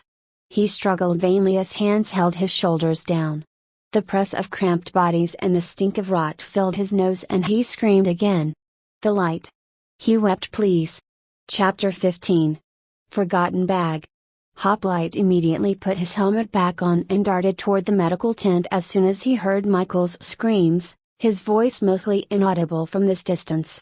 Lance took note of the fact that he actually left the burlap sack of gear he'd collected from the pod. Hoplite had been guarding it tightly, keeping it alongside him and away from the curious fiend-dwellers who had wanted to see the fire sticks for themselves. Lance herself shot up from the ground, unsure of how to proceed now that she was alone with the bag. She had some interest in Michael herself, after all, he was a human from another world like Hoplite himself. Yet if she left this bag here to follow after Hoplite, who knew what would happen to it? She remained standing where she was, looking down at the half-eaten lunch they had been sharing as well as the sack of munitions sitting in the grass, the top tied shut. The hot sun was brutal today, but Hoplite didn't want to find anywhere shady to eat, which meant not leaving sight of the medical tent. It had two flaps, with one facing the most commonly used paths in the camp with trampled grass and the other facing in her direction. This side of the rows of tents was an empty field of grass, the only other thing besides her being the sack of guns and food on a blanket next to her. He must have trusted her a little bit at least to leave it in her presence. A nice thought, maybe they could become proper friends one day. She owed him a lot after all, but that wasn't the only reason she wanted to befriend him. The man simply needed a friend, a real friend. Lance was certain that he probably never had a real one in his life. She'd like to change that if she could. Lance was pretty sure that she was a fun enough person to be around, it shouldn't be too hard to make Hoplite open up a bit more. Lance blinked and saw that Hoplite was already at the mouth of the tent, his speed still impressed her to the point of shock sometimes. After all, how could someone move so fast in armor that bulky? The tent was only 100 paces away and he disappeared inside of it shouting something in a deep growl. Likely he was trying to see what they were doing to Michael. Lance was sure that the people in the tent weren't likely to be conducting malpractice, but Hoplite was absolutely paranoid about the Marine's well-being. It had taken significant effort to get him to come out of the tent to simply eat with her.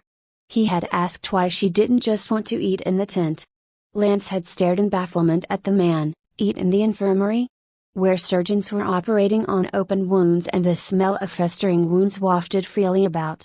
It would taint the taste of the meal. After a few seconds, the yelling ceased, both Hoplite's ordering shouts and Michael's horrified screams. Had he managed to calm the Marine down with his presence?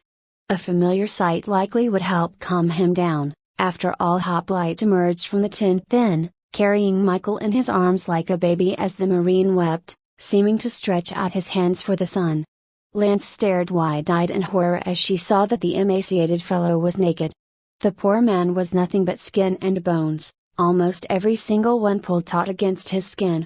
Michael's cheeks were deeply sunken beneath that unkempt black beard, yet they were still fuller than they had been the day before. Twindle's doing, no doubt. The half-elf had claimed to use the power of Athena to increase the nutritional density of the mush fed to him while unconscious. The paladin had enchanted enough for him to make a full recovery, or at least that was what she had told Lance and Hoplite. It would take around 3 days of eating the food she had enchanted for him before he would be able to walk again, is what she had said. Hoplite had asked her how she could make food more nutritional and apparently got frustrated when Twindle simply said Athena's magic. What else had he expected? Magic was simply magic. No matter, Right now she needed to figure out what was going on. She put her fists on her hips and shouted, "What are you doing?" The man was in no condition to be manhandled, much less brought out into the open wearing no clothing. Michael, however, didn't seem as if he were in any discomfort, stretching out skinny fingers for the sun while thanking Hoplite between sobs. Hoplite didn't reply, merely standing there in the light while doctors in aprons that may have once been white emerged from the tent, complaining after him. "He needs bed rest, you oaf." An older human shouted, "Look at him. Put down my patient at once." "Negative. He needs light." Hoplite replied. "He is not a plant." The older human yelled back, "Now if you please, bring him back inside." "Shut up, nerd!" Michael cried angrily. To the doctor sputtered H, "How dare you, I'm trying to help you, young man. You need to be in that bed." Michael shook his head quickly, seeming to cling on to Hoplite even tighter than before. People were beginning to come out from between the rows of tents, likely to see what the commotion was all about. Before Lance could get too close, they were packing around Hoplite, leaving a good deal of space between them and Hoplite. She slowly began inching her way through the crowd, whispering apologies as she accidentally bumped into several people on the way. The people in the crowd whispered and pointed at Hoplite, saying things like "the hero of the fiend wall" in odd tones, or "Why does the hero want to kidnap the sick?" If Hoplite cared about his new title of Hero of the Wall, he did not show it, and he didn't react to the growing crowd either. Michael, after a moment of sobbing, took a deep breath, and looked to the doctor. "You get a light going in there, a real bright one, and I'll go back inside." Michael said in a shaky tone, "It's too dark in there, all right?" The doctor stared at the man for another few seconds before sighing and nodding his head in acquiescence, waving his hand at a nearby assistant and ordering her to bring a few torches. Michael breathed a sigh of relief but continued to stare at the doctor, his brow furrowed in confusion. "Why," Michael sniffed, wiping tears from his eyes, "would you use a torch? You mean like a flashlight, right?" The doctor stared back at Michael, visibly perplexed. "I am not sure as to what that is," the doctor replied. Now Michael stared, all previous terror seemingly dissipating from his now confused expression. "You all out of batteries or something?" he asked, "or are you thinking glow globes? Oh hey, wait a second. Sir, my junk is showing. Can we get? I'll brief you on the current situation, Marine," Hoplite said, cutting him off. "What is your rank?"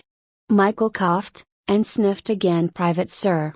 I serve the Octopus and Lord Gin loyally," he finished in a formal tone. Hoplite, 37, "I serve the Octopus and Lord Gin loyally," Hoplite replied in just as formal a tone. 37? Michael shouted in a no friggin' way. "I knew we had a Hoplite aboard, but I didn't know that it was you." "Lord Gin? The Octopus? So is this Lord Gin the ruler of Hoplite's homeland? He must be. What kind of man was he like? Or was it a woman?" "No, humans call it high-ranking women lady, and they had both said Lord." The onlookers exchanged confused frowns as they asked about both the Octopus and this Lord Gin. Lance hadn't heard of Lord Gin before this encounter either, of course, but she knew that was because he was an Outworlder ruler. No one here would know who Gin was except Hoplite and Michael. Once she knew the Octopus was the symbol for the Sterna, based on the insignia she'd seen on both Hoplite's star and Michael's. "Sorry, pods or shuttles."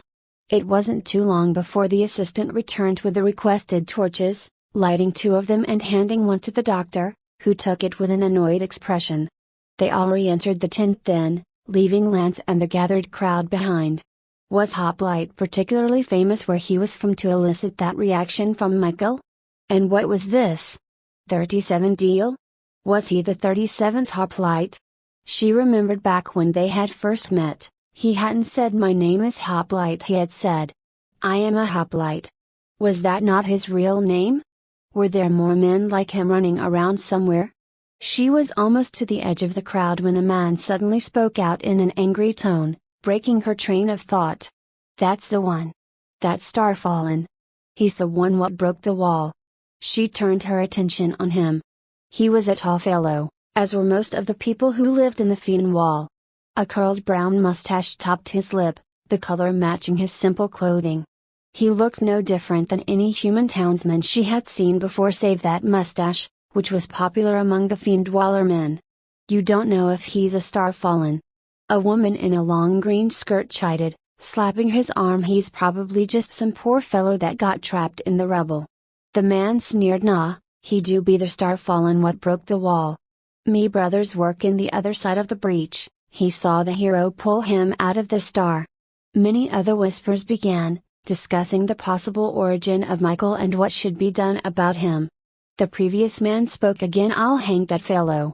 Me sister and nephew were in that section before the star collided. Me daughter had been there as well."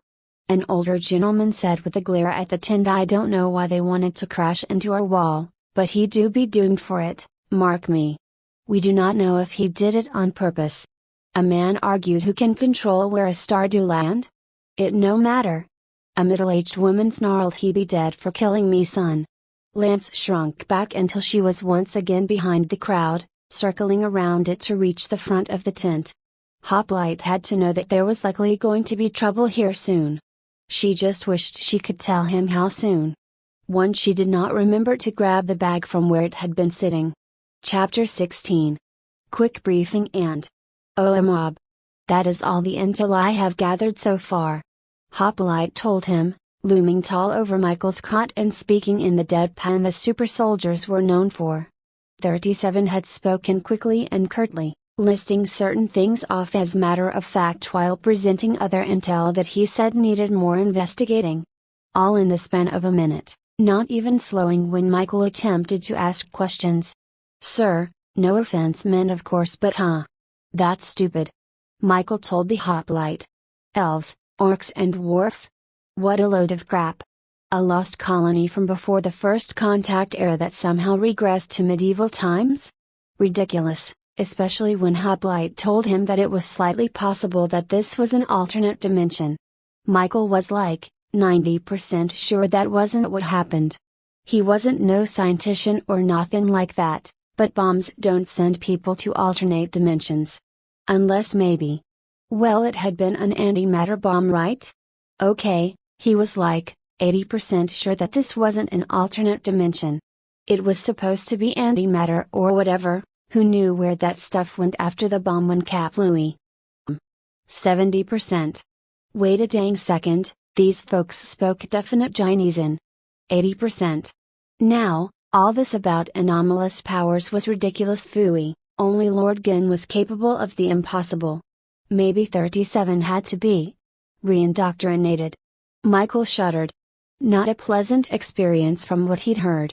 Michael personally had almost had to go through it a few times for all kinds of stuff, but he'd avoided it so far. If this guy started spouting off all this magic crap to the brass, that'd be it. Hoplite would definitely get. Oh, who was he kidding? There was no brass anymore. Trina had started losing the war after Lord Gin vanished. Best not to think about that now, and it was definitely not a good idea to bring that up to Hoplite. Why would 37 tell him all of this without even changing his tone a little bit? He made it sound like he expected Michael to just accept whatever it was he said as fact. Knowing Hoplites, he most likely did. Wait a second. He understood now. Michael thought that Hoplites were supposed to be deadpan serious all the time, but he could see now that they indeed had a sense of humor. Hoplite had to just be pulling some kind of weird joke on him, right? That would be incredibly inappropriate, but it would make sense if it were just some awkward attempt at a joke from a Hoplite. Hearing it from the Hoplite though was something else entirely. Maybe he hit his head on the way down from the Sparrow? The pilot of the pod had said that the planet had looked like an eyeball, but Michael thought it was just a planet that just kinda resembled one a little bit. From what Hoplite was saying though, the thing looked exactly like some sort of flying space eyeball thing. That made Michael really uncomfortable. Was he on some sort of eldritch horror monster? A weird construct twirled by the final kind? Michael decided right then, to not think about it. Yes, that would be a lot easier. Now all this about fantasy creatures. Well, he thought he had seen a couple people with pointed ears in the tent, but he chalked that up to some kinda cosmetic work. The short buff people though? Well, that was it, they were just short buff people, nothing special about that, right? Save for the fact that they all had thick braided beards down to their guts. That didn't mean they were dwarves, that just meant that they kinda looked like dwarves, that's all. Now the rat person he saw.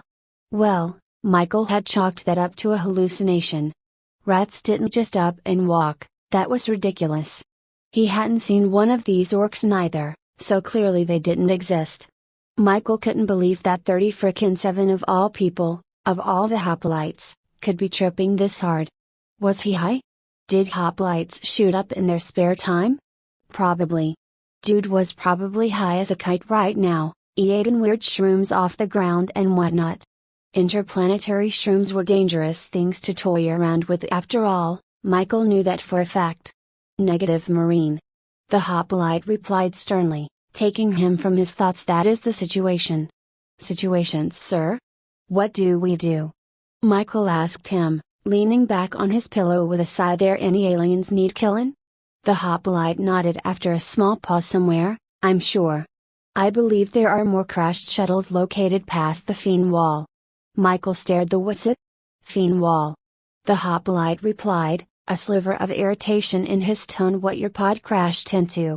Michael nodded. Okay, good, just the wall. Was scared we crashed through a building or something. It was populated, private. Hoplite told him. I don't know how many casualties. Michael's blood went cold and his eyes widened in panic. I wasn't the pilot, sir, I didn't know. Michael stammered, his breathing quickening. Hoplite put a hand on his shoulder, a cold grip that gave a somehow reassuring squeeze. The situation is resolved. You will not be punished. Michael breathed a sigh of relief, but a feeling of hot guilt still flooded his gut. Sure, he hadn't decided where the pod was going, and after you breached the atmosphere it was in Jin's hands at that point. But damn. Dozens of lives lost just so he could survive? What made him so important? All he did was kill aliens, a lot of aliens granted, but he was still just a simple killer. Why did he deserve to live when everyone else died? He slumped back out of the hoplite's grip, the back of his head hitting the pillow as he winced. Michael shouldn't be alive, he should have died too. He shoulda, but here he was. Private? Hoplite asked, that visorless helmet leaning closer to Michael's face until that featureless helmet was mere inches away. Sir, you're freaking me out, cooled you back up? Michael asked, squeezing further back into his pillow. He did, thankfully, pulling back to his full height as he stood next to Michael's cot. I thought you were going to faint. Hoplite told him. Nah, sir. I just feel. Michael said slowly. It wasn't your fault, Private. Hoplite told him. We have a mission to accomplish. You can't think about how things should have gone, especially when you had no control over the situation. It is wasted effort. Michael sighed. 37 was right, he needed to let this guilt go before it festered and got worse. If he stacked that guilt on top of what he was already going through, the next time he was alone again, well, he may not survive that. Missions, sir? Michael asked, firming his features as he stared up into Hoplite's helmet. We need to link back up with the crew from the Sparrow. The super soldier replied, giving a tap on his helmet. I can pick up on any distress calls over my radio, but we'll need to travel around until we find any. He continued, letting his hand lower back to his side. I was worried that your pod would be final kind since I couldn't pick up any distress signal, so if any shuttles had their power disabled like yours did, we'll have to hope that we'll be lucky enough to find them. For any shuttle that hasn't been disabled, I will be able to pick up their frequency, assuming we're close enough. Alright, cool. Did the fellas in your pod stay behind to wait for anyone to show up? Michael asked. There should be more troops with this guy, why hadn't he seen any so far? Those pods could fit 8 men in them. There were no survivors aboard the Sparrow when I ejected. I didn't evacuate until everyone else was gone. Hoplite said, going back to that monotone they were known for. Damn man. Did you get knocked out or something? Michael asked. What the hell could have knocked out a dang hoplite, especially this one? No, the guy who single-handedly destroyed a final kind adm couldn't be knocked out, especially when no admks had been aboard the invasion crew to the Sparrow. I was caught off guard and was knocked unconscious by a T-57 Rhino prior to the evacuation. Hoplite said again in that monotone. No shame, just a pure statement of fact. Knocked out by a friggin' Rhino? Did someone run him over or did it get chucked at him by a Ugro? Must have hit him in the back of the head or something to not see it comin'. But wait, wouldn't he have? He heard that this Phalanx model armor had cameras that let hoplites have 360-degree vision. What happened? Michael opened his mouth and was about to ask that very question when a long black-haired woman wearing a black cloak came in through the tent flap. She strode right up to Hoplite with concern plastered across her features. Very nice features, he thought with a smile. Until he noticed those pointed ears sticking up from her hair. Elves, right? Yeah, it was a load of crap. That was cosmetic work if he'd ever seen it. He wasn't into chicks that dipped into cosmetics, they tended to be not right, in his experience. Now give him a lady that could potentially kick his ass and he was all game, but cosmetics was where he drew the line. Smart girls were great too, made a Marine forget his craving for crayons when they were giving him lessons. Best kind of girl though is a to one there's a crowd outside. She told Hoplite they mean harm for Michael. I don't know when they'll try anything but there is talk. Hoplite turned his helmet toward her. We'll leave tonight. I'll remain here with Michael until then. Hoplite began, pausing for a brief second before fully turning toward her. Where's the bag? Hoplite suddenly shouted. Did you secure it, Lance? He said in a slightly calmer tone. That as if slightly calmer meant an avalanche of boulders about to crush you turned into dump truck of gravel about to run you over meant calmer. The elf girl's face went pale. I didn't. The crowd grew so fast and I heard the things they were saying. I'll go get it now. She shouted, running back out of the tent. A few doctors stared after her as she went, heads turning back to Hoplite and Michael in his bed. Thankfully they hadn't seemed to hear their conversation, but they stared at Michael as if to tell him with just those glares that you aren't leaving that bed again. Michael wasn't about to let himself get burned at the stake or whatever the hell else these bumpkins had planned for him. Despite the news, he wasn't worried. There was absolutely nothing these guys had that could possibly even scratch Hoplite's armor, let alone kill him. Michael would be almost completely safe. Unless one of them got a lucky shot with a crossbow or something. Maybe he should be a little worried. Hoplite said that they at least didn't have guns. 37 was a legend, but he doubted that he could catch bullets. Well, maybe he could? Michael had no idea just what hoplites were capable of. Hoplite didn't move from his position, remaining facing in the direction that Lance had fled in. Michael took a deep steadying breath to calm himself. Better eat that oddly filling mush while he still could. Chapter 17. Lance's temper. Lance started out of the door flap as quickly as she could, turning the corner to see the mob still staring murder at the tent. The majority of them were anyhow. A few were, to her horror, digging through the burlap bag where she had left it in the grass, some holding Hoplite's guns in awkward grips. She took a deep breath, and casually began approaching the fiend dwellers that were pawing through what did not belong to them. She didn't want to draw more attention to the defenseless bag after all.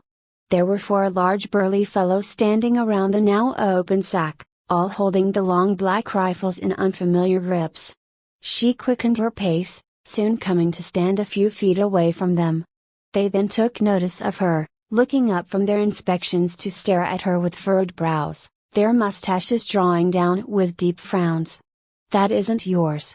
Lance said. Put those back and go about your business. The men all looked at each other then, looking confused before they all began shaking their heads. "No, little lady," one man said in a snide tone, amplified by his thick Fiendwaller accent. She was of a height with him, but he was still twice as wide as she and possessed the sunken knuckles of a brawler. They all did. "We do been needing these for the fiends. We heard that the hero used some of these miniature cannons to clear out the damned. He told her we do think that we should have these, they were in that fallen star, and in all fairness, we do think that we deserve something for the tragedy that befell us." He finished with a glare. Lance pursed her lips as she stared at the long black rifle he held in his calloused hands. If he knew how to use it properly, then Lance most likely would have fetched hoplite for this, but she was a watcher. And these were just men. Then you can ask him, he just might let you. But until then, you must give them to me. Lance said in a stern tone, their glares meeting.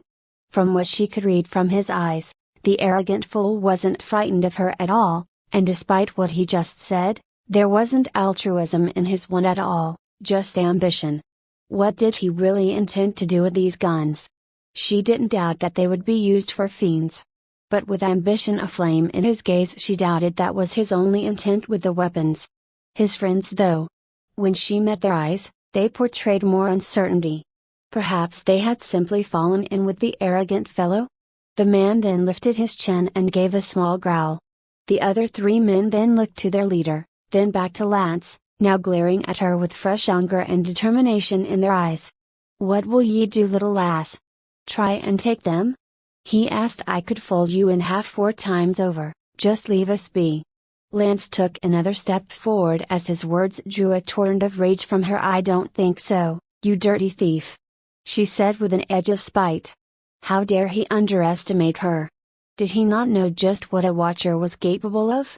She ought to fold him in half 10 times over as a matter of principle. The man then raised the rifle, aiming it awkwardly at her as the other men began to laugh. "It do not be thievery to take reparations, you fkin wench," he spat. "Begone before I use this thing." Lance froze in place, then narrowed her eyes. "You don't know, do you?" she asked in an amused tone.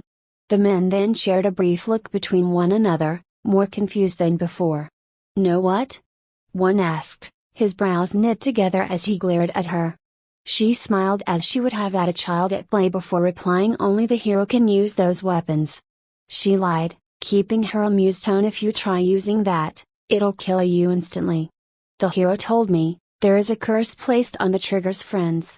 If you pull it, it'll know that you're not the hero and kill you for attempting to use it." Lance then shrugged as they began looking at the triggers of the rifles, following up with an approving smile when they gingerly removed their fingers from them. "See, that's why I told you to ask the hero first, only he can remove the curse placed on the weapons." There was also the other detail she noticed that she didn't bring up. A detail she could capitalize on, but it would be better to de-escalate from a fight here if possible. She internally sighed as she realized that she had been just about to leap forward and beat the big man to a pulp due to what he said earlier. Fold her in half 4 times indeed. Lance would love to see the fool try to. She shook her head lightly. Lance really needed to work on reining in her temper. But when someone underestimated her, it brought out a seething anger that she could scarcely contain. Thankfully, that didn't happen often. Lance had proved herself time and time again to the watchers that thought she couldn't make the cut. "Oh, you're full of dung!" the first man yelled, drawing attention from the crowd. They all turned to look at the commotion, seeing her and the men with rifles. Some gasped as they saw the guns, whispering to one another about the hero's legendary thunderstaves. Even more took cautious steps forward, greed and intent shining in their eyes as they found the still standing bag. "Try it then, shoot at the ground and fall dead," she shouted back. "Leave this plane for toying with what you don't understand." The man froze, his eyes staring murder at Lance before he set the gun on the ground. "We will ask the hero if he do be willing to part with these tools and remove the curse, fkin whore."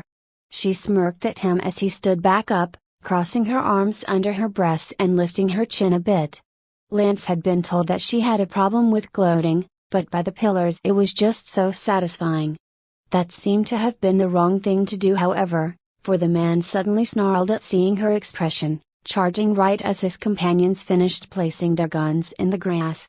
Ham-sized hands reached for her, looking to crush her throat. Oh, he was so slow. She dodged his clumsy attempt to grab her, driving a fist right into his ribs before spinning away with footwork that looked almost like a dance.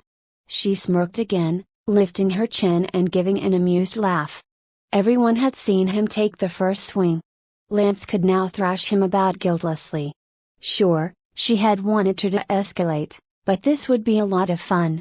The fellow coughed but didn't slow his attacks, big meaty fists swinging for her head and haymakers that could knock out a bull.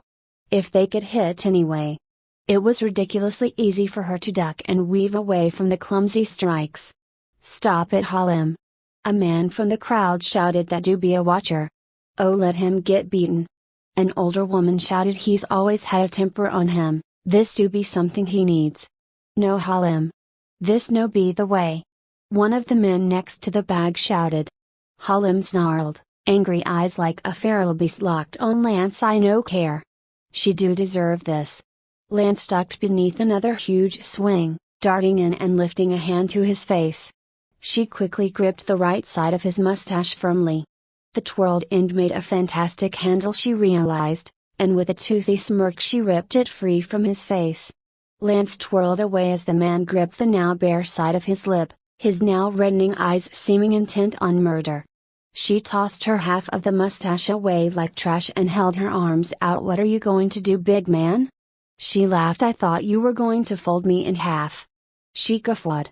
Instead of darting for her, like she thought Halim would have, he instead backpedaled, picking a rifle up from the ground and aiming it at her. Lance froze. If he pulled that trigger, her life from earlier would be found out. Lance couldn't let that happen. "Don't you remember what I said?" Lance asked him in as gentle a tone as she could manage. "You'll die if you pull that trigger." "Lies." Halim snarled. "You do be a lying wretch." All she could see in those reddening eyes was wrath and determination. He was absolutely going to pull that trigger. Lance readied herself for the results of that, taking a deep steady breath. One of the other men behind him leapt to grab the rifle, but before the man could get a grip on the barrel, Halim ducked away and pulled the trigger. Click, she inwardly groaned. Earlier she had noticed that the rifles hadn't been loaded. Thankfully the men hadn't finished their inspections, otherwise they may have figured that part out. She shrugged as she stared at Halim, whose eyes widened in terror. Likely he thought what she said earlier was true now. "You aren't going to die," Lance told him, trying to replicate Hoplite's monotone. "But you still can't use it." Halim stared at the rifle, dropping it to the ground. He raised his chin to glare at her, but his anger turned to fear as something from behind Lance caught his attention. Lance furrowed her brow and looked behind her to see the massive form of Gali marching straight for Halim, his eyes conveying wrath unlike anything she had ever seen. He was still clad in his armor, the plates gleaming in the sunlight as he stomped over toward Halim, who fell back on his rear as the larger man began to loom over him, casting a wide shadow that engulfed the smaller fellow. "Halim," Gali said in a surprisingly calm tone. "That was it." Halim shook his head. "No sir." He shouted in a pleading tone, looking to his three friends for support. They looked away from him with shamed looks on their faces, and despair filled Halim's eyes as he looked back up to Gali. "Please. Understand what happened." He shouted. "It was the f'kin' whore. She threatened to kill me." Protests from the crowd rose then, shouting accounts of what actually happened to Gali as he continued to loom, his face a mask of false calm. Lance could still see from those eyes of his though that Gali was filled with pure unadulterated odium. "I saw the commotion and came to investigate what do be occurring. What I see is you, trying to beat on a woman, a watcher yes, but a woman nonetheless. After she humiliated you, instead of taking your defeat like a man, you did take the coward's route and tried to kill her, the hero's friend, with the hero's own weapons." Gali said, his huge fists clenched hard enough for his knuckles to turn white. "Ungrateful wretch. You've always been a pain to this community, ever since you did get sent here from Grey Shane. I did think you could change your ways. I see now that this do be an impossibility. This no be your first infraction. It will be your last though, Halim," Gali said, again in a seemingly calm tone. Hope seemed to fill Halim's eyes as he stood from the grass. "So, you do be giving me one more chance?" Gali's hand shot out like a viper, gripping Halim's neck and snapping it with a quick jerk. Halim's eyes glazed over quickly as Gali glared into those dying orbs. Lance stared in shock. Gali was far stronger than any man she had seen to be able to snap a bull neck like that. Save for Hoplite, of course. After the deed was done, Gali tossed the foaming corpse aside with a curse and turned to stare anger at the crowd. One you all did not but stare as this carnival took place. What a joke! Gali shouted, a vein popping on his forehead as the crowd visibly flinched away from him. I did also hear about your intent with the star fallen from one of my defenders. As of today, I adopt this star fallen as my 10th son. Gali shouted angrily, drawing gasps of shock from the crowd as their eyes bulged. If you harm him, your souls be damned, for my wrath will split your bones and boil your blood. Begone! Gali shouted, picking up small pebbles and throwing them at the now quickly retreating crowd. They all fled into the campsite with pained moans whenever a pebble found their rear ends, all steering clear of the medical tent as they went. The mayor's face had gone beet red during his tirade, and seemed to turn even more crimson as he turned on the three men who stared dumbfounded at the twitching corpse of Halim. Do you want to end up like this fool?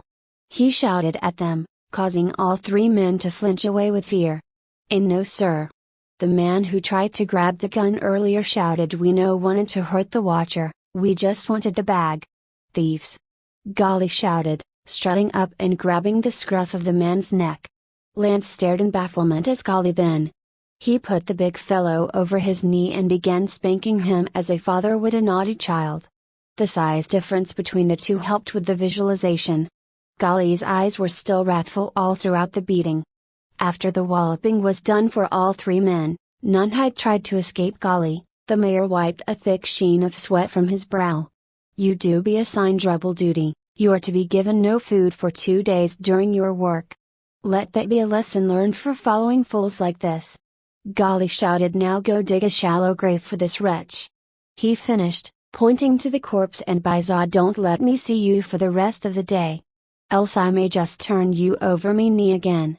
The men didn't complain as they began hauling away Halim's corpse, occasionally reaching back to nurse their sore backsides as they dragged the body to somewhere far off. Gali then crossed his big arms over his chest and huffed, sweat pouring down his still red face.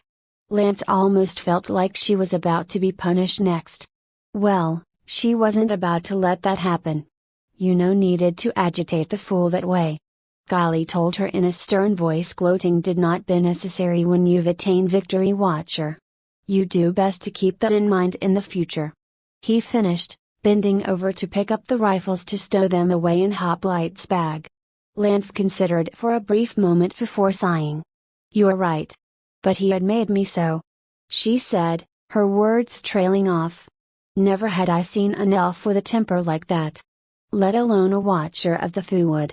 Let the steam out of your head before you lose it. Gali told her as he tied the bag shut, throwing it up over his shoulder and making way for the medical tent. I'm guessing the hero do be in there with my new son, let's go. Lance stared after his broad form as he began walking, the burlap sack bouncing off the plate of his back with little clangs of metal on metal, the sound barely muffled by the cloth between them. She found herself wondering what all this 10th son business was all about. Lance shook her head, she'd find out about that later. Right now. She chided herself for her gloating. Gali was absolutely right, and he couldn't be even a third of her age. It was immature and stupid of her to act that way. It brought shame to the watchers. Lancela would do better in the future, she would. Chapter 18. Michael, the 10th son. Michael had just drawn his blanket up to his chin when the fattest fella he'd ever seen waddled in dressed like some medieval knight. The doctors all froze at seeing him, face going pale as bedsheets before they went back to their individual tasks. They were scared of the sky, that was for sure. The man approached the side of his cot, staring down at Michael with searching eyes before sighing and sliding the bag off his shoulder and laying it at Hoplight's feet. Fatty didn't seem bothered by the massive armored super soldier standing next to him. Maybe they had already met or something? He must not have known that this was the 37 himself based on how he acted all casual like. Lance followed in through the flap soon afterward, right as Hoplight lifted up and began rifling through the contents of the sack. Gorgeous guns, he realized. Man, what he wouldn't give to have one in his arms right now. The woman, Lance, approached Hoplight as he finished his inspection, laying the bag back on the ground and giving her a sharp nod. Lance didn't seem to notice the gesture as her eyes fell on the fat man. Michael furrowed his brow as Fatty leaned down closer, smelling of rank sweat. Until suddenly those big lips of his pursed, planting an oh so uncomfortably wet kiss right on Michael's forehead. "Hell's wrong with you?" Michael shouted, digging himself further down into the pillow as he used the sheet to wipe away the hard wetness on his forehead. "Don't you kiss me, freak. I am Golly, mayor of the Fiend Wall. As of today, you are my 10th son," he said in a formal tone. "You ain't look nothing like my pa." Michael shouted, "Sir, we gotta get outta here, Tubby's trying to do things to me." Hoplite just cocked his helmet toward Golly, and the mayor turned his gaze to 37 with a cool expression. "It do be just a formality. I had to do it to save his life from those idiots outside." Golly said with a scowl, "To be my 10th son is to be. Well, it do mean that you're now the 10th in line to be mayor. I have no real children. To be adopted as a son by a mayor means that you do have legitimacy to the title of mayor once I do retire. I do be guessing you no want the job, but that's fine." Golly said, laughing as he shook his head. "Got 9 other sons I've adopted the same way, but the killing of a son is a death sentence for any fiend waller." He looked to Hoplite then, the smile fading from his face as his tone turned serious. "I know you do care for this lad hero. Consider this a small repayment for your service here the other day." Hoplite simply nodded in response, tying the sack shut and laying it by his feet as Michael stared dumbfounded at Golly. His 10th son? In line to be mayor? So, did that mean Golly saved his skin? Well, in that case Michael supposed that Golly was actually pretty cruel. For an old fart anyway. Michael didn't know how to feel about the whole mayor thing. Wait. No, he did. Absolutely friggin' not. The threat has been neutralized? Hoplite asked, Golly and Lance both opening their mouths to speak. They both stared at one another for a brief instant before Lance gestured for the mayor to go on. Golly then shrugged a reduced, but no drop your guard. "I will post defenders to watch my son until he do be fully recovered, if you'll allow it. The defenders follow my word as if from Foundation himself." Hoplite said nothing, looking to Lance, who stiffened under his gaze. "I am sorry." Hoplite said simply. Michael and Lance both stared wide-eyed at Hoplite, with Lance's jaw even dropping a fraction. "I did not give you clear orders when I left you with the bag," Hoplite told her flatly. She stared. "You didn't say anything, Hoplite," she said slowly. "I did assume you meant for me to guard it though." Hoplite gave a visible nod. "We will not repeat this mistake." Lance let out a breath and smiled. "We won't, buddy." Michael himself stared, his jaw dropping open for an instant before he snapped it shut. "Buddy? Did she just call a Hoplite buddy?" That was a first, maybe the first in the history of mankind, as far as Michael knew. 37 didn't reply to the odd comment, turning to Golly, who, despite his own great size, was still dwarfed by Hoplite. "We will hold this position for now. Hostiles will be eliminated if they pose a threat," Hoplite told the mayor. Golly sighed. "Do try to just give them a beating. They do be my people, stupid stubborn fools that they are." Hoplite remained quiet for a long while before finally saying, "If they are unarmed, I will." Golly nodded. That's good enough for me. Now, if there do be nothing else, I must go bring my defenders to guard my son." Negative. Hoplite said in a flat tone. "Your defenders could be compromised." Golly lifted an eyebrow and actually smirked at 37. Lance's eyes widened at the fat man's expression and Michael's brow furrowed. "Something you know that we don't?" Michael asked him. Golly cleared his throat. "The defenders are. Well, they do be bound to me. They are unable to resist my commands. But I do be thinking that you'd need to see such a thing to believe it. I do like to think that they follow my orders of their own free will nowadays. But I still can force them if I do have to." Golly said, finishing with a small groan. "I no want to pressure them, however, they be good fellows. Tell you what, hero, how's about I give you your own tent to keep my son in, set it up where you want, and I will no tell anyone where it is." Hoplite paused a moment. Just what was the guy thinking? Michael himself thought it was a pretty good idea. All they needed to do was bring that mush they'd been feeding him in a nice comfy blanket. He'd probably be up and ready to go wherever Hoplite wanted here pretty soon. Michael could probably even get going tomorrow, what with how that mush was working on him. It was like packed with carbs or something. Already he was beginning to fill out more even though it had only been a day since Hoplite had saved him. He'd get his arms back in no time, baby. Lance seemed to think this was a good idea as well, based on the way she nodded her head along with Golly's words. Affirmative. Hoplite said we'll get set up tonight. I'll have the tent brought to you now. Golly said, not moving an inch from where he stood. A long moment of silence passed before Lance spoke up. I thought you were going to go get it? She asked with a frown. Golly blinked and looked her way. Sorry, I do be forgetting that you folk no understand how the bond works. The bond? Probably like.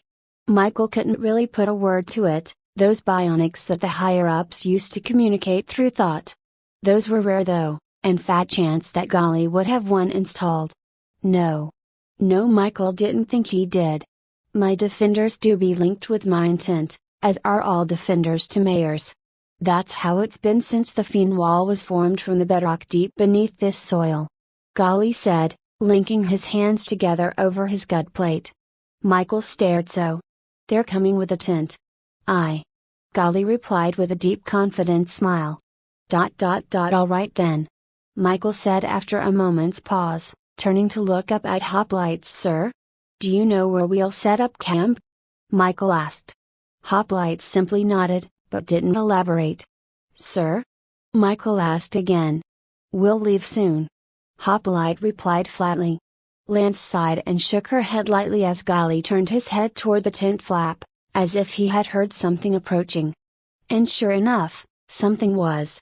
An armored man with a tall tower shield and spear in one hand and a rolled-up canvas bundle in the other marched straight for Golly, stopping before Michael's cot and handing Hoplite the bundle. The guy then bowed to Golly, and simply walked off after a word of thanks from the mayor. That do be a tent capable of fitting 10 men, I could send for some smaller separate tents though if you wish. Golly said as Hoplite lifted the bag up to his helmet. That would be proof negative. This will work fine. Thank you. Hoplite said, cutting Lance off. Now wait just a minute here. Lance shouted. I am not sharing a tent with you two. Michael sighed and pulled the blanket up over his head, no longer wanting to be a part of this conversation. He was getting pretty sleepy anyway. Sleepy. Wait. Now it was too dark. He briefly panicked a moment before he remembered what he promised himself he'd do once he got out of that darkness. He pulled the blanket back down to look at Hoplite with eyes full of intent, drawing his attention from Lance. They were buried, right? Michael asked groggily, yet still keeping a firm tone. Hoplite nodded affirmative. Michael sniffed, his eyes filming over with unshed tears as Lance gave a small nod, a tiny frown on her face as she looked him right in the eyes. I did have the defenders take care of it. They do be buried up on the hills surrounding this valley. Golly said in a reassuring tone. None will know it was your friends, my son. Michael nodded, his chin quivering as he turned his head from their gaze. He would not let them see him weep, especially not the Hoplite. They hadn't been his friends, true, but they were still Marines. They had all gone through the same hellish training he had and fought the same relentless enemy as well. Only to have their lives ended so suddenly. While Michael got to live. No, he would not get drawn into survivor's guilt. It was like 37 said. It was wasted effort. Chapter 19. Chinese and Standard. Water rushed down his throat in a torrent as Hoplite chugged half his canteen before gasping and resealing it. Today he would ask Lance an important question that had been at the back of his mind since the Harkwell had told him that he was an outworlder. Slowly but surely, Hoplite was beginning to think that this really was an alternate reality, where the laws of physics he knew and understood simply didn't apply where it should have. It was difficult for him to think that way, but until he found definitive proof that this really was a lost colony. Well, that would be a part of the question he would be asking Lance. He opened the flap to his tent, peeking in to see Michael sound asleep and somehow already looking significantly healthier, a bowl of that mush sitting beside his bedroll. His cheeks had filled out completely, and his arms were beginning to regain the girth that Michael had claimed they once possessed. Another unexplained anomalous ability, increasing the nutritional density of foodstuffs. By praying to a god. Hoplite winced at the thought. Reindoctrination. No, he would not be reindoctrinated for trying to ascertain the functions of this world. He closed the flap again, turning to face the many trees in the food. They hadn't traveled far from the fiend wall, but Hoplite had still wanted to be well away from the locals to keep Michael from harm. The now setting sun's orange light poured between the dozens of leaves overhead, casting several dancing shadows that moved throughout the woods and across his looming form. He looked up at Lance, who had been perched high on a tree branch near the edge of the forest leading toward the fiend wall. He knew that she was keeping an eye on the camp far below, using the tree's great height as a vantage point. Being that high up looking down on the valley, there was no way anyone could possibly come up this way without her seeing them. Still, Hoplite had begun guarding the tent in case somehow that did happen, or if a stray fiend somehow had found its way up here before the defenders had gotten set up around the breach. It's been a few hours now since Golly had given them the tents, one smaller one for Lance and the larger one for him and Michael. He had made sure not to mention to Golly where they intended to set up. It wasn't because he didn't trust the man, it was that prying ears could easily pick up on what was being said. It could have been a doctor in the infirmary, or even a nearby fiend dweller listening through the canvas from the outside. Hoplite would not risk Michael's life to give Golly info he didn't need.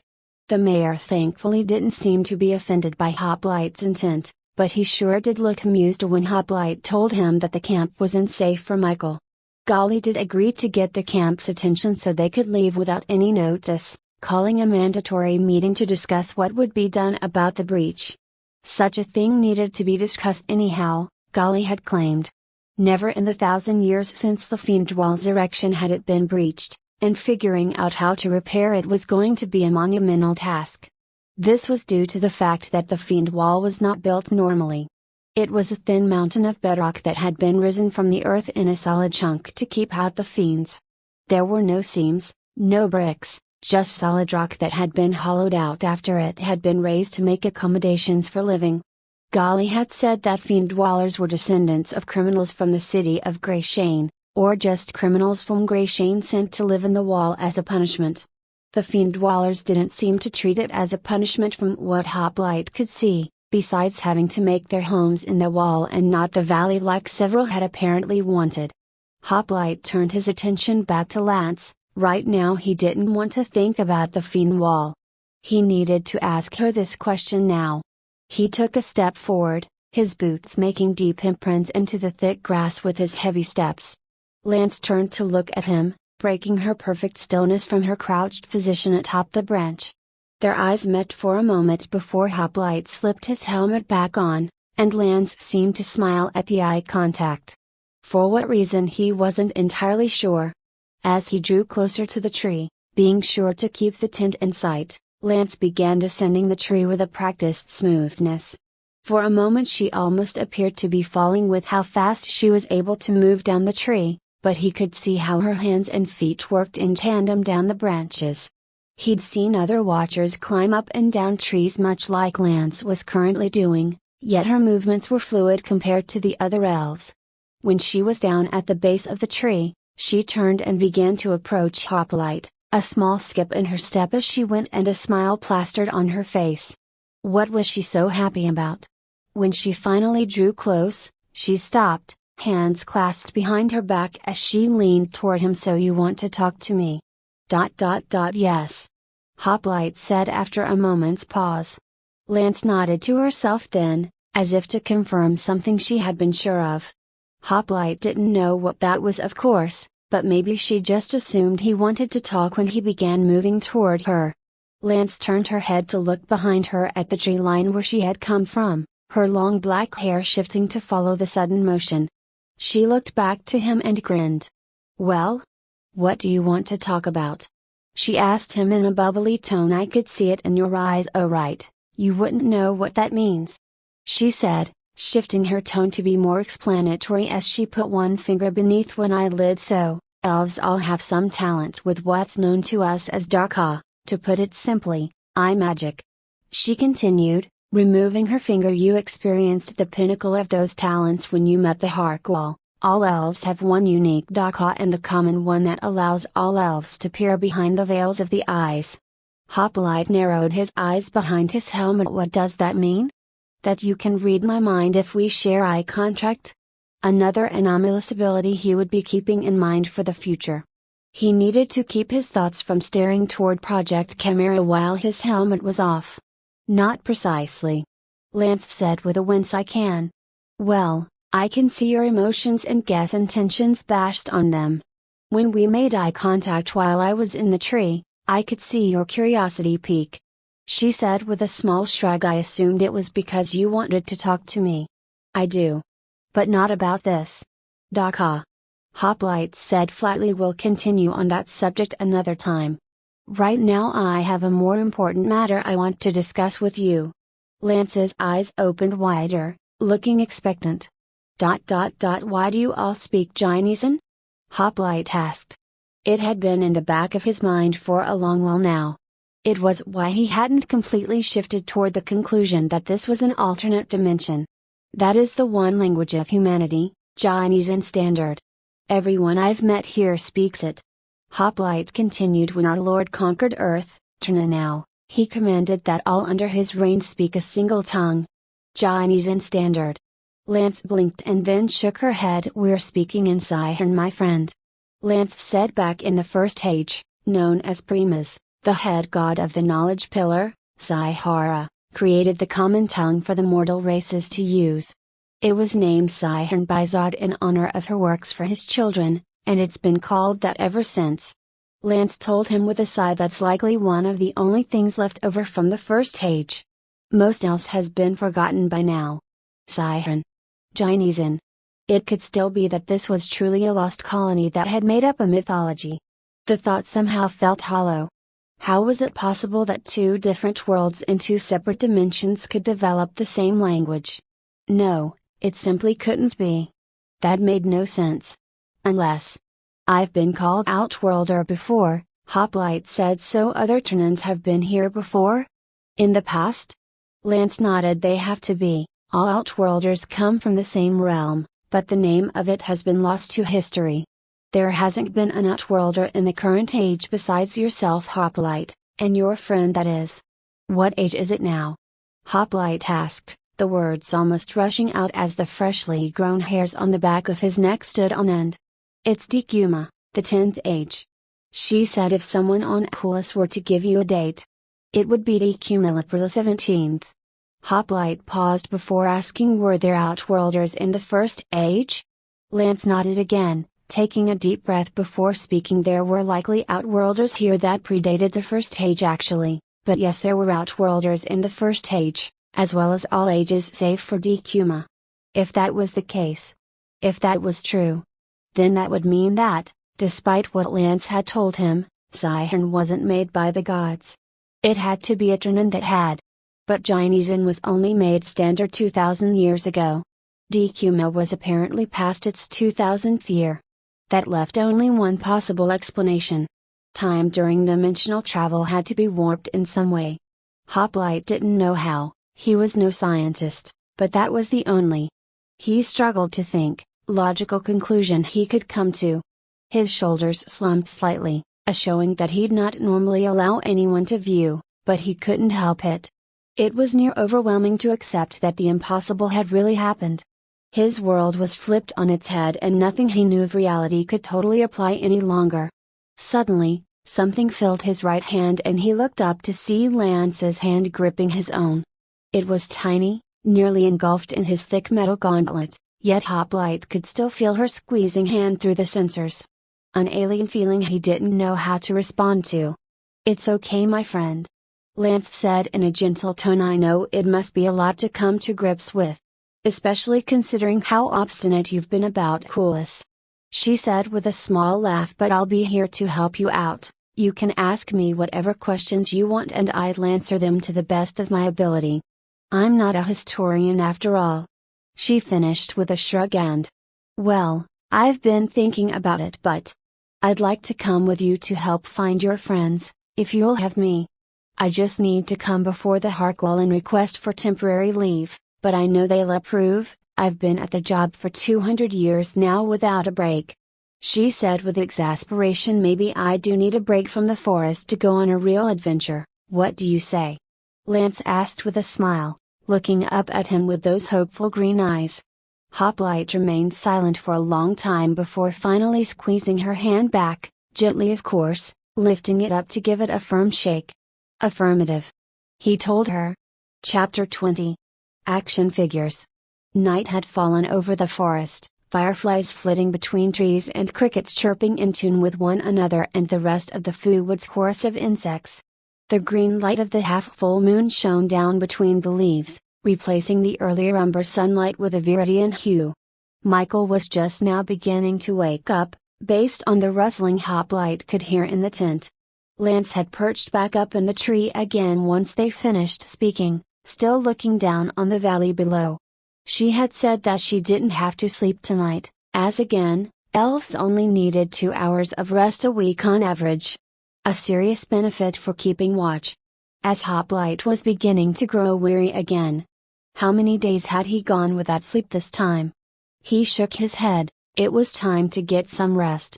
He would be removing his armor as well. He needed to get cleaned. He turned and entered the flap, right as a scream of terror tore through the nighttime peace. Michael stared wide-eyed at nothing, scrambling away on all fours to back himself further into the tent, continuing to scream in sheer fright. "Marine!" Hoplite yelled, moving toward the naked man's side. "Dark!" he screamed, eyes bulging as his head darted this way and that. "Dark! It stinks," he gagged. "I can't." His breathing quickened. "Then it's so dark. Get me out, please." Michael then began tearing at the canvas wall he had backed into in an attempt to breach it and make it outside. Hoplite quickly bumped his chin, then, engulfing Michael in a brilliant white light. The Marine froze suddenly, his hyperventilation slowing fraction by fraction until Lance rushed in through the tent, long daggers drawn and face hard. When she saw what was happening, she let out a breath, sheathing her daggers and picking up Michael's discarded blanket. She then walked over to the Marine, wrapping it around Michael's shoulders with a sigh as the Marine hugged himself. Hoplite put a hand on Michael's shoulder. "Get a hold of yourself, Private," Hoplite said as gently as he was able. "I can leave the light on for you, it can stay on even when I'm not wearing the helmet." Michael nodded slowly after a moment, looking up to Hoplite. "That'd be nice, sir, thank you." He rasped. When I woke up, I thought I was back there, in the pod." He gagged. "Just gimme a minute." "Here."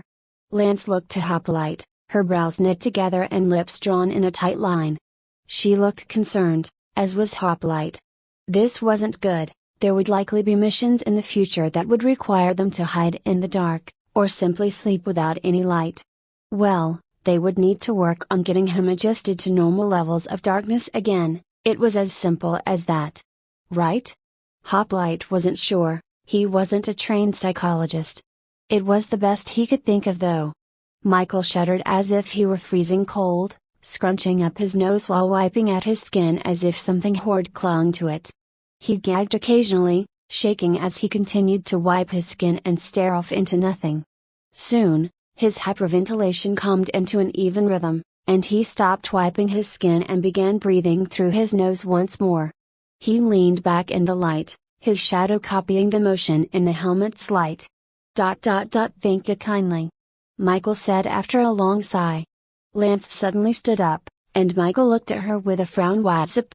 he asked her, eyes shifting to the still lit helmet before back to her. "I'll be right back. I have an idea, but I'll need to run down to the camp and get something." Lance said. "Don't worry, no one will see where I came from." Hoplite paused for a moment before giving a nod. He had a feeling that he knew exactly what she was going to do. "Great, be back soon," she said giddily as she darted out of the tent flap. A moment of silence passed between the two men until Michael said, "I'll get over it, sir." I just gotta have some time. Yeah, no too. Just get over it. Time's the best healer, right? Hoplite nodded. I believe so. Will this be a problem for future missions? Hoplite knew that it would, but it felt appropriate to ask anyway. Michael frowned, leaning forward and blowing out his lips with a long exhalation. Probably, sir. Not gonna lie. He said, his eyes darkening just. Don't take me out at night, I'll be fine during the day, but. Well, I don't think I'm ready for the dark yet. Hoplite nodded, removing his helmet and placing it against the wall of the tent. Michael looked up into Hoplite's face then, his eyes widening. Wow. Do you all got eyes like that? Michael asked him. Hoplite blinked in confusion before replying yes. That wasn't what he thought Michael would say upon seeing his face. Hoplite had been expecting him to bring up the fact that he was now growing hair on his head and face. Hoplite himself had been more fascinated by that, considering that he hadn't felt hair on his head since before his first deployment in the field. His golden eyes had been with him ever since his first infusion. He didn't even remember what they used to look like anymore, they were just something that always was at this point, something he took for granted. So, while we wait for Lance to get done with whatever she's doing, Michael began nervously. Can you tell me how the hell you managed to murk an Admk? Hoplite blinked in surprise, that had been about 150 years ago now. Looked like it was still being talked about among the troops if Michael knew about it. Should he tell the Marine about what really happened that day? Well, simply talking seemed to be calming Michael down a fair margin. Hoplite took a deep breath before he began. I was lost in the forests of Caliston after an op went bad. Hoplite explained, receiving a nod from Michael. That day had been a nightmare for him. 3 hoplites dead and countless other soldiers with them. All save for Hoplite himself. The Admk had killed everyone on the squad sent to destroy it, all save for me. He told Michael, causing the young Marine to lean forward expectantly. I survived because I got separated from the main group. My pod and the squad with me flew off our target destination by 50 miles. Hoplite paused. That was what saved our lives initially. The Admk had a lock on both our pods in the atmosphere, and would have fired on my shuttle if everything had gone to plan. Hoplite said. The hoplites in the targeted shuttle were vaporized in an instant. We never even saw where it shot from. He said, clenching his fist tightly. He had known those hoplites since the training days beneath Commander. He softened his features as much as he could once he saw Michael flinch from his expression. I wasn't wearing this phalanx model at the time. Atom plates were still in development, so I wore the standard titanium alloy version. Still should have been enough for the mission, 4 hoplites and 2 squads of Marine support crews to take out the Admk while it slept. Michael gulped. But it wasn't asleep. The Marine said quietly. Hoplite shook his head. It wasn't. He took another deep breath. We had thought it was. After an Admk purges a world, they tend to shut down for a brief period of time. Command thought we would be able to disable it after it destroyed Caliston's human population. But it woke up sooner than expected. Hoplite explained, narrowing his eyes as he remembered the horrid biomechanical monster coming upon him in the Marine squad attached to him. It found us soon after we crashed. It was a massacre, Private. Hoplite said, lifting his chin to stare at the ceiling of the tent. The Marines with me didn't stand a chance. I didn't stand a chance. A feeling of frustration bubbled within him as he remembered just how he had defeated the Admk. Michael leaned forward even further. Sir? I don't get it. If you didn't stand a chance, how'd you beat it? Hoplite shook his head, looking down to stare into Michael's eyes with a hard gaze. I didn't. It shut down before it killed me. And I killed it then. Hoplite said it hadn't really shut down yet when the mission was planned. But it had reached that point after finding us. Hoplite's face hardened further. I got lucky, and the Ternan military spun it as Hoplite's superiority to final kind super soldiers, but that isn't the truth. Michael gasped and sat up straight. So you didn't actually kill one? Hoplite shook his head. No, I did kill it. But it couldn't fight back. The frustration was not from denying the final kind super soldier a fair fight. Hoplite knew that no such thing existed in war. He was frustrated from the constant praise heaped onto him by officials and troops that didn't know the real truth of the mission. Those that did know the truth kept their mouths shut about it, and let Hoplite continue to get praise he simply didn't deserve. At least it was just the soldiery that thought he destroyed it. Hoplite could understand the reasoning for allowing the idea of his victory to spread. It was a huge morale boost for the troops. He shouldn't have cared about such things.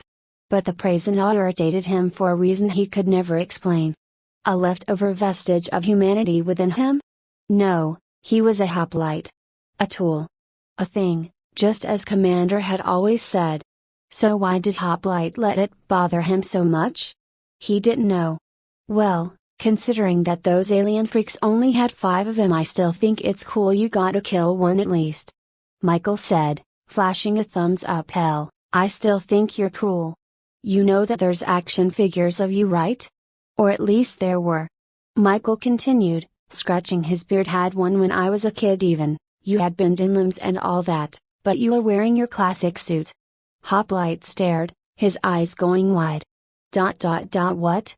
He asked, a strange, uncomfortable feeling welling within his chest and spreading to his face. Yeah, dude. You don't get it, sir, you were famous, you had songs about you. Movies, and like I said, action figures. Michael told him in a tone that grew more excited the more he went on. How haven't you heard of that? I think everyone knows who you are. I mean every person from every world, you were taught about in school and everything. Used as an example that the final kind's strongest soldiers still pale in comparison with our own. Hoplite blinked. That is to say, hoplites stay frozen when not in use, private. He explained, his face growing increasingly warm at the new information being fed to him. What was this feeling? He did not like it, and we aren't allowed to watch media of any kind. We have to stay focused on what we are. Was that why people stared at him in awe rather than avert their gazes as they did with most other hoplites he had seen? He was taught about in schools? He shook his head. Clearly Michael had hit his head. And then Twindle had healed it and it sealed together wrong. Or something. Hoplite had been told that it was only talked about to military staff. Had they lied to him? He hadn't cared when the fiend dwellers had heaped praise on him as a hero, so why should this information bother him so much? Action figures. Oh yeah. Michael said with a nod of his head. You're a celebrity, bro. Hoplite shook his head negative. Michael laughed. Positive, sir. Absolutely positive. Besides, it's not like killing the Admk was the only thing you're known for. A long silence passed between the two men then, both losing themselves in their own thoughts before the quiet was interrupted by the appearance of Lance through the flap of the tent. That strange feeling in his chest and the warmth in his face still persisted though. She was holding a glass jar in her hand, a dozen fireflies flitting here and there within. A gentle glow seeped through the glass as Lance approached Michael, handing him the jar when he stretched out his hands to take it. The young Marine smiled at the little insects gently flying about, moving back over to his bedroll and tucking himself back in, keeping the jar of insects next to his head. Thanks. Guess girls with cosmetics ain't all that bad after all. Michael said, his voice drowsy. Lance stared with a furrowed brow as Michael passed out. The exhaustion he felt apparently being too much for his body to handle, likely the earlier adrenaline rush had burnt out, and he had begun to crash hard. Lance then looked to Hoplite, reading his eyes before he could look away and lifting a confused eyebrow. You're embarrassed? She asked him, surprised. Why? Negative. Hoplite said simply. I just need to rest. He was embarrassed earlier? Preposterous. Right? Either way, he really did need to get some rest. The bags beneath his eyes were beginning to weigh heavy. He reached over to his helmet, clicking it off and seeing the little fireflies in Michael's jar dancing more clearly. The glow cast dancing shadows against the floor of the tent it surrounded. He needed to remove his armor first. He could sleep in it, but he needed to take care of other needs later and it would need to be removed for that to happen. So he put his helmet back on, and bumped his chin, the sections of his armor clicking free for removal. Lance began backing out of the tent when she saw what was going on, likely still uncomfortable with his nudity. "Thank you for your assistance," Hoplite told her. Lance turned to smile at Hoplite. "Of course, my friend." And then she was gone out of the tent flap. Removing the rest of the armor was a simple process, the part he dreaded was putting it all back on later. Perhaps Michael could help him with that in the morning? Once he was free of the plate, he moved the individual sections to one corner of the tent and tucked himself into his own bedroll once he was finished. He stared up at the ceiling of the tent for a long while before sleep took him. His last thoughts being of his Draenor Commander,